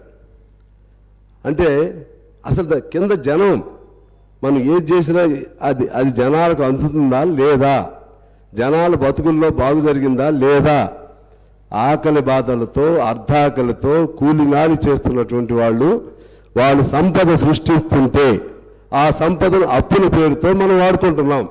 ఆ అప్పులు తిరిగి వెళ్తున్నాయా కిందకి? ఒకసారి మనం ఏ ప్రభుత్వం అయినా సరే, నేను ఆ ప్రభుత్వం ఈ ప్రభుత్వాన్ని కాదు, మనం చూసే ఆలోచన విధానం మారాలనేది నా అభిప్రాయం. ఆ విధంగా ఆలోచన చేయకపోతే ఇంకా నువ్వు ఎన్నేళ్ళు ఇటువంటి అప్పులు చేస్తున్నా సరే పైకి సూపర్ఫిషియల్గా అభివృద్ధి కనపడతా ఉంటుంది.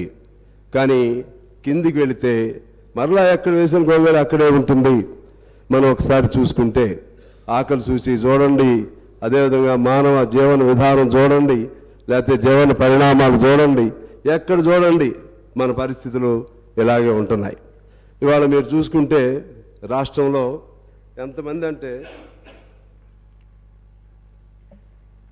అవుట్సోర్సింగ్, అలాగే కాంట్రాక్ట్ కార్మికులకు సంబంధించి అప్పుడు కేసీఆర్ గారు ఓ మాట చెప్పారు. మరి అది మేనిఫెస్టోలు పెట్టారు లేదా, మళ్ళీ నేను దాని జోలికి వెళ్ళను, మళ్ళీ అది కాంట్రవర్సీ అయింది. నేను దాని జోలికి వెళ్ళను. కానీ ఈ repeatedly said that when we achieve our Telangana, there won't be any outsourcing system and there won't be any contracts worker system. So he repeatedly, as per my knowledge is concerned.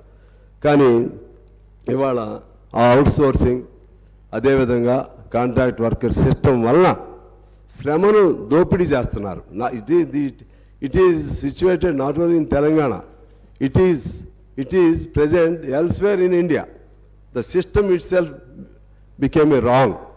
దాన్ని ఎంతకాలం శ్రమ వాళ్ళది, సంపద ఇంకొకటిది, కష్టం ఒకటిది, ఫలితం ఒకటిది. ఒక్కడికి ఇచ్చే జీతంతో ముగ్గురికి నలుగురికి జీతాలు ఇస్తున్నారే, దాన్ని ఎలా మార్చాలి అది ఆలోచన చేయమని నేను కోరుతా ఉన్నాను. ఆ క్రమంలోనే మీరు తీసుకుంటే చాలామంది, కొన్ని లక్షల మంది ఆ విధంగా ఉన్నారు. అలాగే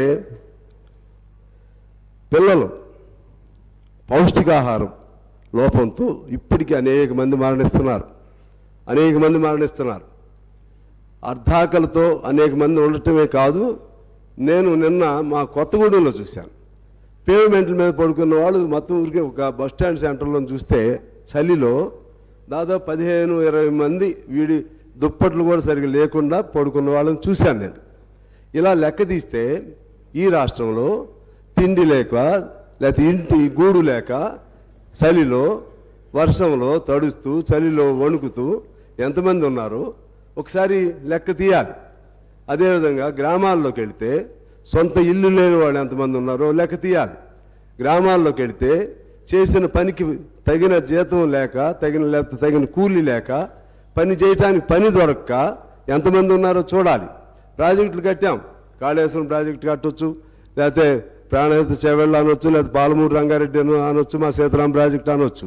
కానీ ఇన్ని ప్రాజెక్టులు కట్టితే డబ్బులన్నీ ఒక చోటకే మనం ఫోకస్ అవుతుంటే మరి మిగిలిన వాళ్ళకి ఎప్పుడు వాళ్ళ షేర్ వాళ్ళకి ఎప్పుడు వస్తుంది?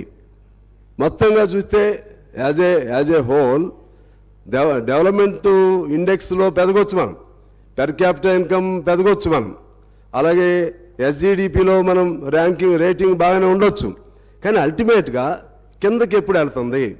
కిందకి వెళ్ళాల్సిన trickle down theory, A famous economist proposed that trickle down theory, it has been a total failure.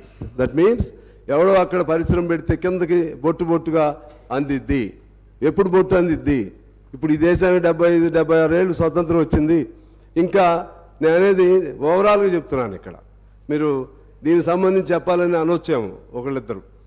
దీనికి సంబంధించి రిలేటెడే ఇన్ని అప్పులు అవుతున్నాయి, ఇన్ని లక్షల కోట్లు అప్పులు అవుతున్నాయి, ఈ లక్షల కోట్లు ఎటుపోతున్నాయి అనేది మా పాయింట్. ఈ డబ్బంతా ఎటుపోతుంది అంటే ఒకడు కష్టపడితే ఇంకోడు సుఖంగా ఉంటాడా? ఇవాళ చాలా లెక్కలు చెప్పిన తర్వాత చెప్తాను నేను దానికి సంబంధించి. ఆ విధంగా ఇవాళ అప్పు లేనటువంటి, నేను అడుగుతున్నా, ఆ అప్పు ప్రభుత్వ అప్పే కాదు, అసలు అప్పు లేని వ్యవస్థ ఏముంది ఇప్పుడు మన తెలంగాణలో? సింగరేణి తీసుకోండి. సింగరేణి ఒకనాడు చాలా గొప్ప సంపన్నవంతమైనటువంటి సంస్థ సింగరేణి. అది ప్రభుత్వానికి సంబంధం లేదని అనొచ్చు, కార్పొరేషన్ కాబట్టి వాళ్ళ అప్పులు వాళ్ళు అనొచ్చు. కానీ సింగరేణిలో ఆదాయం అంతా ప్రభుత్వానికి వస్తున్నాయి. సింగరేణిలో సంపాదించిన డబ్బులన్నీ ఈ 10 ఏళ్ల కాలంలో అది సిఎస్ఆర్ పాలసీయా డిఎంఎఫ్టి పేరుతోనూ ప్రభుత్వమే తీసుకుంటుంది. కనకదుర్గమ్మ ముక్కుపూడకు కూడా ఈ డబ్బులే పోయినాయి, మా డబ్బులే, సింగరేణి డబ్బులు పోయినాయి. అలా అనేక చోట్ల చేపల పిల్లలు వేయాలన్నా, చెరువులు కట్టాలన్నా, లేకపోతే ఇంకోటైనా సిఎస్ఆర్ పేరుతో సింగరేణి మొత్తం ఇవాళ దివాళా తీసింది. మామూలుగా దివాళా కాదు, జీతాలు కూడా సింగరేణి వాళ్ళు బ్యాంకుల్లో అప్పులు తీసుకున్న దుస్థితి ఎప్పుడు లేదు. మొన్న మంత్రి గారు రివ్యూ పెట్టారు. అక్కడ రివ్యూ పెడితే అవుట్ సోర్సింగ్ దాదాపు ఇంతకుముందు మా కేసీఆర్ గారు ఆ రోజుల్లో 119,120,000 కార్మికులు ఉండేవాళ్ళు సార్ సింగరేణి. ఇవాళ సింగరేణిలో అప్పుడు మన తెలంగాణ వచ్చేటప్పటికి దాదాపు 60,000 మంది కార్మికులు ఉన్నారు. మన పెద్దలు కేసీఆర్ గారు చెప్పారు, 1,00,000 మందితో సింగరేణులు కళకళలాడతాయి, కొత్త మైన్స్ తీసుకొస్తాం. ఈ డబ్బులు కొత్త మైన్స్ మీద ఎంత ఖర్చు పెట్టారు? ఒక్క మైన్ ఎందుకు రాలేదు? 60,000 మంది సింగరేణి కార్మికులు ఇవాళ 39,000 మందికి ఎందుకు దిగిపోయారు? అది అనేది ఒక కేసీఆర్ గారు లేకపోతే ఆ పాత ప్రభుత్వాన్ని కాదు, మొత్తం వ్యవస్థ మన ప్రయారిటీస్లో తేడా రావటం వల్ల అది ఉపయోగం జరగట్లేదు అనేది నా పాయింట్. ఇవాళ దాదాపు పర్మనెంట్ కార్మికులు ఎంతమంది ఉన్నారు? సింగరేణి కార్మికులు అంతమంది ఉన్నారు. జీతాలు బ్యాంకుల్లో తీసుకొస్తున్నారు. అది సింగరేణి ఆ విధంగా పేపర్ మీద మాత్రం ఉంటుంది, డిపాజిట్స్ ఉన్నాయి, ఆస్తులు ఉన్నాయి, లెక్కలన్నీ ఉన్నాయి. మరి జీతాలు ఎందుకు అప్పులు తీసుకురావాలి బ్యాంకుల్లో? సింగరేణి అవుట్, ఆర్టీసీ అవుట్, మన పవర్ సెక్టార్ అవుట్. ఇట్లా ఇందాక ఉత్తమ్ గారు చెప్పారు, అది మన సివిల్ సప్లైస్ అది అవుట్. అన్ని అప్పులే, అన్ని కార్పొరేషన్లు అప్పులే. అది గవర్నమెంట్ సంబంధమా లేదన్న పాయింట్ అది కాదు. అవన్నీ కూడా ఉన్నాయి సాంబశివరావు గారు.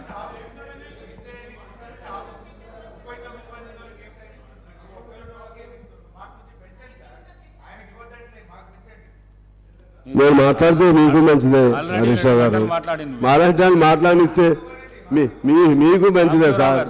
సాంబశివరావు గారు ఎవరినొక్క సాంబశివరావు గారు ఓకే, మీరు విడిగా మాట్లాడుకోండి సార్. నేను మాట్లాడేటప్పుడు ప్రతిసారి మీకు మీరు హరీష్ రావు గారు సాంబశివరావు గారు ముగించండి దయచేసి ప్లీజ్. నేను మాట్లాడేటప్పుడు మీకు అభ్యంతరం ఎందుకు? నేనేమన్నాను మిమ్మల్ని?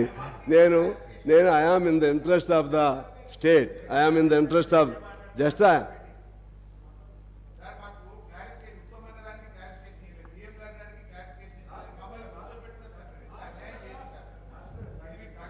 అలాగే అధ్యక్ష, ఇవాళ మనం చూస్తే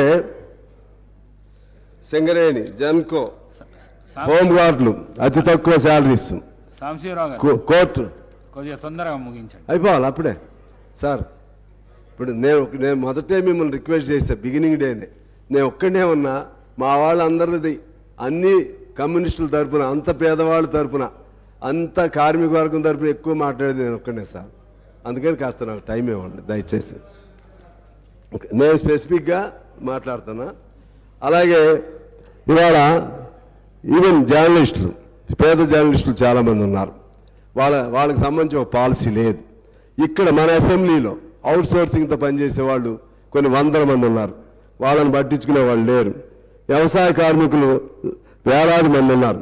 హమాలీలు, ఆటో, క్యాబ్, భవన నిర్మాణం, పాఠశాలలో తాత్కాలిక ఉపాధ్యాయులు, అలాగే ఆర్టీసీ, హోంగార్డ్స్, వీళ్ళందరూ లెక్క తీస్తే దాని మీద ఒక శ్వేతపత్రం తీయాలని మీ ద్వారా నేను కోరుతా ఉన్నాను. హమాలీలు కానీ, అసంఘటిత రంగం కానీ, ఇటువంటి క్యాబ్ డ్రైవర్లు కానీ, వాళ్ళ బతుకులు బాగు చేయగలిగితే తెలంగాణ బాగవుతుంది నా అభిప్రాయం. ఈ పెట్టే అప్పుల్లో కొంత వాళ్ళకి కంట్రిబ్యూట్ చేస్తే వాళ్ళ బతుకులు బాగవుతాయనేది నేను కోరుకుంటూ ఉన్నాను. అలాగే ఆశ, గ్రామ పంచాయతీ, అంగన్వాడీ, మున్సిపల్, ఇటువంటి వాళ్ళందరూ ఒకవేళ మధ్యాహ్న భోజనం వాళ్ళకి సార్ నెలకు 1000 రూపాయలు జీతమా మధ్యాహ్న భోజనం, మిగిలిన వాళ్ళకి 6000 నుంచి 9000 రూపాయలు నెల జీతమా, కొంతమందికి 13,000 రూపాయలు నెల జీతమా, మరి కొంతమందికి 7,500 నెల జీతమా. వాళ్ళందరూ కష్టపడుతూనే ఉన్నారు. వాళ్ళందరూ కష్టపడుతున్నప్పుడు ఆ డబ్బులు వాళ్ళు మాత్రం మనుషులే కదా సార్. మిగిలిన వాళ్ళు ఎలాగో వాళ్ళు కూడా కాకపోతే చదువుని బట్టి, టెక్నికాలిటీస్ని బట్టి కొద్ది వేరియేషన్ ఉండొచ్చు. కానీ వేతనాలు అంతంత తక్కువ చేయటం వల్ల ఆ విధంగా ఈ డబ్బులన్నీ కొద్ది మంది చేతుల్లోనే ఫోకస్ అవుతున్నాయి అనేది మా పాయింట్. శ్రమ అంతా ఇక్కడ నుంచి చేస్తుంటే, వీళ్ళు సృష్టిస్తుంటే ఈ డబ్బులంతా కొద్దిమంది దాని మీద ఫోకస్ అవుతూ ఉన్నాయి. దీని మీద నా అభిప్రాయం ఏంటంటే ఇది ఎక్కడో దీన్ని కర్బ్ చేయాలి, దీన్ని అరెస్ట్ చేయాలంటే ఎలా? అసలు ఈ ఆస్తులు కొద్దిమంది చేతుల్లో ఎంతెంత పెరిగినాయి. పేదవాడిగానే ఉండగా ఒక్కొక్కళ్ళు ఓవర్ నైట్ తెల్లవారేసరికి లక్షల కోట్లు లేకపోతే వేల కోట్లు, 100 కోట్లు ఎలా సంపాదిస్తున్నారు. అందులో రాజకీయ నాయకులు, ప్రధానంగా రాజకీయ రంగంలో ఉన్నటువంటి వాళ్ళు ఇటువంటి అపవాదుల్ని మనం చూస్తూ ఉన్నాం. 100 కోట్లు రాజకీయ నాయకులు సంపాదిస్తున్నారు. ఇంకా కొద్దిగా అటు ఇటుగా పెద్ద ఆఫీసర్స్ సంపాదిస్తున్నారు. ఇంకా కార్పొరేట్ సంస్థలు వాళ్ళు కట్టేదేమో ట్యాక్స్ తక్కువ, బాగా వాళ్ళకి వేల కోట్లు లాభాలు. ఈ విధంగా అసమానతలు, అంతరాలు పెరుగుతూ ఉంటే దీన్ని ఎక్కడ కంట్రోల్ చేయాలో ఆలోచన చేయాల్సిన అవసరం ఉంది. ఈ క్రమంలోనే నేను మీకు ఒక ఆక్స్ఫామ్ నివేదిక ప్రకారం ఇండియాలో 1% ప్రజల చేతుల్లో దాదాపు 50% సంపద ఉంది. 1% ప్రజల చేతుల్లో. మిగిలిన 10% మొత్తం ప్రజల చేతుల్లో 80% సంపద ఉంది. అంటే సంపద మొత్తం కేవలం కొద్ది మంది చేతుల్లోనే పేరుకుపోయి ఆ విధమైనటువంటి అసమానతలు పెరుగుతూ ఉన్నాయి అధ్యక్ష. దీన్ని ఎక్కడో చోట మన తెలంగాణలో అయినా సరే, మిగిలిన చోట ఏమో నాకు తెలియదు, ఇక్కడి నుంచి let us start from our Telangana. Let us start thinking of all those inequalities to eradicate such inequalities. ఎట్లా, how to bring all those people at least some qualitative change to the qualitative change. ఆ విధంగా తీసుకురావడానికి మనం ఎలా ప్రయత్నం చేయాలో ఆలోచన చేయమని చెప్పి ఆగస్టు సభలో నేను కోరుతా ఉన్నాను అధ్యక్ష. అదేవిధంగా ఇంకొక మాట నేను చెప్తాను. ప్రఖ్యాత ఆర్థిక శాస్త్రవేత్త థామస్ పికెట్ ఆయన ఒక పుస్తకం రాశాడు, ఒక నివేదిక. That is when British Raj to billionaire Raj అనే పేరుతో ఒక నివేదిక రాశారు. బ్రిటిష్ రాజ్ కాలం నుంచి ఇప్పుడు వరకు ఎలా ట్రాన్స్ఫార్మ్ జరుగుతూ ఉన్నాయి, ఆస్తులు ఎలా పెరిగిపోతూ ఉన్నాయి. 1930 ప్రాంతంలో 1% ప్రజల చేతుల్లో కేవలం 21% సంపద ఉంటే, నేటికి ఇంతకుముందు నేను చెప్పినట్టుగా 1% ప్రజల చేతుల్లో 50% సంపదకి వచ్చేసింది. అంటే అప్పటికిప్పటికి మనకు దేశానికి స్వాతంత్రం వచ్చిన తర్వాత, స్వాతంత్రానికి రాకముందు సమానత్వం ఉండేది కొద్దిగా. స్వాతంత్రం వచ్చినాక అధికారాల్లోకి వచ్చిన తర్వాత అధికార పార్టీ పెద్దలో, లేకపోతే ప్రతిపక్షాల పెద్దలో, లేకపోతే టోటల్గా రాజకీయ వ్యవస్థలో కరప్షన్ హై లెవెల్కి, హై పీక్కి వెళ్ళిపోయింది. హై పీక్కి వెళ్ళిపోయి సంపద అది ఒకవైపు, దాంతో కొలాబరేట్ అయినటువంటి కార్పొరేట్ సంస్థలు, కొలాబరేట్ అయినటువంటి ఇండస్ట్రియల్ పర్సనాలిటీస్, ఇండస్ట్రియల్ హౌసెస్, వాళ్ళు కూడా సంపద పెరిగిపోతూ ఉంది. దీన్ని కంట్రోల్ చేయాల్సిన అవసరం ఉందని నేను మీకు విజ్ఞప్తి చేస్తూ ఆఖరిగా ఒక పాయింట్ చెప్పి నేను సెలవు తీసుకుంటాను అధ్యక్ష. ఒకటి, జిఎస్టీలో మనకు టోటల్గా 18 లక్షల కోట్లు ఇవాళ మనం కడుతున్నాం. దానిలో కట్టేది 3% మాత్రమే మొత్తం సంపన్న వర్గం కడుతుంది. 3% మాత్రమే. 18 లక్షల జిఎస్టీ, 18 లక్షల కోట్ల జిఎస్టీలో 3% సంపన్న వర్గం కడుతుంది. మిగిలినంత ఎవరు? మళ్ళీ ఇందాక మనం అనుకున్నట్లుగా పేదవాడు, రిక్షా దొక్కేవాడు, ఆటో నడిపేవాడు, మోటార్లు మోసేవాడు, ఇటువంటి వాళ్ళు కట్టే డబ్బులే అక్కడ జిఎస్టీ పోగవుతున్నాయి. మళ్ళీ ఆ జిఎస్టీ నుంచి మరలా మనకి వచ్చేసరికి ఎప్పుడన్నా పొరపాటు సబ్సిడీ ఇస్తే కొంతమంది మేధావులు సబ్సిడీలు ఇచ్చి సమాజాన్ని సోమరిపోతులా తయారు చేస్తున్నారు, పేదవాడిని సోమరిపోతులా. కానీ వాడికైతే మాత్రం కార్పొరేట్ సంస్థలకు మాత్రం అన్ని రాయితీలు ఇస్తున్నారు. ఆ విధంగా లక్షల కోట్లు వాళ్ళకి బెనిఫిట్ ఇస్తున్నారు. అందుకని నా అభిప్రాయం, అట్లీస్ట్ మనం let us start from our Telangana. నా అభిప్రాయం ఏంటంటే దీన్ని ఎక్కడో చోట చెక్ పెట్టాలి. కనీసం బాగా ఈ కరప్టెడ్ బగ్గర్స్ ఎక్కడెక్కడ ఉన్నారో దానిపైన వేటాడండి అని ఒక భారతీయుడిలాగా వేటాడితే మంచిది. ఎవరెవరు ఎక్కడెక్కడ బాగా ఓవర్ నైట్ ఎలా తయారైపోయారో వాళ్ళపైన మన నిఘా సంస్థలు కానీ, లేకపోతే యాంటీ కరప్షన్ బ్యూరోస్ కానీ, ఇవన్నీ కూడా ఆ విధంగా ఆ డబ్బులు అనేది కేంద్రీకరణ అవ్వకుండా, పోగుపడకుండా, ఆస్తులు ఆ విధంగా పెదగకుండా ఉంటే నువ్వు ఎన్ని లక్షల కోట్లు అప్పు చేసినా ప్రజల కోసం చేస్తే తప్పేం కాదు. అప్పు చేయాలి, మనిషిని వాడికి పని కల్పించాలి. అందుకని చాలామంది ఎకానమిస్ట్ చెప్తారు దాన్ని direct pumping of the money in to the hands of the poor people అని. డైరెక్ట్గా ప్రతి మనిషి చేతుల్లో డబ్బులు పెడితే వాడు తిరిగి మళ్ళీ దాన్ని ఖర్చు చేస్తాడు, దాన్ని మళ్ళీ పని చేస్తాడు, వాడికి ఆదాయం పెరిగిద్ది, ఆదాయం సమాజానికి వస్తుంది. అందువలన ఆ విధంగా మంచి ఆలోచన చేసి మన తెలంగాణలో అసంఘటిత రంగం, ఈ పేద వర్గాలు, వీళ్ళందరికీ సంబంధించి వీళ్ళ బ్రతుకులు ఎలా బాగు చేయాలో ఒక ఆలోచన చేసే విధంగా ఒక శ్వేతపత్రం విడుదల చేస్తే బాగుంటుందనేది నా అభిప్రాయంతో నేను సెలవు తీసుకుంటున్నాను. రేవూరి ప్రకాష్ రెడ్డి గారు. Sir 1 minute.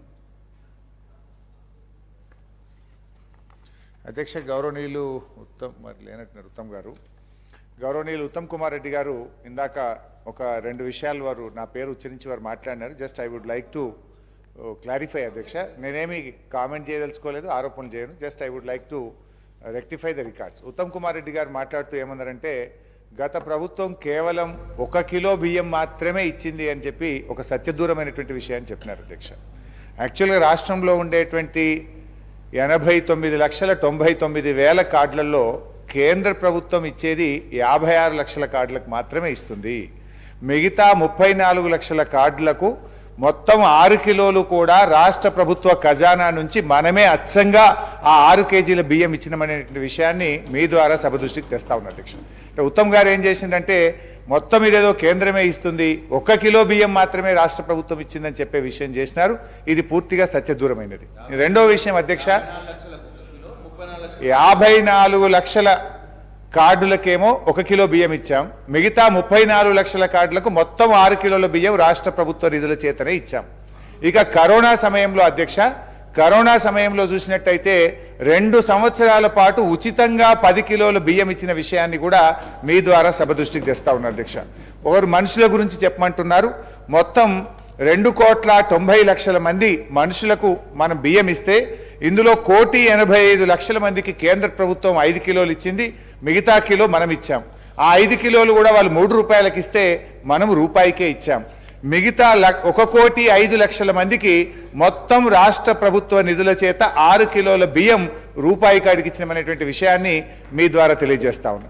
రెండో విషయం, వారు ఇన్ని కోట్లు ఖర్చు పెడితే కాళేశ్వరంలో పారింది తక్కువ, అది నెక్స్ట్ ఇరిగేషన్ మీద వచ్చినప్పుడు నేను డీటెయిల్గా చెప్తాను. కానీ just I would like to rectify the record. వారు ఒక మాట ఏమన్నారంటే, మీరు నేను ఇక్కడ మంత్రి గారి దృష్టికి తెచ్చేది ఏంటంటే, కల్వకుర్తి ప్రాజెక్టు మీ హయాంలో నిర్మించారు, ఆయకట్టు ఏమి ఇయ్యలేదు. 75-80% నిధులు ఖర్చు పెట్టినా ఆయకట్టు రాలేదు. కానీ ఈరోజు మేము వచ్చిన తర్వాత ఆ పనులు పూర్తి చేసి 3,50,000 ఎకరాలకు ఆయకట్టుకు మేము నీళ్ళు ఇచ్చాం. సో అట్లనే పాలమూరు ఎత్తిపోతల్లో ఇలా ట్రంక్ పూర్తయింది, పంపులు పూర్తయినాయి, రిజర్వాయర్లు పూర్తయినాయి. మీరు కెనాల్స్ తవ్వితే మీకు కూడా ఆయకట్టు వచ్చేటువంటి అవకాశం ఉంటుంది.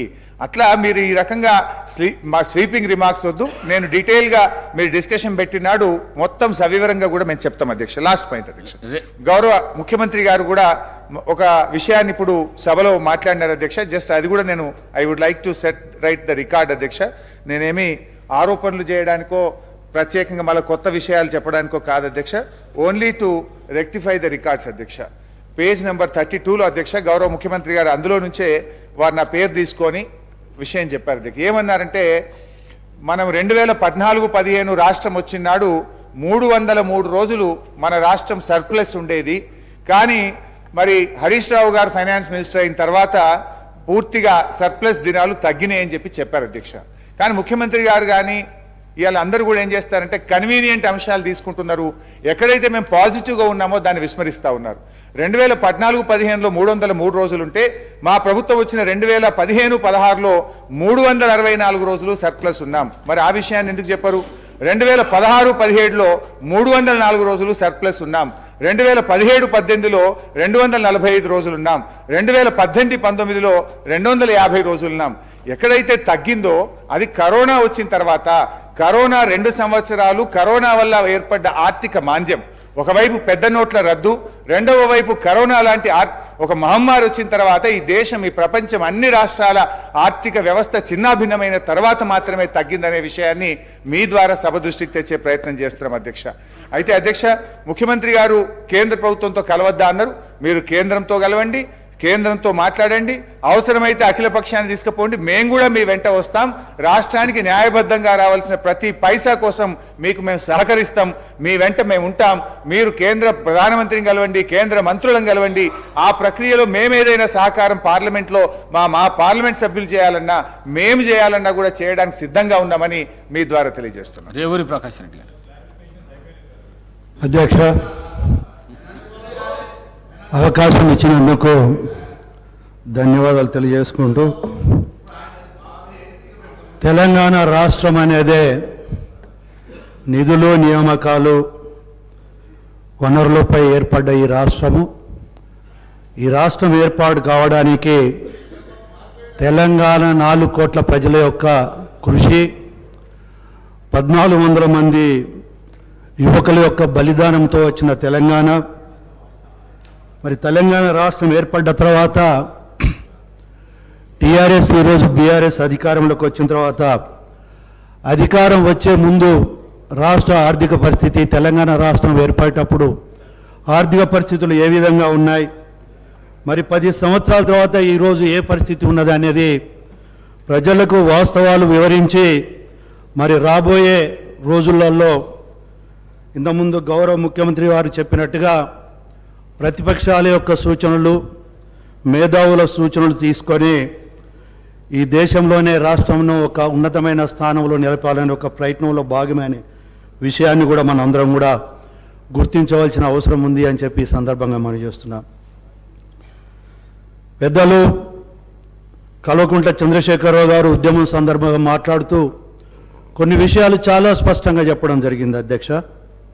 ఒకటి, మనది మిగులు రాష్ట్రము, తెలంగాణ రాష్ట్రం ఏర్పాటు కావడం వల్ల ఒక బంగారు భవిష్యత్తును ప్రజలకు అందించగలుగుతాము అని చెప్పడమే కాకుండా తెలంగాణ రాష్ట్రం ఏర్పడ్డ తర్వాత మరి ఒక దళిత ముఖ్యమంత్రిని చేస్తానని చెప్పి మరి మాట తప్పను మడవ తిప్పను అన్న పెద్ద మనిషి మరి ఏ విధంగా తాను ఎన్నికల సందర్భంలో కానీ గతంలో ఉద్యమం సందర్భంలో మాట్లాడిన మాటలను ఇచ్చిన వాగ్దానాలకు విరుద్ధమైన పరిపాలన అందించడమే కాకుండా రాష్ట్ర ఆర్థిక పరిస్థితిని కూడా మరి ప్రజల భవిష్యత్తుకు ఉపయోగపడ్డదా, కొందరు వ్యక్తుల యొక్క ఆర్థిక పరిస్థితులు బాగుపడడానికి దోహదపడ్డదా అనేదే ఇక్కడ మనం పరిశీలించవలసిన అవసరం ఉంది అని చెప్పి ఈ సందర్భంగా మనం చేస్తున్నాను. అప్పు చేయడం తప్పు అని నేను అనడం లేదు, ఏ వ్యక్తి కూడా అప్పు చేయడం తప్పు అని చెప్పి ఎవరు కూడా అనరు అని చెప్పి ఈ సందర్భంగా మనం చేస్తున్నాం. కానీ చేసిన అప్పును మనము ప్రజల యొక్క ఆర్థిక పరిస్థితులు అభివృద్ధి చెందడానికి, రాష్ట్ర ఆర్థిక పరిస్థితులు అభివృద్ధి చెందడానికి, మరీ ముఖ్యంగా ఉత్పత్తి వ్యయాన్ని పెంపొందించడానికి, అదే కాకుండా సంక్షేమ కార్యక్రమాల ద్వారా ప్రజల జీవన ప్రమాణాన్ని పెంపొందించడానికి దోహదపడితే ఎవరు దీన్ని వ్యతిరేకించవలసిన అవసరం లేదు, దాన్ని మనము ఆమోదించవలసిన అవసరం ఉంది అని చెప్పి ఈ సందర్భంగా మనవి చేస్తున్నాను అధ్యక్ష. కానీ ఇవాళ మనం చూస్తున్నాం, పేరు ప్రతిష్టల గురించో లేకుంటే వాళ్ళ యొక్క వ్యక్తిగతమైన స్వార్థం గురించో చేసిన అప్పును ఖర్చు పెట్టినప్పుడే ఈ సమస్య ఉత్పన్నమవుతుందనే విషయాన్ని మీ దృష్టి తీసుకొస్తున్నా. ఒకసారి మనం చూస్తే రాష్ట్రం ఏర్పాటప్పుడు జరుగుతున్న ఏర్పాటులో ఆంధ్ర తెలంగాణ విడిపోయినప్పుడు మన అప్పులు చూస్తే 72,658 కోట్ల అప్పు ఉంటే ఈరోజు సరే వివిధ రకాల యొక్క అప్పులను మనం పరిగణలోకి తీసుకున్నప్పుడు 6,12,343 కోట్ల అప్పు ఉన్నదనేది మనకు శ్వేతపత్రం ద్వారా మనకు వివరంగా మనకు తెలియజేస్తున్న విషయాన్ని మన దృష్టికి తీసుకొస్తున్నాం. ఒక మాటలో చెప్పాలి ఎవరంటే ఈరోజు ఈ రాష్ట్రంలో ఉన్న ప్రతి ఒక్క వ్యక్తి మీద, అదేవిధంగా పుట్టబోయే బిడ్డ మీద కూడా 1,58,000 అప్పు ఎత్తిన ఘనత గత ప్రభుత్వాన్ని చెప్పక తప్పదు అనే విషయాన్ని మీ దృష్టికి తీసుకొస్తున్నా.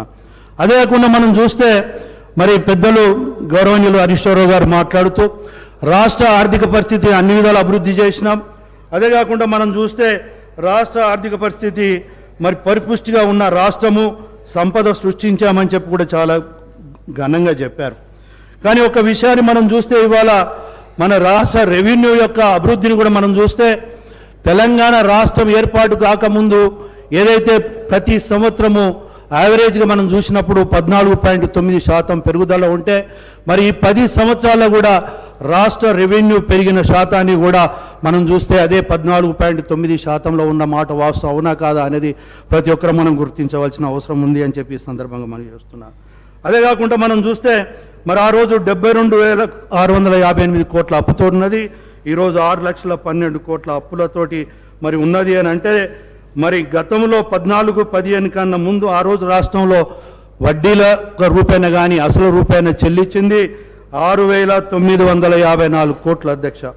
కానీ ఈరోజు పరిస్థితి ఏంది అని అంటే ప్రతి సంవత్సరము 37,939 కోట్లు వడ్డీ కానీ అప్పు కానీ చెల్లించే పరిస్థితి ఉన్నది. అంటే మన రాష్ట్ర రెవెన్యూలో 34% వరకు దాని భాగస్వామ్యం ఉన్నది అని అంటే మరి మన ఆర్థిక పరిస్థితి ఎంత అధ్వానమైన పరిస్థితులు ఉండదో మనం ఒకసారి అర్థం చేసుకోవాల్సిన అవసరం ఉంది అని చెప్పి ఈ సందర్భంగా మనం చేస్తున్నాం. అదే కాకుండా ఒకసారి చూస్తే మనం అధ్యక్ష ఇవాళ కాళేశ్వరం ప్రాజెక్ట్ చాలా గొప్పగా ప్రతి సందర్భంలో చెప్పేవాళ్ళు. కేసీఆర్ గారు అయితే మరి పత్రికా సమావేశంలో కూడా ఒక సందర్భంలో ఒక పత్రికా సోదరుడు ఉండి మరి కాళేశ్వరం ప్రాజెక్టులో అవినీతి జరుగుతుంది, నాణ్యత లోపం జరుగుతుంది అని చెప్పి మరి ప్రతిపక్ష పార్టీలు మాట్లాడుతున్నాయి అని చెప్పినప్పుడు ఒక అసభ్య పదజాలంతో ప్రతిపక్ష పార్టీని దూషించడమే కాకుండా వారికి తలకాయ లేదు మెదడు లేదు అని పద్ధతిలో మాట్లాడమే కాకుండా మరి తను ప్రతి రక్త బొట్టును తన ఆలోచనను ఉపయోగించి ప్రాజెక్టులను రూపకల్పన చేయడం జరిగిందనే విషయాన్ని కూడా చాలా స్పష్టంగా చెప్పిన విషయాన్ని కూడా మనం ఇక్కడ గుర్తు చేసుకోవాల్సిన అవసరం ఉంది. ఇవాళ ప్రజాధనం ఎంత దుర్వినియోగమైంది, లక్షలలో అయిందా, లక్షల కోట్ల అయిందా అనేది కాదు. ప్రజల సొమ్ము 1 రూపాయి దుర్వినియోగమైనా అది ప్రజలకు మనం ద్రోహం చేసిన వాళ్ళ మీద అనే విషయాన్ని ఇక్కడ గుర్తుపెట్టుకోవాల్సిన అవసరం ఉంది. ఇవాళ చాలా గొప్పగా చెప్పిన ప్రాజెక్టు మనం ఒకసారి చూస్తే ఇవాళ మేడిగడ్డ ప్రాజెక్టు పరిస్థితి ఏంటి అధ్యక్ష? ఇవాళ మేడిగడ్డ ప్రాజెక్టు కుంగిపోతున్నది. అదేవిధంగా ఇంజనీరింగ్ నిపుణులు వచ్చి దాన్ని మొత్తం ప్రాజెక్టులను పరిశీలించినప్పుడు ఒక మేడిగడ్డ ప్రాజెక్టే కాదు, ఈవెన్ సుందిల్ల కావచ్చు, అన్నారం ప్రాజెక్టులు కూడా వాటిని డిమాలిష్ చేయవలసిన పరిస్థితులు ఉన్నాయనే విషయాన్ని వాళ్ళు రిపోర్ట్ రూపంగా ఇచ్చిన విషయాన్ని కూడా ఇక్కడ మనం గుర్తు చేసుకోవాల్సిన అవసరం ఉంది. అదొక్కటే కాకుండా దానికి చాలా స్పష్టంగా ఒక సందర్భంలో చెప్పారు చంద్రశేఖరరావు గారు, గౌరవ చంద్రశేఖరరావు గారు. ఎందుకంటే ఈ ప్రాజెక్టులకు, ఈ డిపిఆర్లకు, ఈ ప్రాజెక్టులకు కర్త కర్మ క్రియ అని చెప్పి తానే ఒప్పుకున్న విషయాన్ని ఇక్కడ మనం గుర్తుంచుకోవాల్సిన అవసరం ఉంది.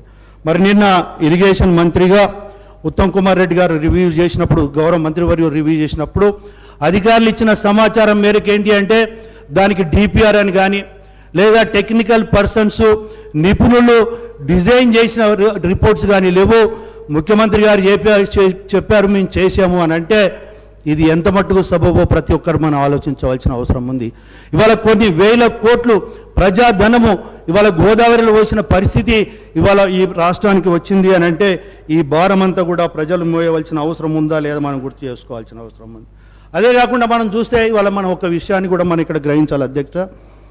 పాత సెక్రటరియట్ మన అందరికీ తెలుసు. నేను గతంలో కూడా శాసనసభ్యుడిగా ఉన్నాను. మరి సెక్రటరియట్లో భవనాలన్నీ చూసినప్పుడు వాటికి ఒక లైఫ్ అనేది ఉంటుంది. 100 years వరకు కూడా బిల్డింగ్స్ ఉంటాయి. ఇవాళ నిజాం ప్రభుత్వంలో నిర్మించిన భవనాలు కూడా బ్రహ్మాండంగా ఉన్నాయి. అలాంటి వాటిని తన స్వార్థపూరితమైన ఆలోచనతోటి మరి వాస్తుకు లేదు అని చెప్పి ఎల్లకాలం తన ప్రభుత్వమే ఉండాలి, తనే ముఖ్యమంత్రిగా ఉండాలని చెప్పి మరి దాన్ని కూలగొట్టి మరి టెండర్ పిలిచిన వాల్యూ వచ్చి నియర్లీ 400 కోట్లుంటే ఆ పనిని పూర్తి చేసే వరకు రమారమిగా 1300 నుండి 1400 కోట్ల వరకు కూడా వెచ్చించడం జరిగింది. అంటే ఇది ప్రజాధనం దుర్వినియోగం అవునా కాదా అని చెప్పి ఈ సందర్భంగా మనం చేస్తున్నాం. అదే కాకుండా ఇవాళ ప్రగతి భవన్ విషయం గురించి మాట్లాడితే మరి ఆ రోజు గౌరవ ముఖ్యమంత్రి వైఎస్ రాజశేఖర రెడ్డి గారు ఉన్నప్పుడు ముఖ్యమంత్రికి ఒక భవనం ఉండాలని చెప్పి అక్కడ నిర్మాణం చేసిన సందర్భంలో మరి దాని పక్కకు మళ్ళా ప్రగతి భవన్ అని చెప్పి ప్రజాధనంతో నిర్మాణం చేసుకున్న మాట వాస్తవం అవునా కాదా అని చెప్పి మేము అడుగుతున్నాం. ఇలాంటి ఎన్నో జరిగినాయి.